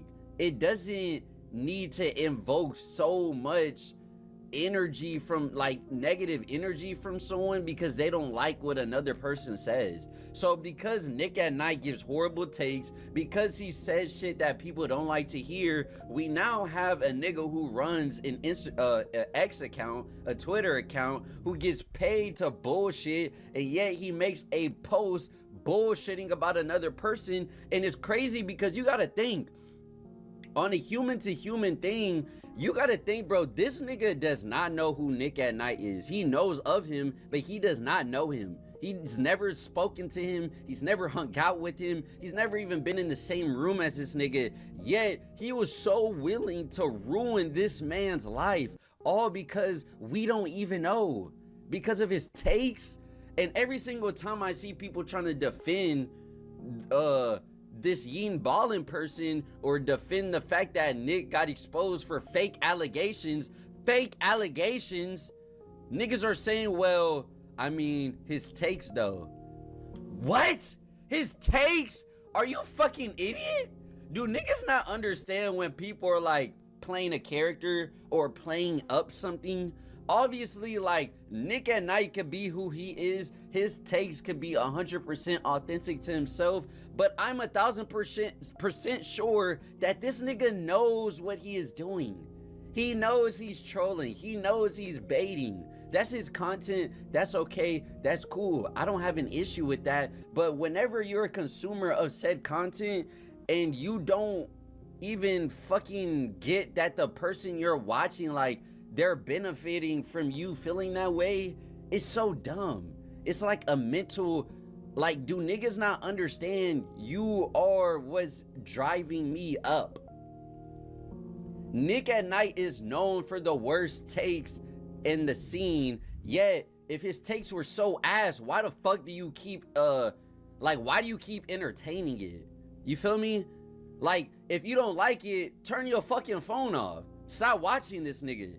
Stop listening. Scroll. Press I'm not interested. Block him. Yet, no, let's say that this grown man was fucking with a minor and let's ruin his life so then I could feel good about myself and ruin this nigga entire life, because let's remember, coming back from the allegations of being a PDF is not the easiest thing in the world, my nigga. And mind you, the post before it got deleted from the last time I seen it had 500,000 views. 500,000 people saw that Nick at Night was potentially a PDF. And not only that, there are people who ran with it, created their own posts, created their own stories, adding on more lore. That's where the fuck is all this lore coming from a fake fucking story? It's stupid.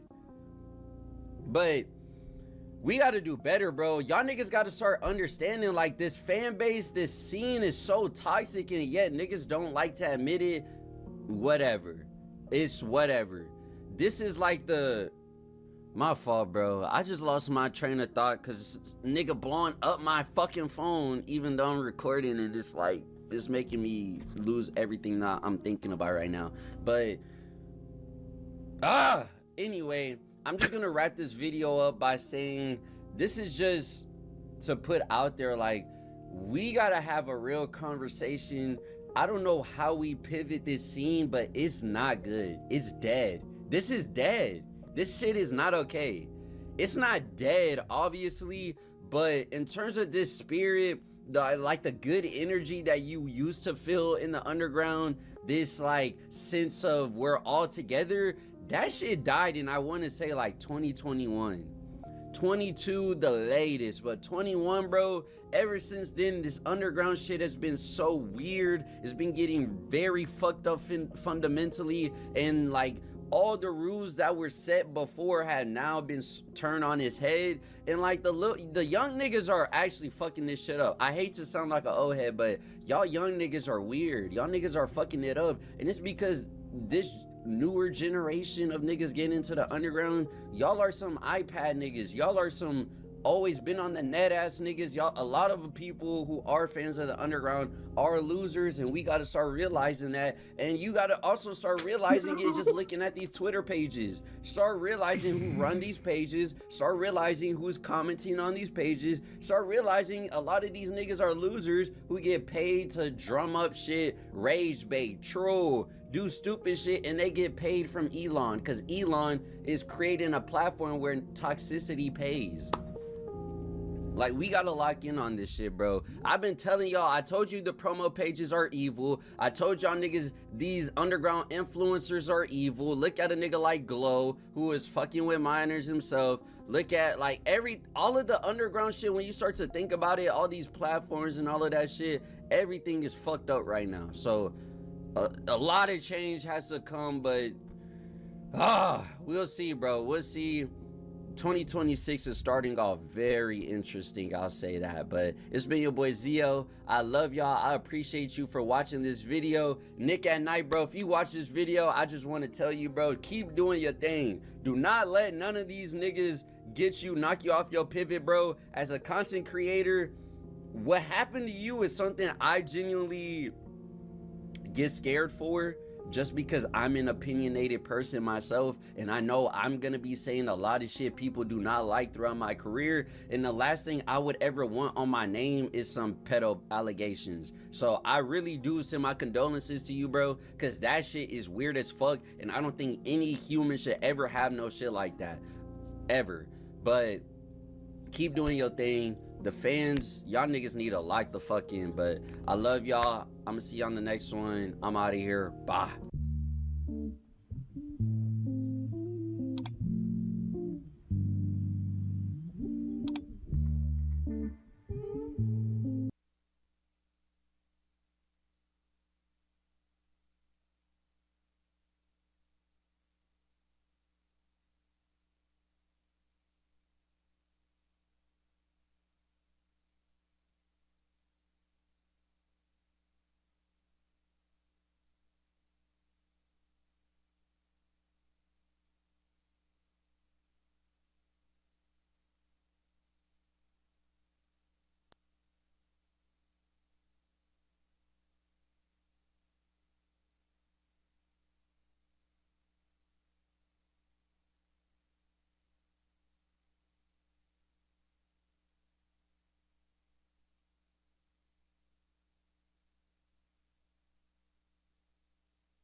I don't play. This the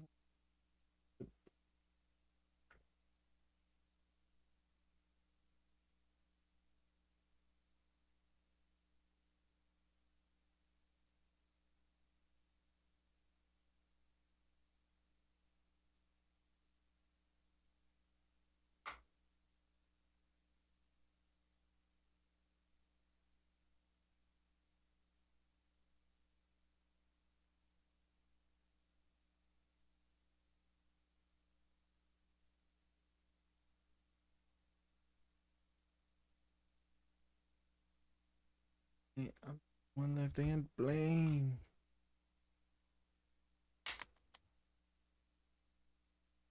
We live in a world where one comment online can ruin somebody's reputation, mental health, or the organization's reputation. Hi, my name is Daniel Odell. I'm a University Wait, of yo, Louisville you can't throw that up. 478 student. And today we're going to talk about cyber harassment. Cyber harassment is hostile, harmful, or inappropriate behavior conducted on digital platforms. But this is not just a personal issue. This issue affects employees, brands, communities, and leaders all around the world. Cyber harassment is an organizational ethics issue that requires leadership, policy, and accountability. Now, to give you a little bit of credibility before we move on, I have millions of views online and worked with companies large and small all around the world, and I've studied ethics, numerous chapters, not just in this book, but many others about leadership. Being a motivational speaker and a social media influencer and understanding ethics in organizations, I have a lot of experience when it comes to cyber harassment. When I first started working with organizations and companies, a lot of them, they didn't understand at the beginning how much it would be involved into their companies. Employees, leaders, managers, community members, social media influencers, individuals who use social media as marketing is all involved into cyber harassment in some way, shape, form, or fashion. When one is in a leadership role in the workplace, and especially like business owners and people who are involved in social media on a day-to-day basis, there's a lot of negative and hostile comments, personal attacks, threats of intimidation, public ruin somebody's reputation, mental health, or the organization's reputation. Hi, my name is Daniel Odell. I'm a University of Louisville. Members, social media influencers, individuals who use social media as marketing is all involved into cyber harassment in some way, shape, form, or fashion. When one is in a leadership role in the workplace, and especially like business owners and people who are involved in social media on a day-to-day basis, there's a lot of negative and hostile comments, personal attacks, threats of intimidation, public shaming, and cancellation. All of this because you seriously just can't make everybody happy in the world. So when it comes to not being able to make everybody happy, I suggest staying positive or turning off those comments to making sure your policies align with one's mission and values of the company. In Johnson's text, he specifically talks about setting the tone in the organization, specifically in the communications ethics chapter. Now, I translated that into understanding setting the tone within the social media comments, the emails, Slack messages, and more within one's organization. Because ethical organizations promote respect, fairness, and dignity in communication. Now, since we talked about the who, the what, when exactly does cyber harassment happen? Well, it happens 24/7. It happens in high-stress environments, controversial posts, and topics. It also happens when there's a lack of leadership oversight. My point here is cyber harassment is constant, and it happens on multiple social media platforms and accounts online. Now, there's some YouTube creators and social media influencers like myself and the Fluffy Poodle and the Outdoor Boys and other major influencers who literally turn off the comments so they don't have to deal with cyber harassment within their company. But then there's companies large and small who moderate their comments that align with their organizational ethics within one's company. Johnson also mentioned that ethical leadership is thinking about the impact, not the intent. So when it comes to online communication, if it's not positive and line within one's organization and the ethics, if you want to play that, I wouldn't that's even probably post more fun than a literally, way out. don't We can post still it at play a all way if out. it is not positive. A good strategy to have is think about others and how they are going to respond to it. Consider multiple perspectives, lead by example, and promote positivity. But like we said before, like This a lot of nigga YouTube got channels some and shit he's hiding, bro. This social media nigga channels too. platform Nah. control, and ultimately it will build that culture within one's organization. So when it comes to organizational channel's called ethics The and Fluffy cyber harassment, Poodle. it's not just an online issue.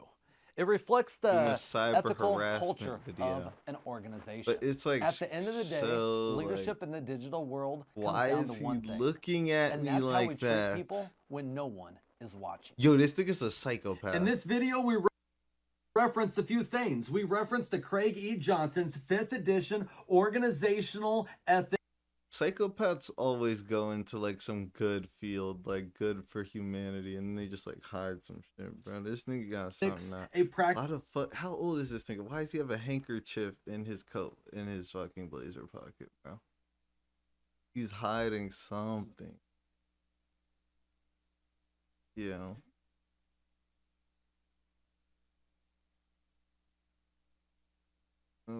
Which one?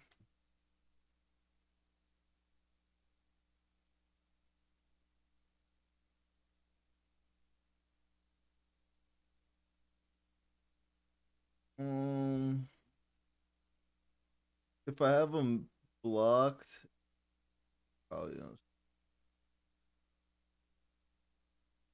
Who the fuck? This nigga banned, bro.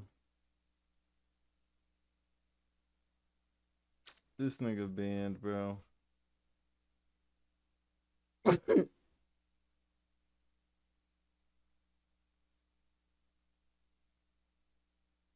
I think his account's already deleted. Well, hold on. I have to change permission.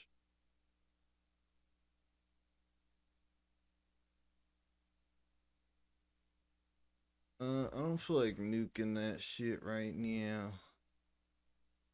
It could stay. It could stay for now.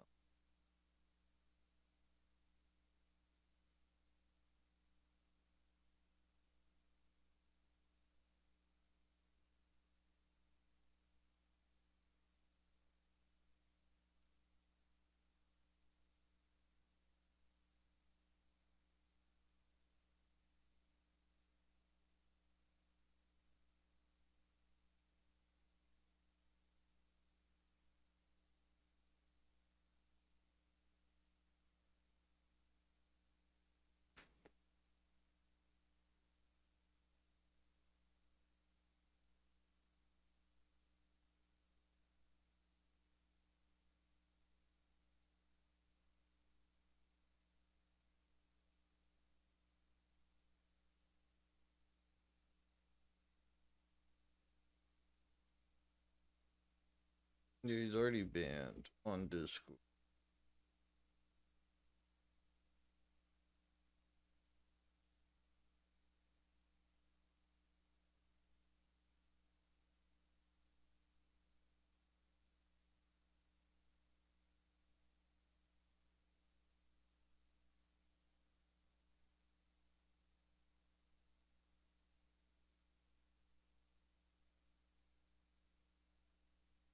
This isn't even a bot.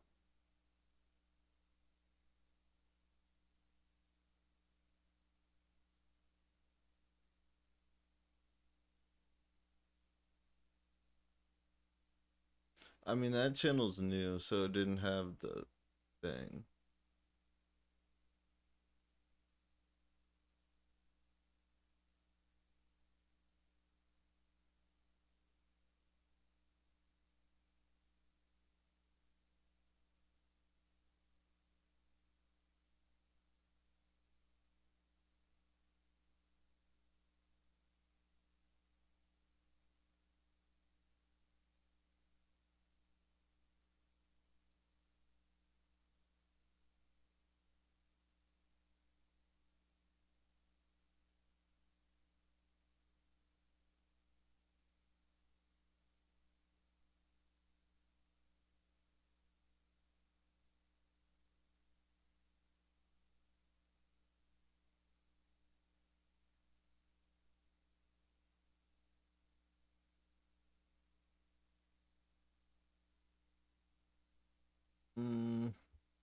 It said like 9 minutes left. Do you have Parsec downloaded?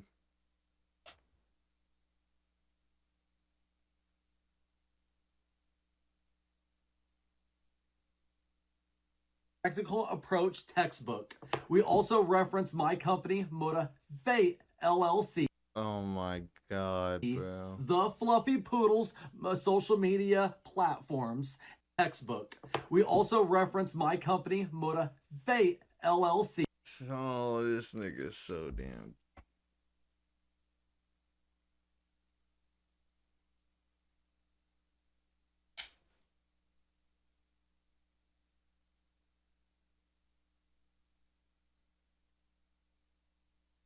Would you consider the Jordan 1 timeless? Like, it's an iconic cultural staple. Very versatile yet visually striking. It's one of the most iconic sneakers of this millennia. And what about skinny jeans, which I know a lot of people have strong opinions about, but Slim fit is the best-selling cut for a lot of these big denim brands. And what about vintage band tees? Good art lasts forever. The point I'm making is the term timeless gets thrown around so often when trying to describe anything with significant contemporary impact.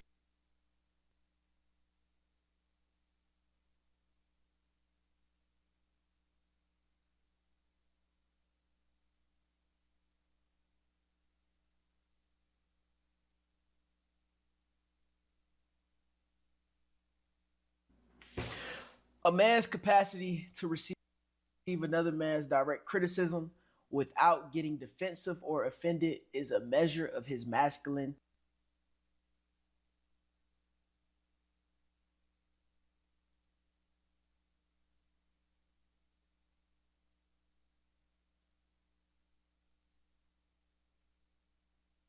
Listen to me, bro.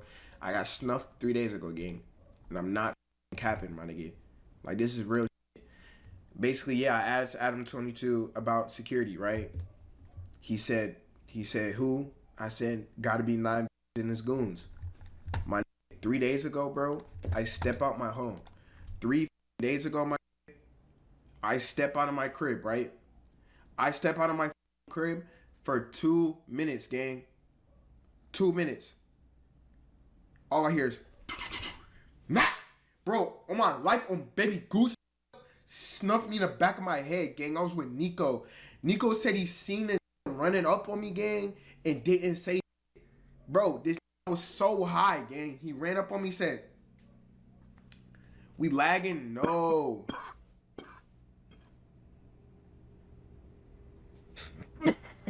Nah, we lagging, mud. Yo, hold on. Someone gotta be on the Wi-Fi. Holy.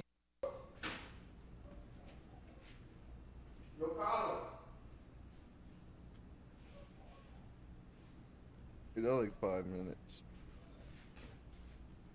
Is the Wi-Fi tripping? I gotta sign in on Parsec now. Nigga. For the quarry. Nigga. They're getting fired. Listen, are we good, bro? Are we good? Because, bro, I'm trying to say my story. I'm getting shitty, my. I'm getting shitty, bro. Okay, bro, listen, bro. I keep seeing I'm lagging, bro. It might be the delay. But listen, my. I walk out of my crib for 2 seconds, bro. Nigga runs up on me. Do. Snuff me in the back of my shit. I'm like, damn.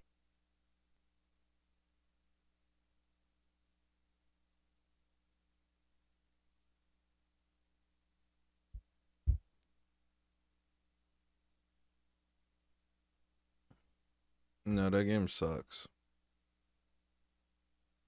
It does. You can like a game and still think it sucks. And if you don't think Tarkov sucks, I don't know, man. I don't even like Tarkov. That game just objectively sucks. My head, like. They be doing the most. And then they still don't got no players, like. And it's hella hackers. Like, bruh. Nah. The fucking devs of Tarkov have a high ass ego and they're like, we're not gonna put our shit on Steam because this is a blah blah blah blah. And then they put it on Steam when they run out of money and no one buys it, and they scam everyone who bought the higher editions of the game because they're worth less money now. That game sucks.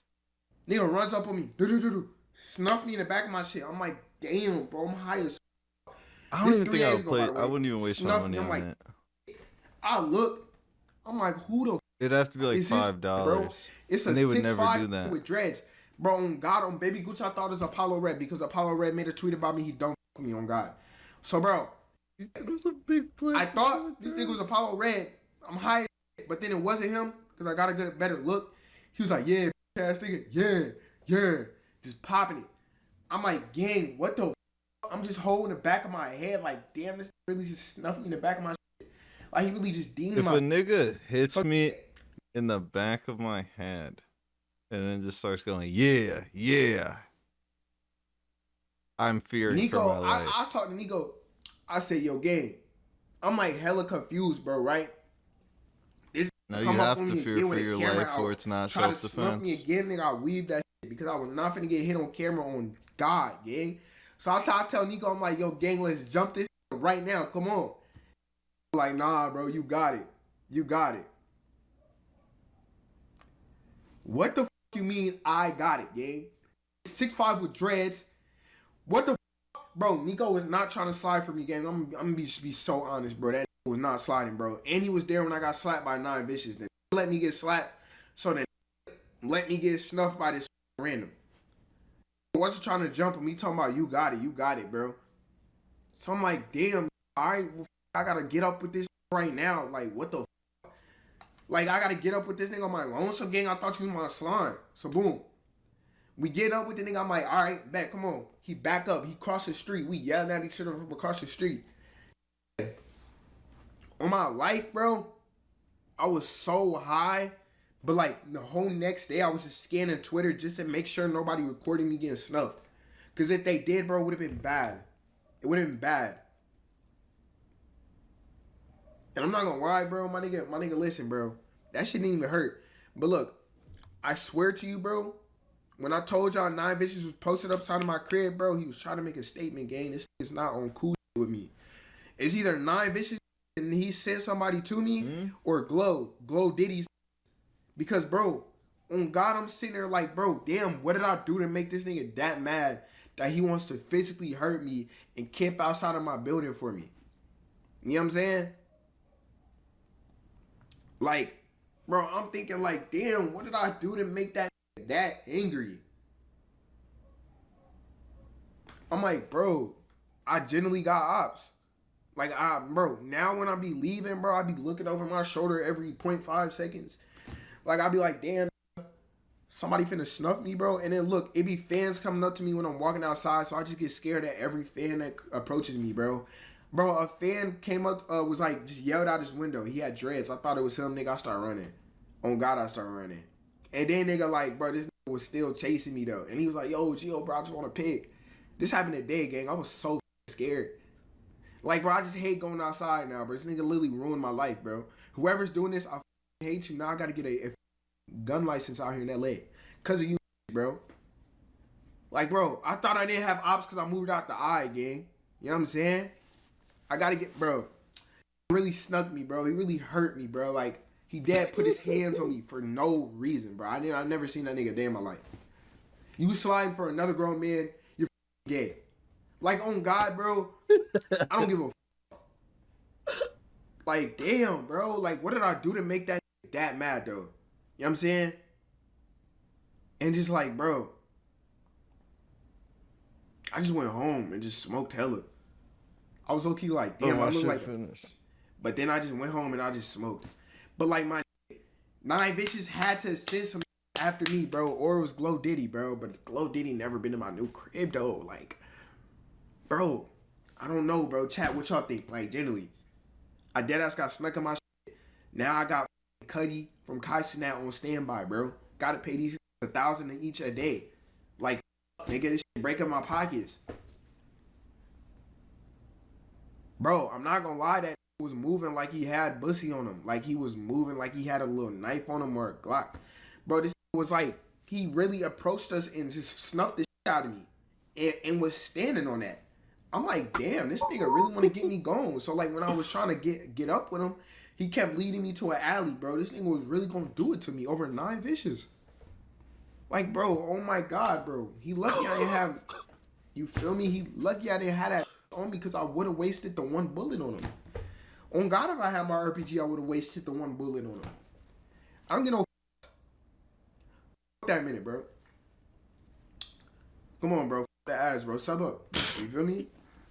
Basically, yeah, bro. That shit happened to me 3 days ago, bro. Just a lot of happening, bro. And then my girl's just gone, bro. Like, life is just like, I be trying to just chill. You feel me? And lay low. But life just crazy, though. You feel me? You wouldn't miss, bro. I probably wouldn't miss, but like you got to think about it. The RPG hit aerial damage, so I couldn't really miss. You feel me? You know what I'm saying? But yeah, bro. I'm not gonna lie, chat. Let's talk about this shit right quick. Let's talk about this right quick. I know y'all all seen the Bruce tweet. Y'all know I'm ball hog to the day I die, my. But I know y'all seen Bruce clip, right? When he said Che music is, bro, that's not wrong. That Che has not hit on his song.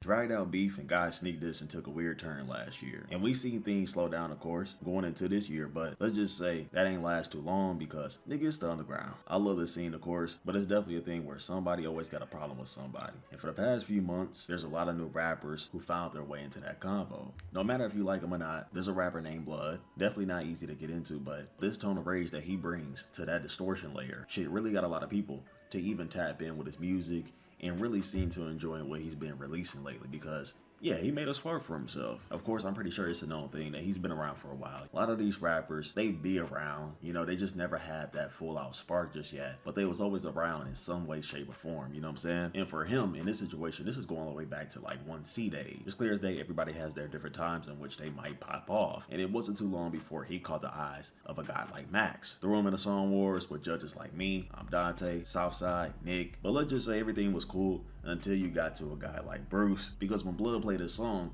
he did give a rating, but he didn't just give off a rating. He gave bro a full rundown, and he pissed off for certain fan base too. So I'm gonna just go ahead and play this clip real quick. I'm gonna give him a 7.5. Nice, nice. I like it. I can listen to it. I can't listen to a Trey song. I can listen to that though. Like, no offense, but you know what I mean. But what do you mean, bro? Like, it's the same type of music, bro. It's loud. Okay. You feel me? I can vibe with that a little bit. Niggas really shouldn't be crying about another man's opinion like that. It's not that deep, right? But y'all know how these underground fans are, bro. Every artist in this shit damn near has like this strong support base that will drag anything that you say. It doesn't matter. Che fans didn't take that lightly and just assumed that Bruce had a problem with him or something like that behind scenes, I guess. I did see him react to like Encore, I think, maybe just a few tracks, and he didn't really fuck with it. So I'm guessing that's the reason why they brought it up. I'm not gonna say that Che and Blood is in the same box. When guys dive into that, a lot of listeners might not differentiate the music at all. So for a guy like Bruce, the best thing he probably could do is bring up that random comparison. Without y'all realizing, a lot of these rappers have the same kind of layering, and it might not be a way for guys to differentiate, especially if they're not really giving a fuck about the scene and not really tapping in as much, just half and half. Because Bruce is very tapped in, but he don't really play distortion like that at all. But once he took a turn and kind of just said, yo bro, I don't really fuck with Che like that, I can never play bro music randomly like that, it kind of threw me off a little bit because I never really heard that from anybody at all. Them liking Blood, but not Che at all. But you know, everybody got different opinions, man. If he'll rather play that shit on his own time,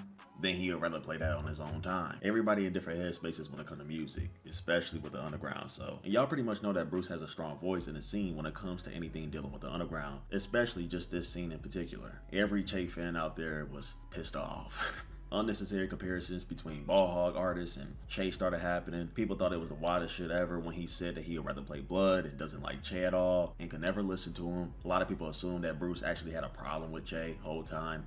We didn't even know anything just yet, but let's just say things definitely picked up because after a few days, it continued. Somebody randomly found chats of Bruce talking more about his thoughts dealing with Che music, right? And Kirko even made a tweet. Bruce takes shots at Che via Twitch chat. Che is doodle water. Doodle out of a cow's ass is Che music. Che makes music for Indian niggas toilets. Of course, I'll be lying if I told y'all I feel like Che music is dog water or something like that. Nah, with it. I actually enjoy the music, but one thing I can't do is just bash another nigga because he got an opinion on somebody's music, and that's really what this is. I don't know why it says Bruce takes shots at Che when it's not even a shot, it's just his damn music. We have a thing where you're beefing with somebody if you don't like their music. Yeah, you can argue it and be like, yo, he just dragging it. He don't have to keep saying it over and over again, but everybody has a voice. No matter what it is, you should be able to voice your opinion. It'll be different if he was trying to drag this nigga career down or something like that, but he ain't saying anything personal. He not speaking about anything like major about Che or talking about his personal life or some shit like that. He just making it clear like, yo, he don't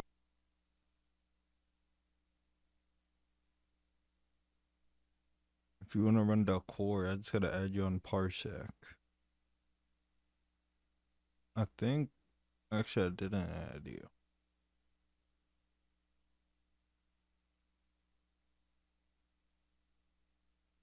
No, you don't. Or do you? You have to get. You just have to get Parsec.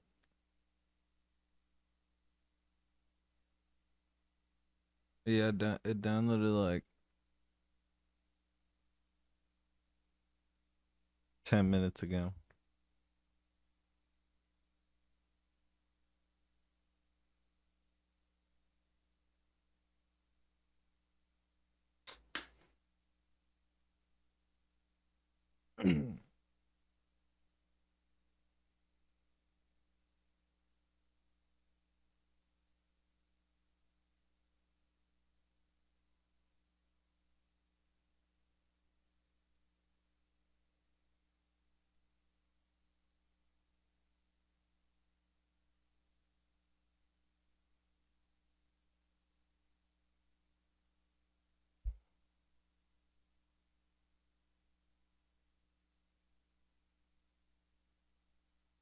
Do you have Parsec, or do you need me to help you?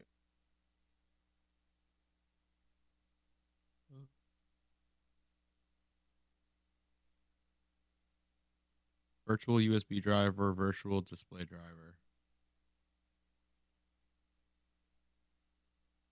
Right? Or no, I just need the Parsec app. Virtual display driver. Just download the app. Do you have it? I don't know if you said.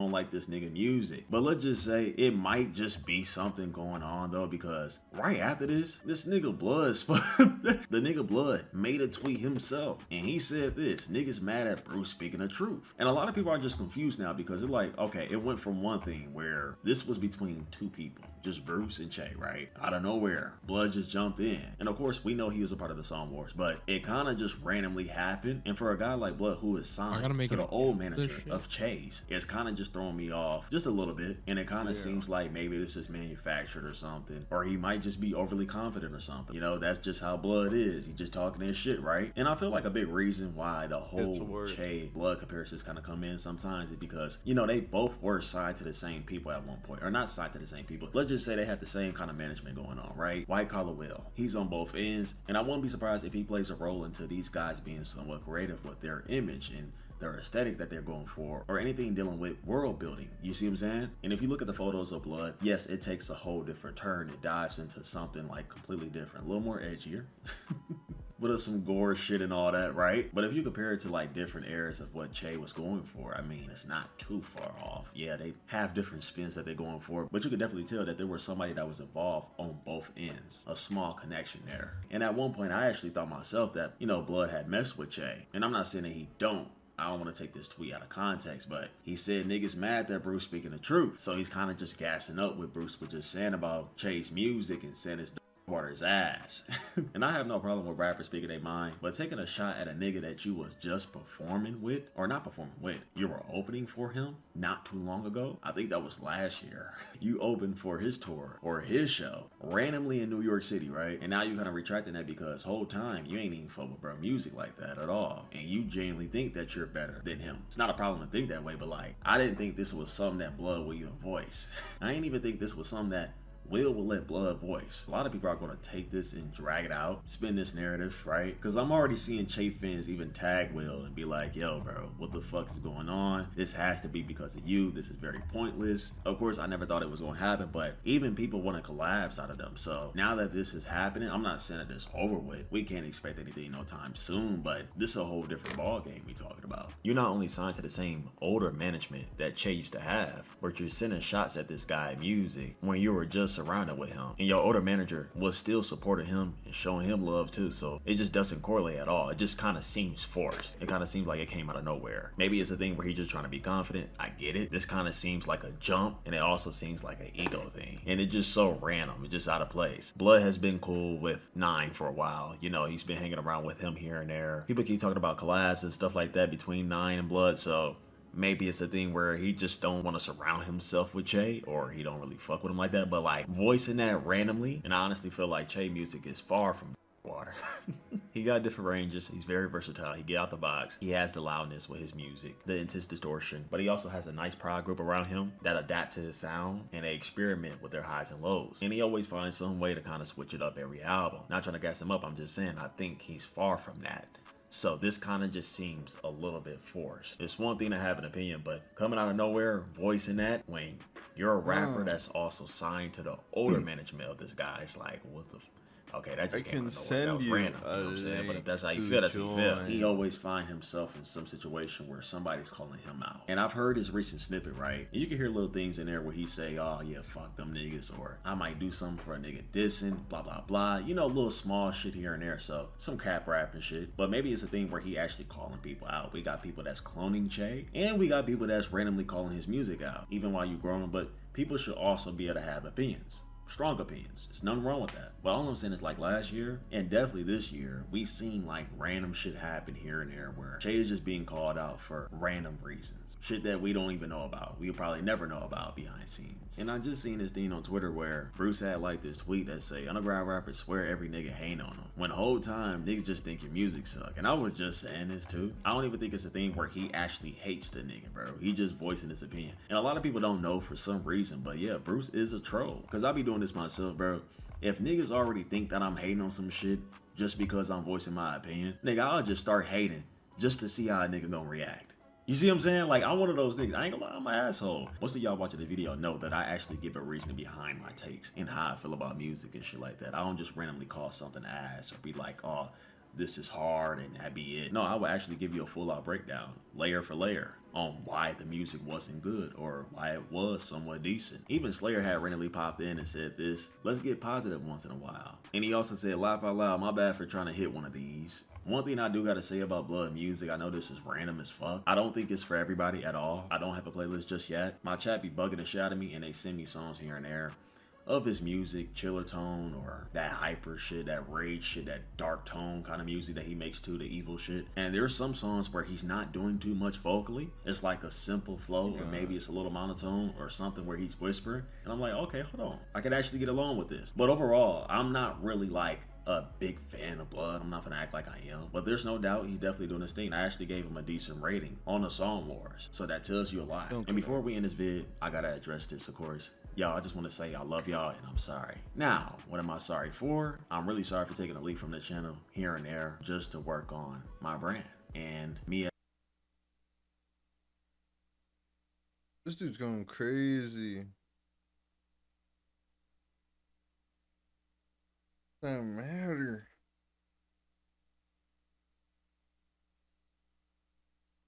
Add me to see my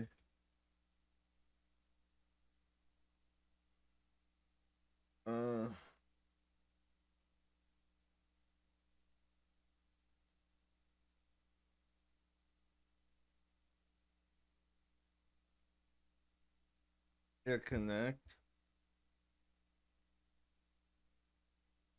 Yeah, I need to see which monitor it goes.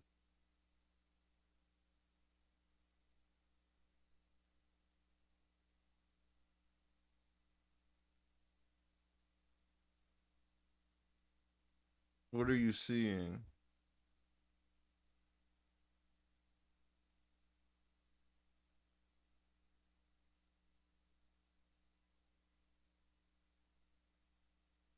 I know this more. Vertical. Bro, I know what you can see.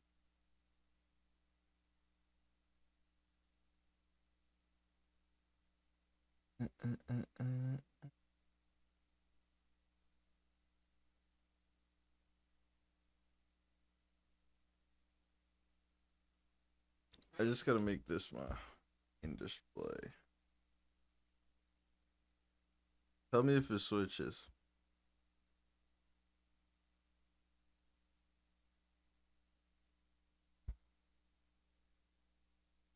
Do you have a controller plugged in? You said yeah.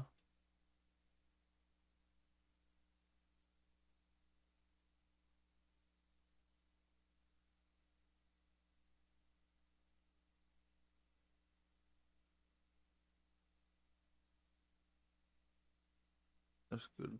That's good delay.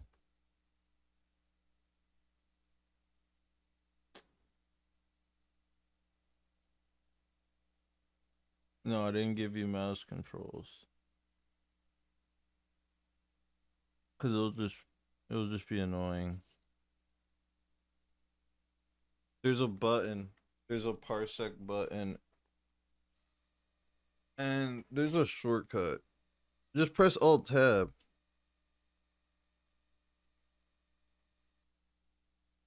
Hold up, I can't hear the game.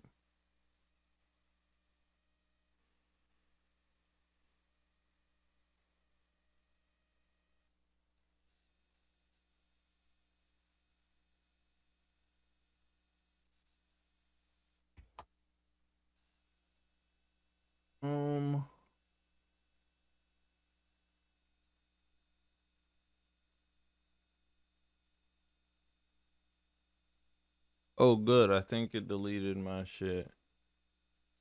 Alright.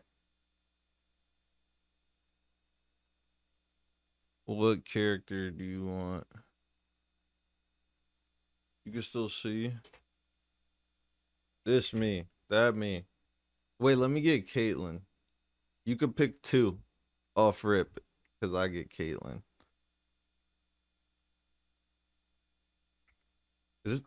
This is how you spell your name, right? Alright, it would just be a bad time to spell it wrong.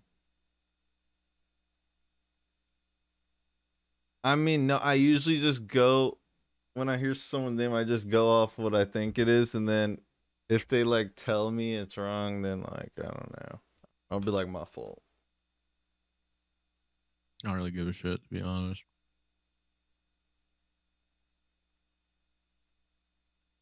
Alright, which characters do you want? Let me switch back to controller.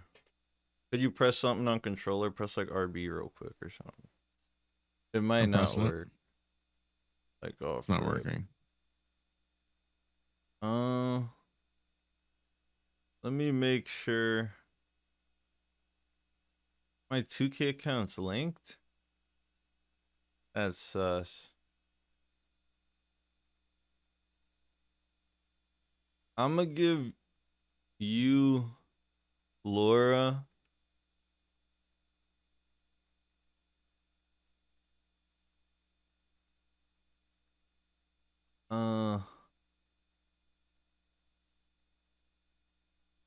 Okay, now who do you want? You get this girl. Wait, why can't you control shit yet, though? Let me make sure I gave you the shit.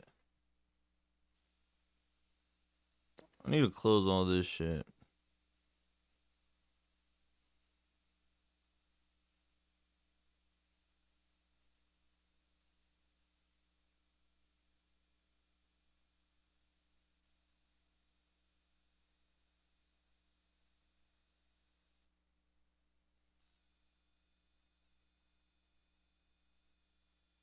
We'll see if it works when it starts. We'll see. Has it worked before? Yeah. Okay.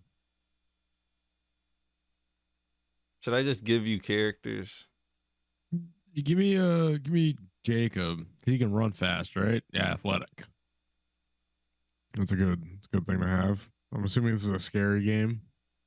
That's the noise. I don't fucking know. It's like a thriller.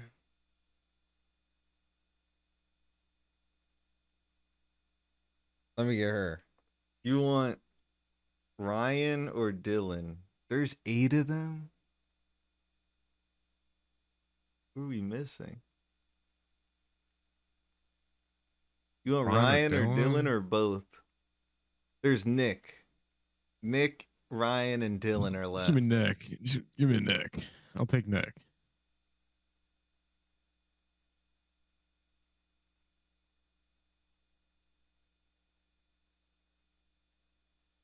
You want Dylan? Oh, wrong person. Wait, did I give you Nick?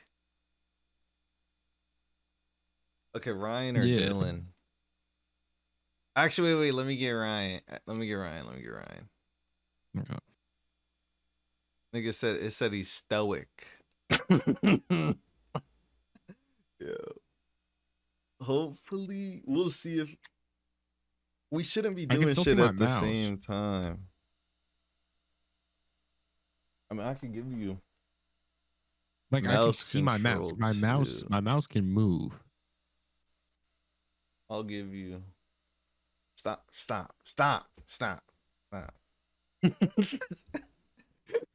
Alright, bro. Are you gotta press ready. Wait, try the controller though. Press A. Plug it. Does it Pressing work? Oh, maybe wait. Work before?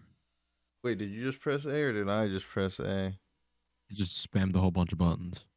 What do you mean? There's only like there's like I spammed every button on the controller.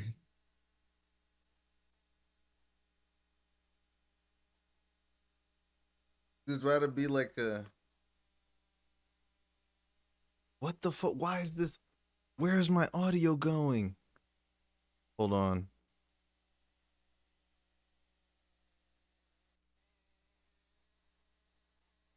Where is my audio going?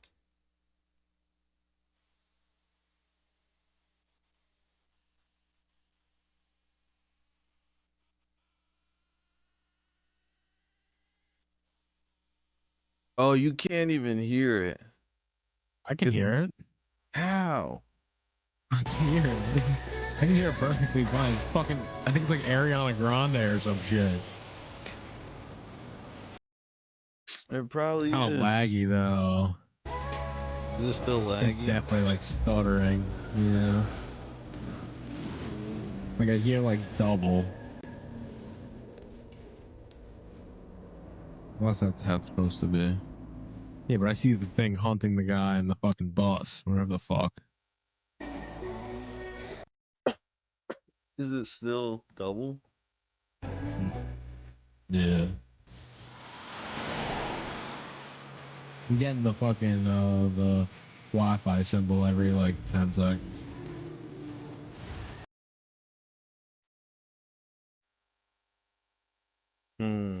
We could just play it way out.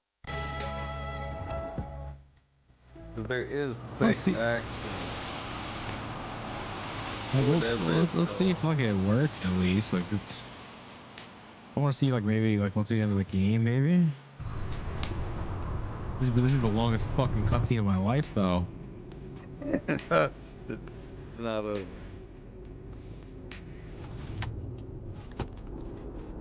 Why'd you kill the music? I think you know why. I don't think I do. It begins with an L. Like the L word. Lesbians? Lost, Max. We're lost. We're in geographic flux. Right, so... That's how Lost. it be. That's debatable. I think I've seen this on like this game on Instagram. What's up? Yeah, honey, nice catch. Thank you. We should just play keyboard. Man, the roads are definitely getting worse out here. I guess it's all part of the rustic summer camp experience. Oh, right, that's where we're going. I lost track It's like still 200 fucking like miles double as 200 shit. miles ago, huh? Yeah.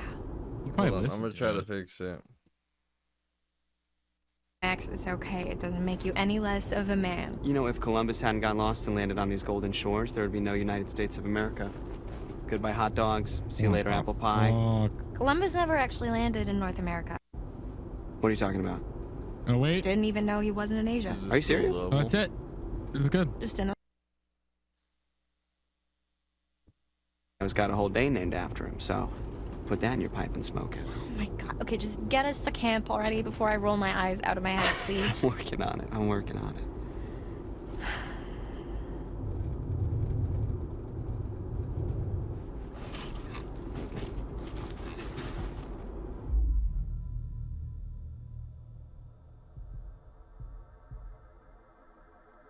Voila. What is that? Yeah. No, but seriously, what happened to the normal map? This is the normal map. The one on the phone? No bars. Of course not. Okay, let's see. So we are. Well, I guess they don't put summer camps on maps. It's like. Have you seen any signs for 2 it? seconds behind. Hey, eyes on the road. Whoa!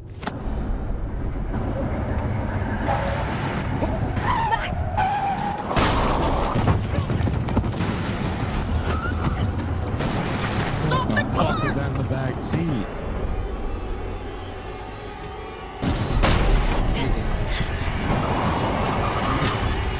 I mean, it is delayed.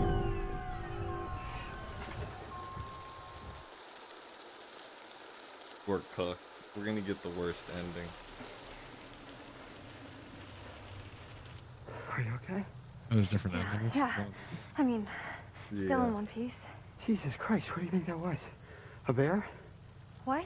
I've never even beat No, this shit. no, Max, it wasn't a bear. What was it? I think it was a We're person. Finished it. Laura, are you serious? Do you think we hit a person? I don't know. I mean, it was really close, like really close, but maybe we didn't. They should have added like John Cena in this. John Cena? What is it? I wonder if you'll even be able to do the quick time. I really have events. this car. That's what they're called. Yeah. Well, maybe it looks worse than it is. I should check out the damage before we try to start it up again, huh? Could you grab my the toolbox from the trunk? Yeah, okay.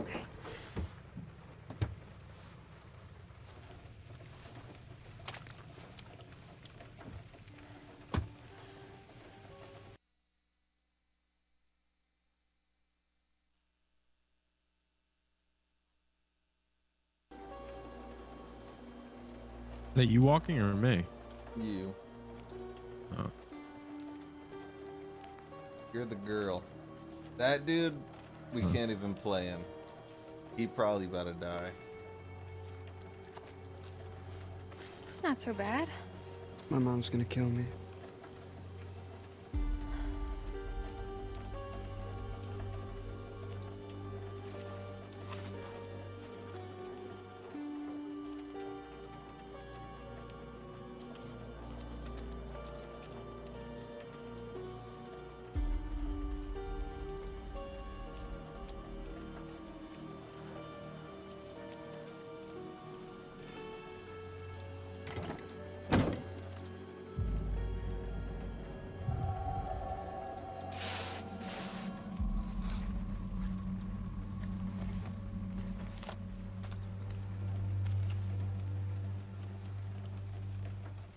Max. Wait, did you just Why didn't pick you an tell me? option? Yeah. Was it to look in his stuff? Yeah. Being boozy, brown. Thanks, hon. Yeah. I don't know what I was supposed to do. It gave me one yeah, option. Actually, you could just shine a light Oh. right here. Yeah, that was a canon event. Here you go. Perfect, thank you. Sooner we get out of here. It was the gonna better. happen anyways. Just picture yourself curling up in front of a big old fire pit singing campfire sing-alongs. I don't think people curl up right in front of big old fire pits. Why not? They don't want to catch on fire. And then picture yourself curling up in front of a big old space heater. Well, anywhere's better than here.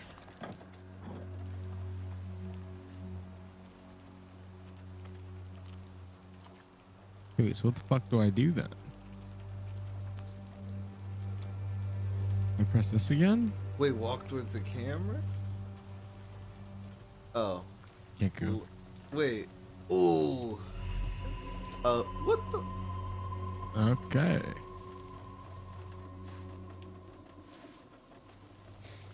Somebody's fucking grandma's running around the woods. Wait, was she naked? Where are you going? Just over no, here. I think she had a dress on. Just stay there for a second, okay? I'm almost done. Yeah, that's how I would be.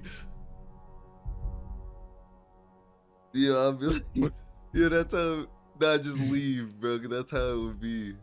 As like you're like, stay. I'm a little scared, but you can't say you're scared, and they just fucking leave.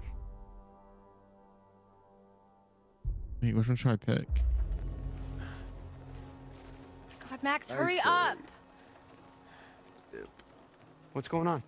Oh wait, I'm worried that there's somebody down there. Are you serious? Premieres tomorrow. About to be on. They could be hurt. I don't know. I didn't think we actually hit anything. Well, I don't know. I heard something. Okay, like a woman. Actually, she was risen me Do you think up, we so hit I don't her? even think she's gonna be going. I just want to check it out. Okay. All right. I can hear things Just walking. don't go too far, okay? Be I careful. can't. Can you hear that too? Did I? You can hear How things like can walking in the I- fucking mud.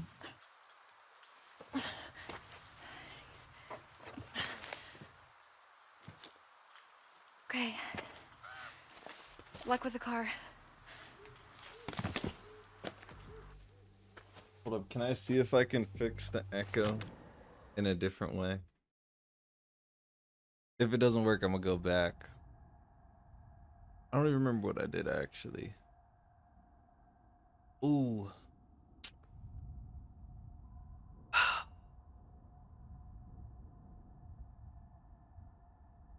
Nope. You got it. Oh, I could put the bandwidth up for you. I don't know if it's me or you and it's lagging. Honestly, it's probably me, being completely honest. Keeps popping up on my fucking screen. Is it playable though? You see what I'm doing? I know, that's why I'm asking. Why you say I think I'm able to play it. I don't fucking know.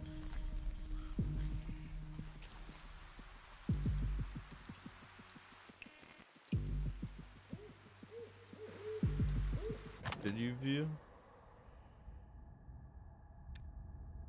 Wait, go back. No, go up. Wait, fuck. That was my fault. Oh wait, go to the back. thing. Go to the poster. Fuck, we can't even. Can we do that again?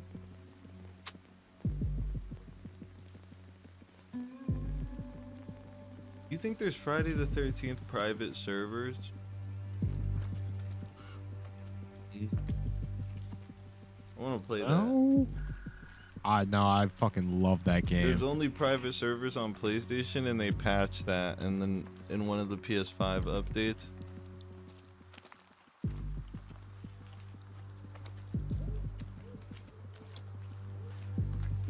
They brought it back a while ago for a Twitch event.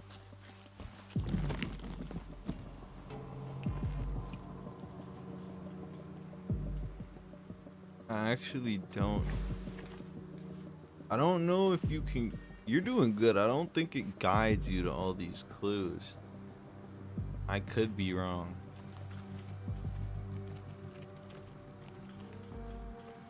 I think there's little lights.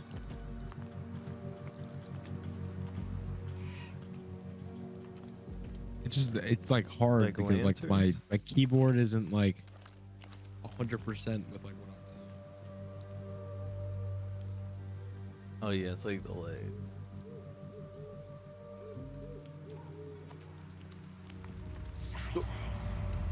Okay.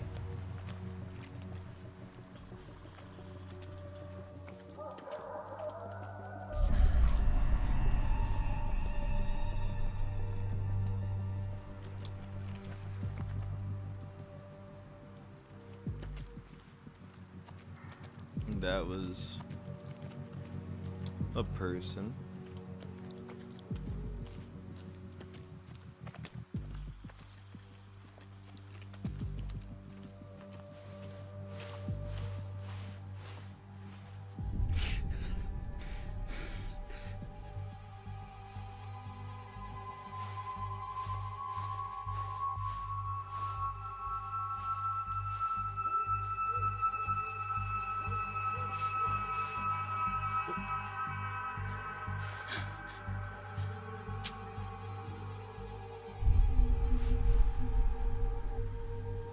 Oh no, you're cuffed.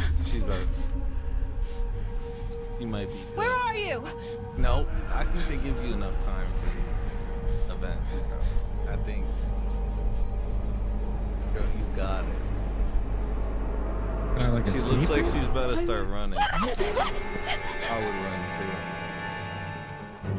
You about to trip over something. I would have been running. Well, she clearly doesn't. We chose those options, so I don't know. There's no way we would have just sat there. Oh, I tried to help my man. Oh!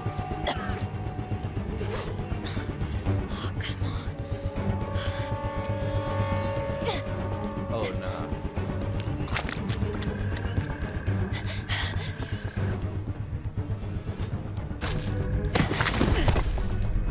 I just sold you. I just sold you. Shit up. I just sold you. Let me unplug my controller. Hey, you okay? Whoa. What's wrong? You have the huge bump on your head. Jesus Christ, you're all banged How do you up. have your hat on? There's something out there. Like, there's noises Honey, it's everywhere. okay. Just take a few breaths. Just breathe. Just breathe. It's okay. It's the woods. There's a lot of Dude, stuff out there. It's No. easy to freak yourself out. Listen, Especially Max. if you're hurt. Can we just get I'm out of gonna here, help please? them. Of course, yeah. Yeah, let's go. Let's go. I went the wrong direction. I'm really geek.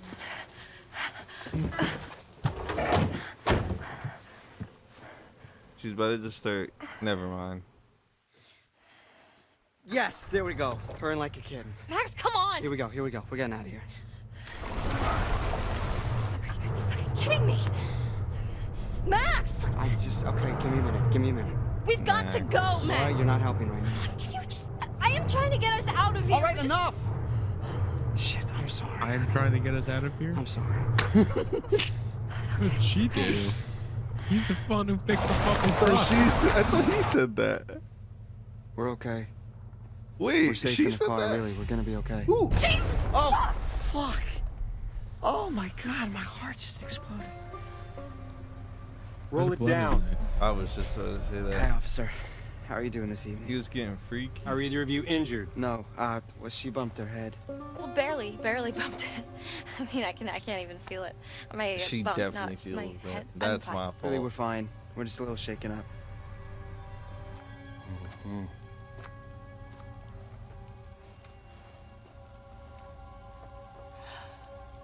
Hey, yeah, I would never let another man pop my hood.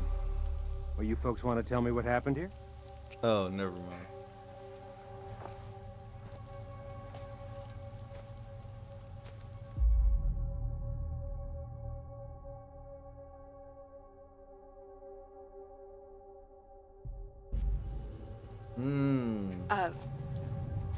Well, I'm we quick were thinking. just driving, and it's really, really dark out here. I heard they and do that out in I don't know. We must have hit like a pothole or something, because we swerved, and now here we are. I mean, these roads are really not in great shape. I don't know what that means. Yeah. Were we supposed to not see his neck earlier? Sir? He just mogged us. Keep the car running. Sir? Is this guy like He the just all-time framed scariest cop? I don't know. This is my first cop. What, like ever? Yeah, I'm not a criminal.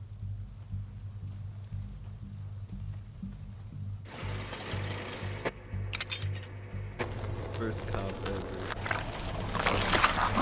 They got What you car off. is this? Is this an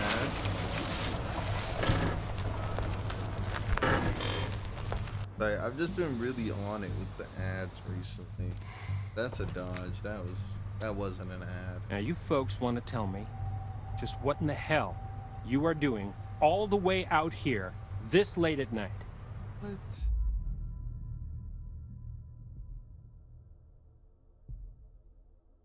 We're heading up to Hackett's Quarry summer camp. We're new counselors. I'm a new counselor. You're one night early. Pause. No, we know. But we figured we'd get in early and scope it out, you know? I mean, Yo, they know we're coming. We Maris, called have ahead. you ever seen Abbott Elementary? To be honest, sir, one of us kind of oversold their navigation skills and got us completely lost. Oh, Abbott Elementary? Such a good show that I haven't watched yet. It's about Looks like a lizard. teachers and students. You're not going to make it to Hackett's Wait, Quarry. Mark Zuckerberg? Lizard? Not tonight. Harbinger Motel. Nearest place, you can bunk up there for the night, okay? We should both watch an episode. I think we're just gonna stick to the plan, sir. I mean, Mr. And then Hackett knows we're discuss it. coming, and we called ahead. No, ma'am, you're gonna head to the Harbinger Motel. Do you understand? Whoa. I was distracted. Okay, fine. Yeah, we'll head to the motel. Understood. Just tell me where and then lie and then go somewhere else. There's just They one must give us a small decision. problem. I forgot to spring for the middle of nowhere coverage plan on my phone. What he means is we're lost completely. Imagine not knowing how to read All right, a ma'am. map in Step out of the vehicle. 2026. No, Wait, I'm what? playing. I just want to show you how to get to the motel on your map there. Okay? Imagine having to like mark where you are on a map and then like write it and mark Son, your path. remain in the and then vehicle. You gotta get a new map next time. Okay. That room is so fucking You cool. letting your girl get out the car to talk to this dude? This freaky ass Morgan dude? Okay. Hey, look at the lizard. So, we... They should have had Trisha Paytas in this. That's a pencil. are right about here. Why is that closed? Harbinger Motel is here. Is this Right, supposed okay, to and be? where was Hackett's Quarry again? Well, I'm sure the fine folks at the Harbinger Motel can guide you there. I wonder if there's mods for this game. First thing in the This dude like collab.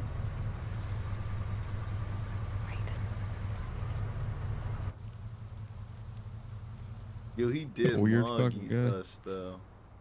I guess it wasn't just you. I mean, Still, please. I'm not here. What is this angle? You better get a hickey. What are you doing? I'm breathing on your Hold. neck, shoulder. Still. Whoa. Are you gonna recoil? No. You want it? No, because I'm not gonna I'm not gonna do anything, or he's gonna start fucking shooting me. I'm gonna leave. I want to get the fuck away Why from would here. Fresh as a daisy. Why would he do Because the that? cop You is can gonna return to vehicle, fucking, he's gonna say I assaulted him you and beat the shit out of me. You react to him Oh, trying no. to wipe your face off, and he just upset and magged Fuck up, no. bro. Like, Yeah, I'm not getting macked up on the side of the road because some psychopath decided that this Harbinger weirdo could be Motel. a I'm not gonna cop. lie, this Stay is my on the first road. time thinking this. Watch This out dude for is potholes. definitely not a cop.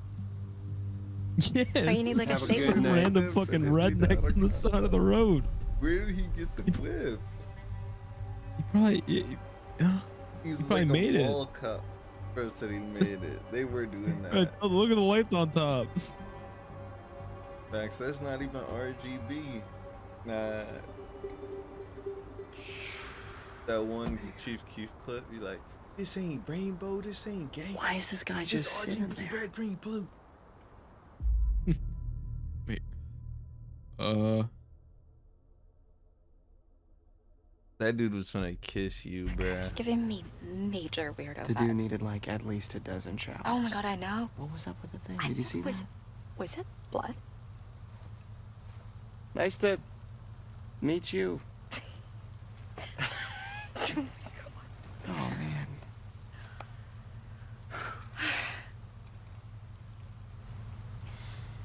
All right, let's get back on the road. Yes. I think I've had enough woodland encounters for one night. Thank This you. is how it be when you Agreed. hitchhike So where's this motel? on the Okay, side so of we're the here, highway. and the motel is here. Okay. Right? That we're going. We all be What's that? doing that. Hackett's Quarry. How'd you do that? I don't know. We Kind love of checked him in the shower. hitchhiking, Very slick. Are you sure we See? shouldn't just get to the motel and just listen to this guy's advice? Honey, you Dirty really want to stick. listen to the advice of some creep ass cop who told us in the No, middle of the that creep ass doesn't make woods to go to sense. some creep ass hotel? Silly me. No, that sounds terrible. Yeah. Let's hit the road, shall we? What That's did what I he thought. say? Ma'am. Oh my god! If he called me ma'am one more time, I was gonna shove that badge up his dick hole. Seriously, do I look like a ma'am to you? I got like 20 years before I'm a ma'am. Mm-hmm. what? 20's. No wonder he crashed. Look at how he's holding Easy. the fucking I mean, I'm wheel. kind of into mams. Okay. I we're hit done. deer. What the fuck? I Why actually is it stuttering? He was holding the wheel like that. If you weren't lagging. No, like the sound was also. Oh, it's still you. You gotta be kidding me. Someone's There's nobody dying. here. We drive all the way the fuck out here. Max, can we just look around Wait, before we jump to conclusions? Did you actually even talk to Mr. Hackett, or did you just leave a message? Well, what's the difference? This is the difference. Or did you just say that? Yeah. No, I picked lie. Hello? I guess he doesn't check his voice. How was I supposed to know that? I mean, clearly there's somebody here. Yeah, or it's just an abandoned car, and this is a complete waste Why of time. would there be an abandoned? I'll be at the car. Remember when Ninja did the Max, floss come on. at the New Year's Max, Eve don't be a ball dick. drop? I'm sorry. I'm sorry. Yeah, it was a long time ago. That shit was a movie.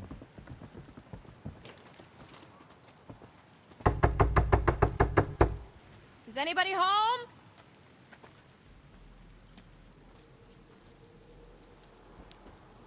I go down the stairs. That was a long cutscene for a door that's locked.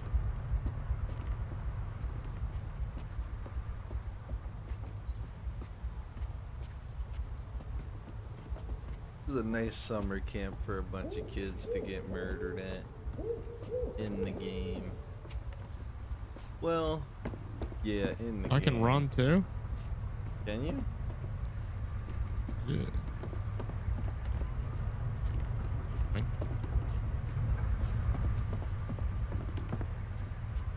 Down the stairs it is. What is this angle?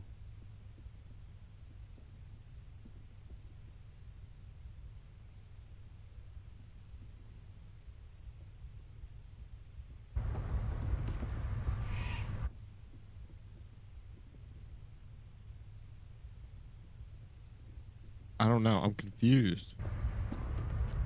Go to back down the stairs where you were at the door. Hmm? Go down the stairs at the door. What do you mean? Go back to the door. You don't think that And then window there's means something? stairs. I mean, I you'd saw have to those. click something. Go to where the other dude went. Dylan? Nope, that's one of my people. That is promiscuous? No, that's like flirt. That's like erotic words. That's a creepy hallway to a yellow door. Yeah, that's how they be in movies nowadays.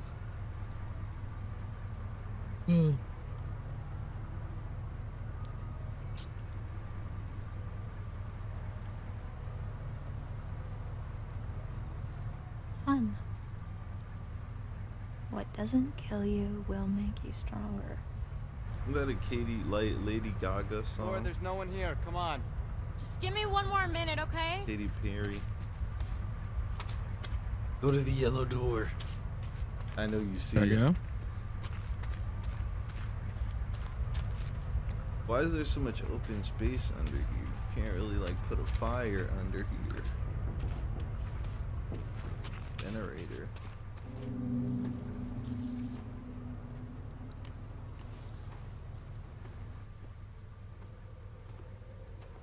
You should send bro in.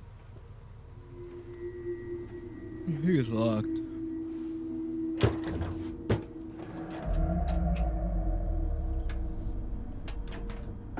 Pupils dilated. Hey! Hey, are you okay? I'll be right back. I'm gonna get some help. Ooh, who is she about to get? Max! Max, get over here! Oh. What's going on? That's There's the somebody in the door just bunker. I breaks think they open. might be stuck. Well, no, fuck the door. She said she was gonna go get help and she's I gonna don't get know. mad. Just bring some tools so we can break the lock. Yeah, it's not some help. Hey, I'm back. We're gonna get you out of there. Would you help this thing? Wait, what are these? I don't know. You just said tools. Why didn't you I'd just call bring the police. Yeah, I'd call the police. there's someone Let them in there. handle it. Did you see that gray thing? I'm not seeing. Yeah, that's why I'd call the police and I'm fucking looking, leave. I am. 'Cause I'm not going down into some fucking But that cellar. dude is the police, right? Allegedly. There was definitely someone there. Okay. Okay. So. I'm not believing my girl. I'm taking a fucking hammer. I'd be like, yo, is this a setup, shawty? Give me a second. I grab a blanket. Hold it. Walk in my room.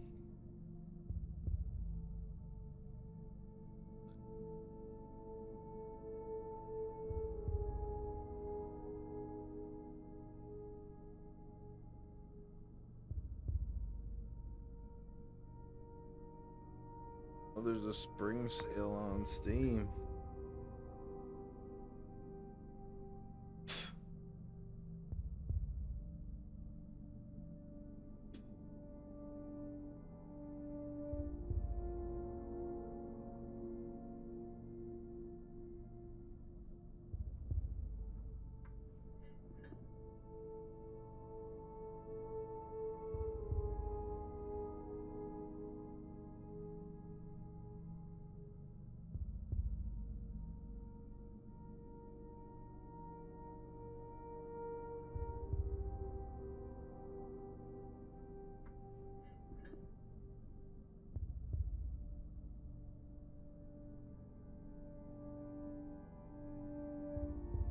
Yep. Yeah. There's a spring sale on Steam. Bro, and you should just get your bud from this person.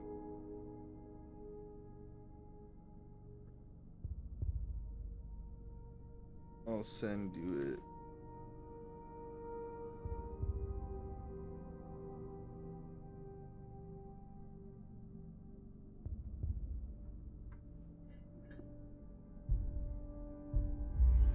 Hammer time. You sure? It's gonna be super loud.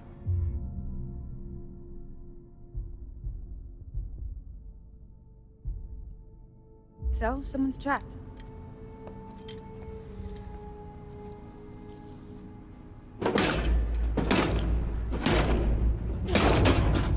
Wow, that was super loud. Bro, look at that menu. You need a hand? That's a fat menu right there.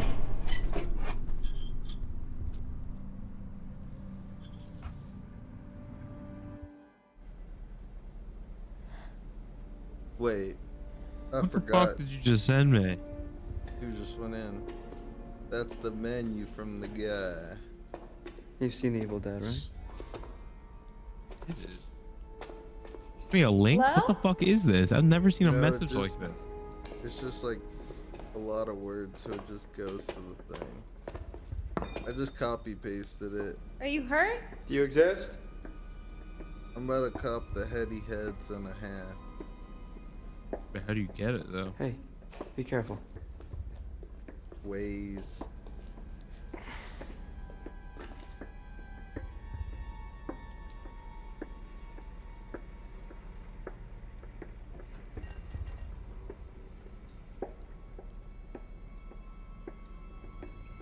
You're so dead. There wasn't Yeah, even but an option to not go down here. Yo, but how do I get this?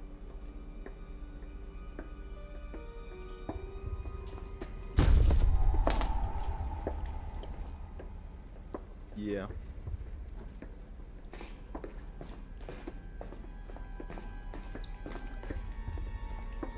Same way it has since the dawn of time.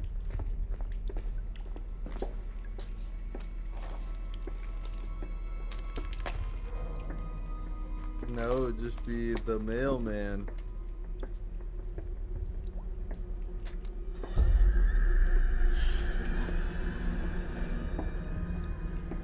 Max?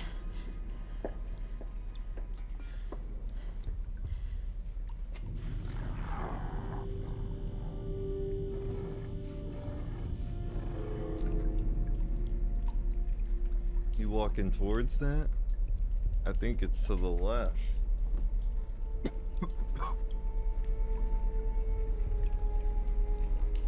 Her boyfriend's so dead.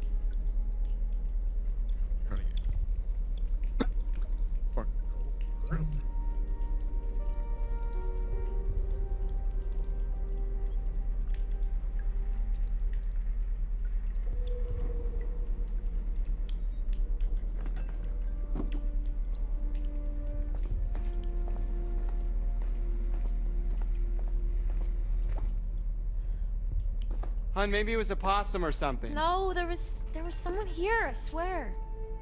Hey, it's been kind of a night, you know? Let's just get to the motel. We can come back here first thing in the morning. We can check everything out, but... I mean, you must be exhausted. I know I am. I think our imagination... Max? Oh, no. Max! Max got turned to a human slushy. No, he's right there. Max! His blood. Help. Don't Blood help. Don't help. Fuck that nigga. You're bro. He's stupid. He said. I think I'm bleeding a lot. Think I'm bleeding a lot?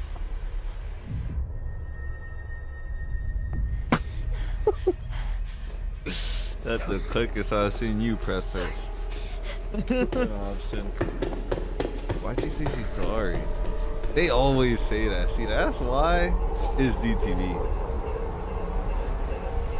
Nice cook. Again, if I was a 110-pound girl. What? Right.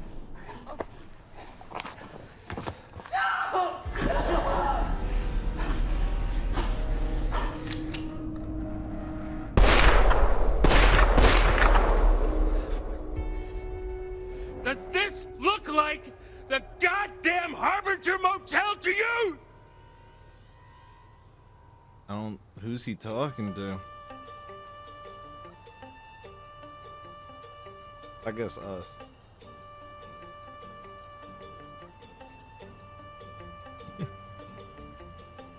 Fly me to the moon and let me play among the stars.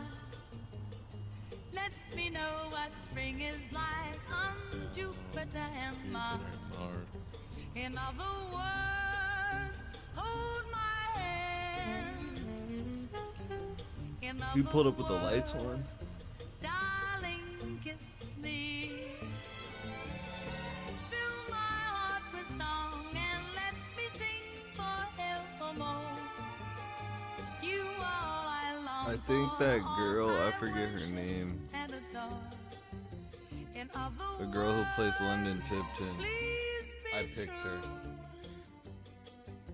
in other words, I love you. Watch it be one of your characters again.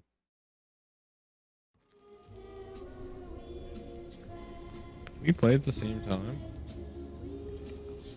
I'm not sure. With this we can, but we go like fucking Lego Star Wars. Hello, my friend. Yeah, Welcome we to should the play show. that. I got that shit We down. are friends, But aren't it's we? not. We'd have to play through Parsec. 'cause I've it's waited not for Why? you. Online. I've waited. It's just couch Yes. co-op. So I do hope our time together Unless you proves have the complete enlightening. saga. But I don't know how that. There's no need to worry. I'm here to help you. Think of me as your guide into the unknown. It's exciting, yes, and terrifying. But if you're brave enough, if you let me help you, I can help you. We can help each other. You didn't find anything, and so I've nothing to show you. You need to look harder. The cards are out there. If you don't help me, how can I help you? We're supposed to be friends. You said so yourself. Search harder. Only you can find them. There are secrets out there, you know. secrets and lies, paths to uncover, on which I can shed light, if you let me. Help me help you. And remember, what doesn't kill you will make you stronger.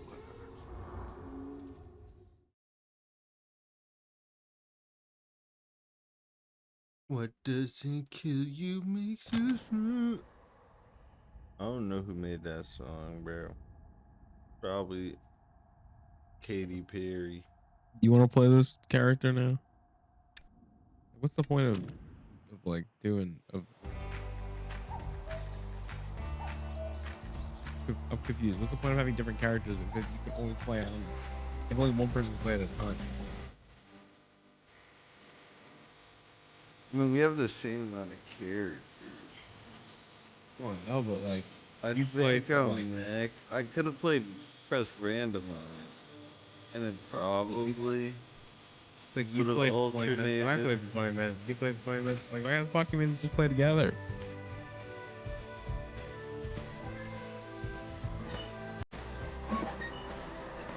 You always ask me questions.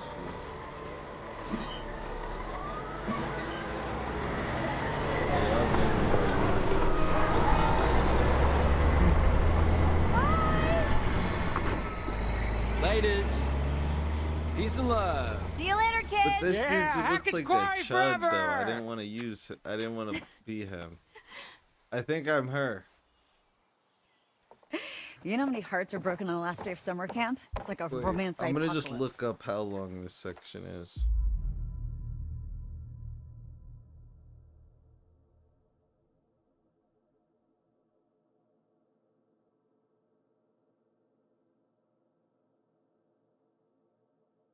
You gonna pick? So? Hold on.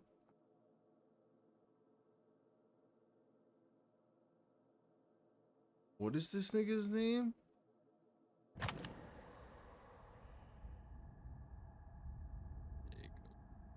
Oh, this dude doesn't have a lot of playtime. You want to play him? Sure.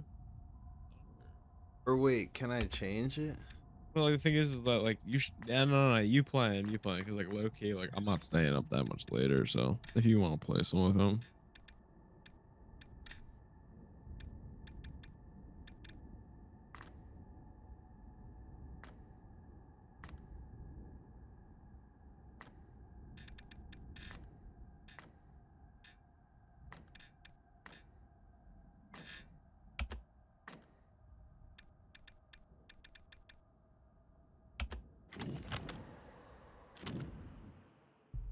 I'll play him. I could probably change. And you never know. The universe has a kind of way of working these things out. The universe? Yeah, like the cosmic space gods. Space gods. You heard me? Okay, spell it. Nothing to spell. You know, we're cool. Oh, so cool. We are super cool. So she dumped her ass, huh?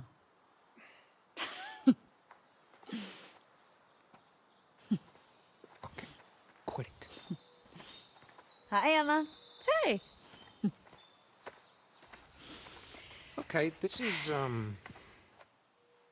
you've heard of spatial awareness before, Yeah, right? spatial awareness is for nerds.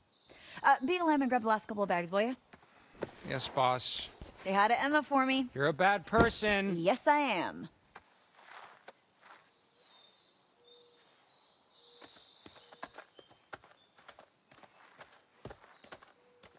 I'm assuming I'm not going in the dungeon. Hope not.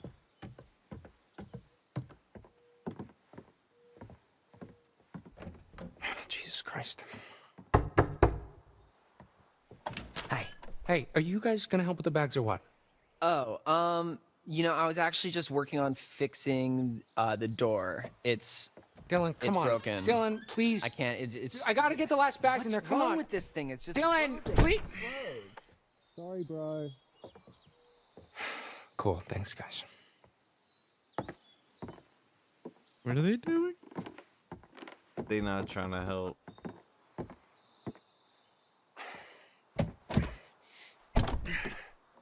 Dipshits bolted it?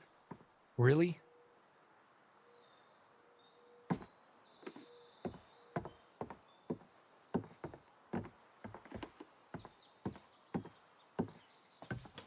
I don't feel like looking in the windows.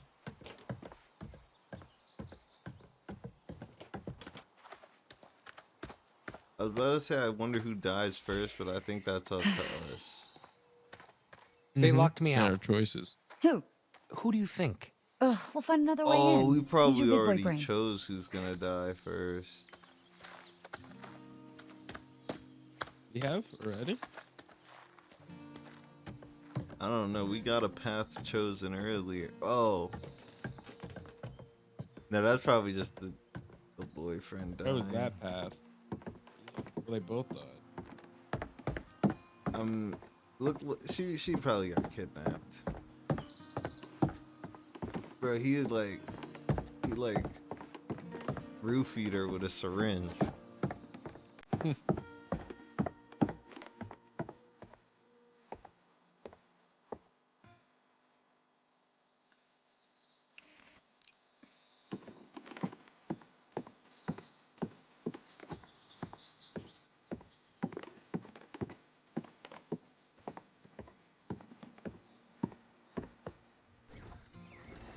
This shit was open. How'd you get in? Shorty did not have to die. Yeah. Yeah, There wasn't even an skill. option. Yeah, she's probably gonna die. I don't think she's dead right now. But she's cooked. She's cooked. Her brain is hollow. Ugh. Or her Horror. skull. I hate horror.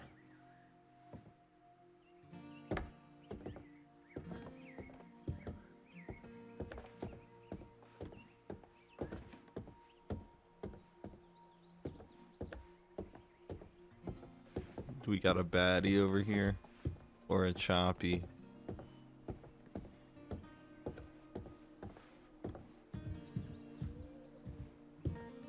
We got a nigga. Even worse. Oh, fuck. Okay, really, dude? Locking me out? Okay, in my defense, A, it was Dylan's idea, and he's Australian? It was really funny. Oh my god. Yeah, right. That's Is that right? I don't write the rules, man. Okay, whatever. Look, you can help me with the bags or what? Can I get a bottle? No, I gotta stay That's here and wait for British. Mr. H to return our cell phone. Sorry. This is what I don't get. Why would there be? Okay, Like, why would why they are the build make a stairs blocked? game where you have two, Well, where you have apparently two it's different to keep profiles, two raccoons out of players? pesky we're varmints. playing And you can co-op. pick two different characters. Yeah, we're Mr. playing H is what's co-op. on mine. But for some Oh. reason, my two characters just Boring. interacted. Because we're on this one. I don't get it. When does this game come out? Is that you, Dylan? Dylan's fucking in I there. can only deal with one shit at a Nah, time. Dylan's doing Jacob. bag. Dylan doing tons of bag in there. He's probably beating his shit.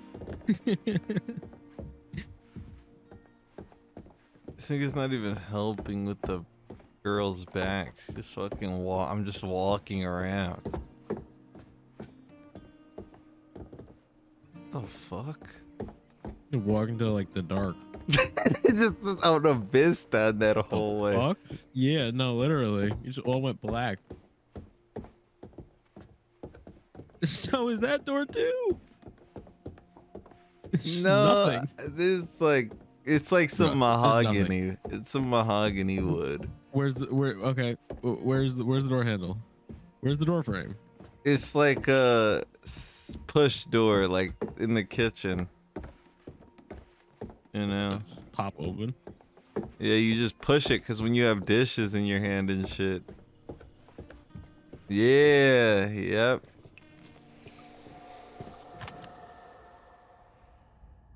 To consume in moderation. Yeah, they're doing something in there. How the fuck do I get out? There's no way this is how you get out. It's a fucking labyrinth. Oh, am I gonna die in the freezer? Man, that's a bad place to get stuck. No fucking shit. Actually, it's not the worst. Maybe like a microwave. How would you get out? If my boss has a problem with the fucking pie that I made today that's in the freezer, I just thought about this. If my boss just like sends a message about that, I actually spent like 2 hours making it. I would just like, I would spike that pie or like crack over my knee. There's already alcohol in it. Maple bourbon. No, pie. I didn't mean Yeah. like that. I would spike the pie in the ground. Not why the fuck would I spike the pie? With alcohol. It's funny. See, my coworker, All right. we have this Got the bags. espresso coffee that we make. With Great. tiramisu All by yourself, coffee. huh? There's a ton of alcohol in it. My Guess you're fucking gonna have to get coworker used to started that. drinking it. Oh He my thought it was God, real you are coffee. so mean. And he had like a bunch of cups At least of I'm it. honest. And when my coworkers came up to me, okay, he's here like, we "What are you go. doing?" He's like, Okay, "I'm just you're drinking not telling coffee." me the Like, whole that's truth not about you real. and That's not Emma, are you, normal son? coffee. There's alcohol in it. He's like, "Oh, that's why I'm feeling so great." Oh, okay. So now I'm the one who's not telling the whole story. Nah, Okay. your Oh, well, this is the coworker, bait he I knew. just got to take, Jake. Probably did. I don't doubt it. It was Oh, like sorry, 9 I just a.m. got so distracted about that rhyme. I forgot what we Oh, were. no. You were telling me Email. how you totally have a thing for Ryan. Wait, are we talking about Ryan, the sailing instructor with the sexy brooding loner thing that totally doesn't do anything for me at all?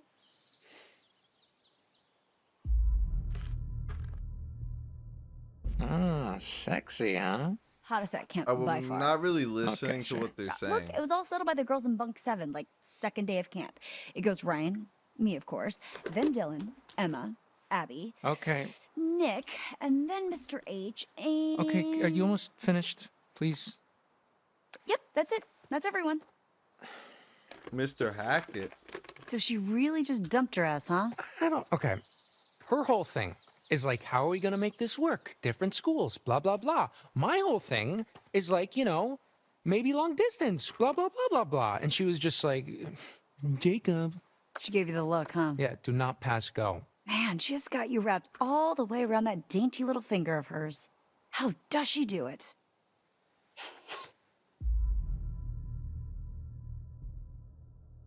No, but I mean, seriously, come on, she's right. It's just like a Yeah, I gotta act stupid like I'm summer not a fling. What else loser. did I think was going to happen? Let's see. Love, stability, engagement, marriage, house, kid, affair, kid, divorce, loneliness, child support, visitation lawsuit, surprise reconciliation, empty nest, retirement, grandkid, nursing home, and finally, dying in each other's arms and then being buried in each other's arms like those 1,000-year-old skeletons they dug up in Rome or something. That kind in the ballpark? Oh, shit, I'm sorry. That was Ryan and me. Let me see. Ah, here it is. Yours just says Roadhead. Oh, actually, that's just a generic all-men list. Oh, that seems legit. Okay, so are we sure that this old rust bucket's roadworthy? Fire. We'll take a look. It better be. One more night in the great outdoors might actually kill me. Hey, It's hard to drive. doesn't kill Not you. that I would know. It'll make you stronger. Well, I haven't killed you yet. And you're still pretty pathetic. Hey, Not shut that up. You would know. It's not that hard. Okay. It's not locked in. You're locked in on the Okay, wrong so thing, buddy. total Locked in hypothetical, on the but road if I for was like a what? huge asshole and I wanted to break Yeah, down the I could be van locked in so on we'd two have to things at spend once. another night here, what exactly would I need to do? Only one hand and one Well, foot. you'd Drive. probably break the fuel line, or I don't know, I did not think you were rip out gonna the say rotor to arm. drive. And yes, that would make you a total asshole. Okay, and I was what like, does what a the fuck rotor for, arm man? What look the like fuck? again? What's It's the like gas an arm pedal? that's all No, Gas rotary. brake. I didn't think You you know, were it's under talking the little about black dome with the driving. leads poking out. Driving. Jake, you do realize that even if we somehow did get stuck out here, one more night with Emma wouldn't make a difference. Trust me, Chick's made up her mind. Yeah. Sure. Guess we'll just have to find out. What? I can't not do this?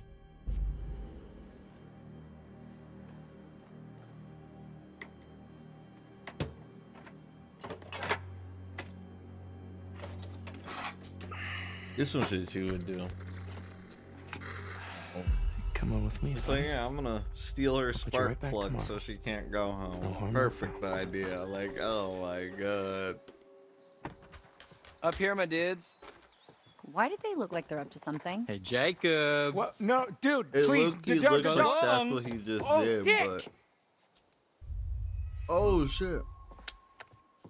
Boom. Oh. There it is. Oh, man, I good should've sound. dropped it. Freak. Oh. Ooh, I wish I had some singles. Freaks. I'm surrounded by freaks.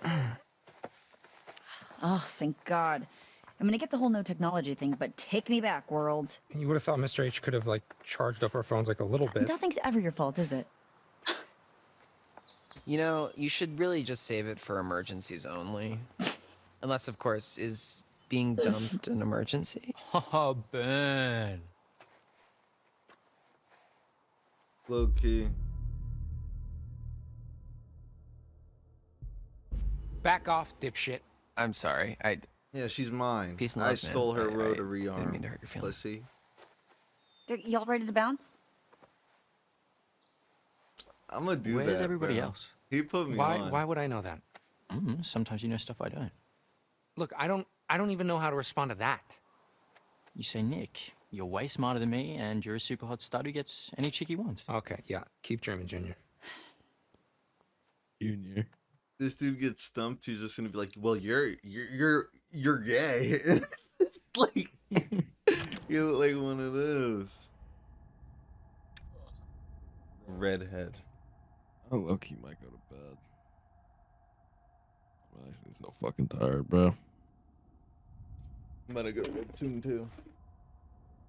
This game's kind of ass, bro. For being honest.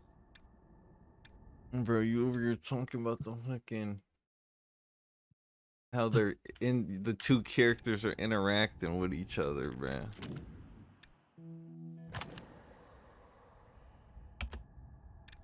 It's mid at worst. Mid at worst.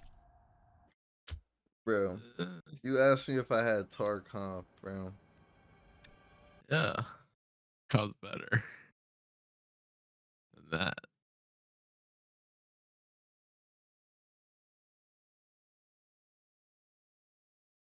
I don't know, it was kind of fun. Ugh, I don't even know what fucking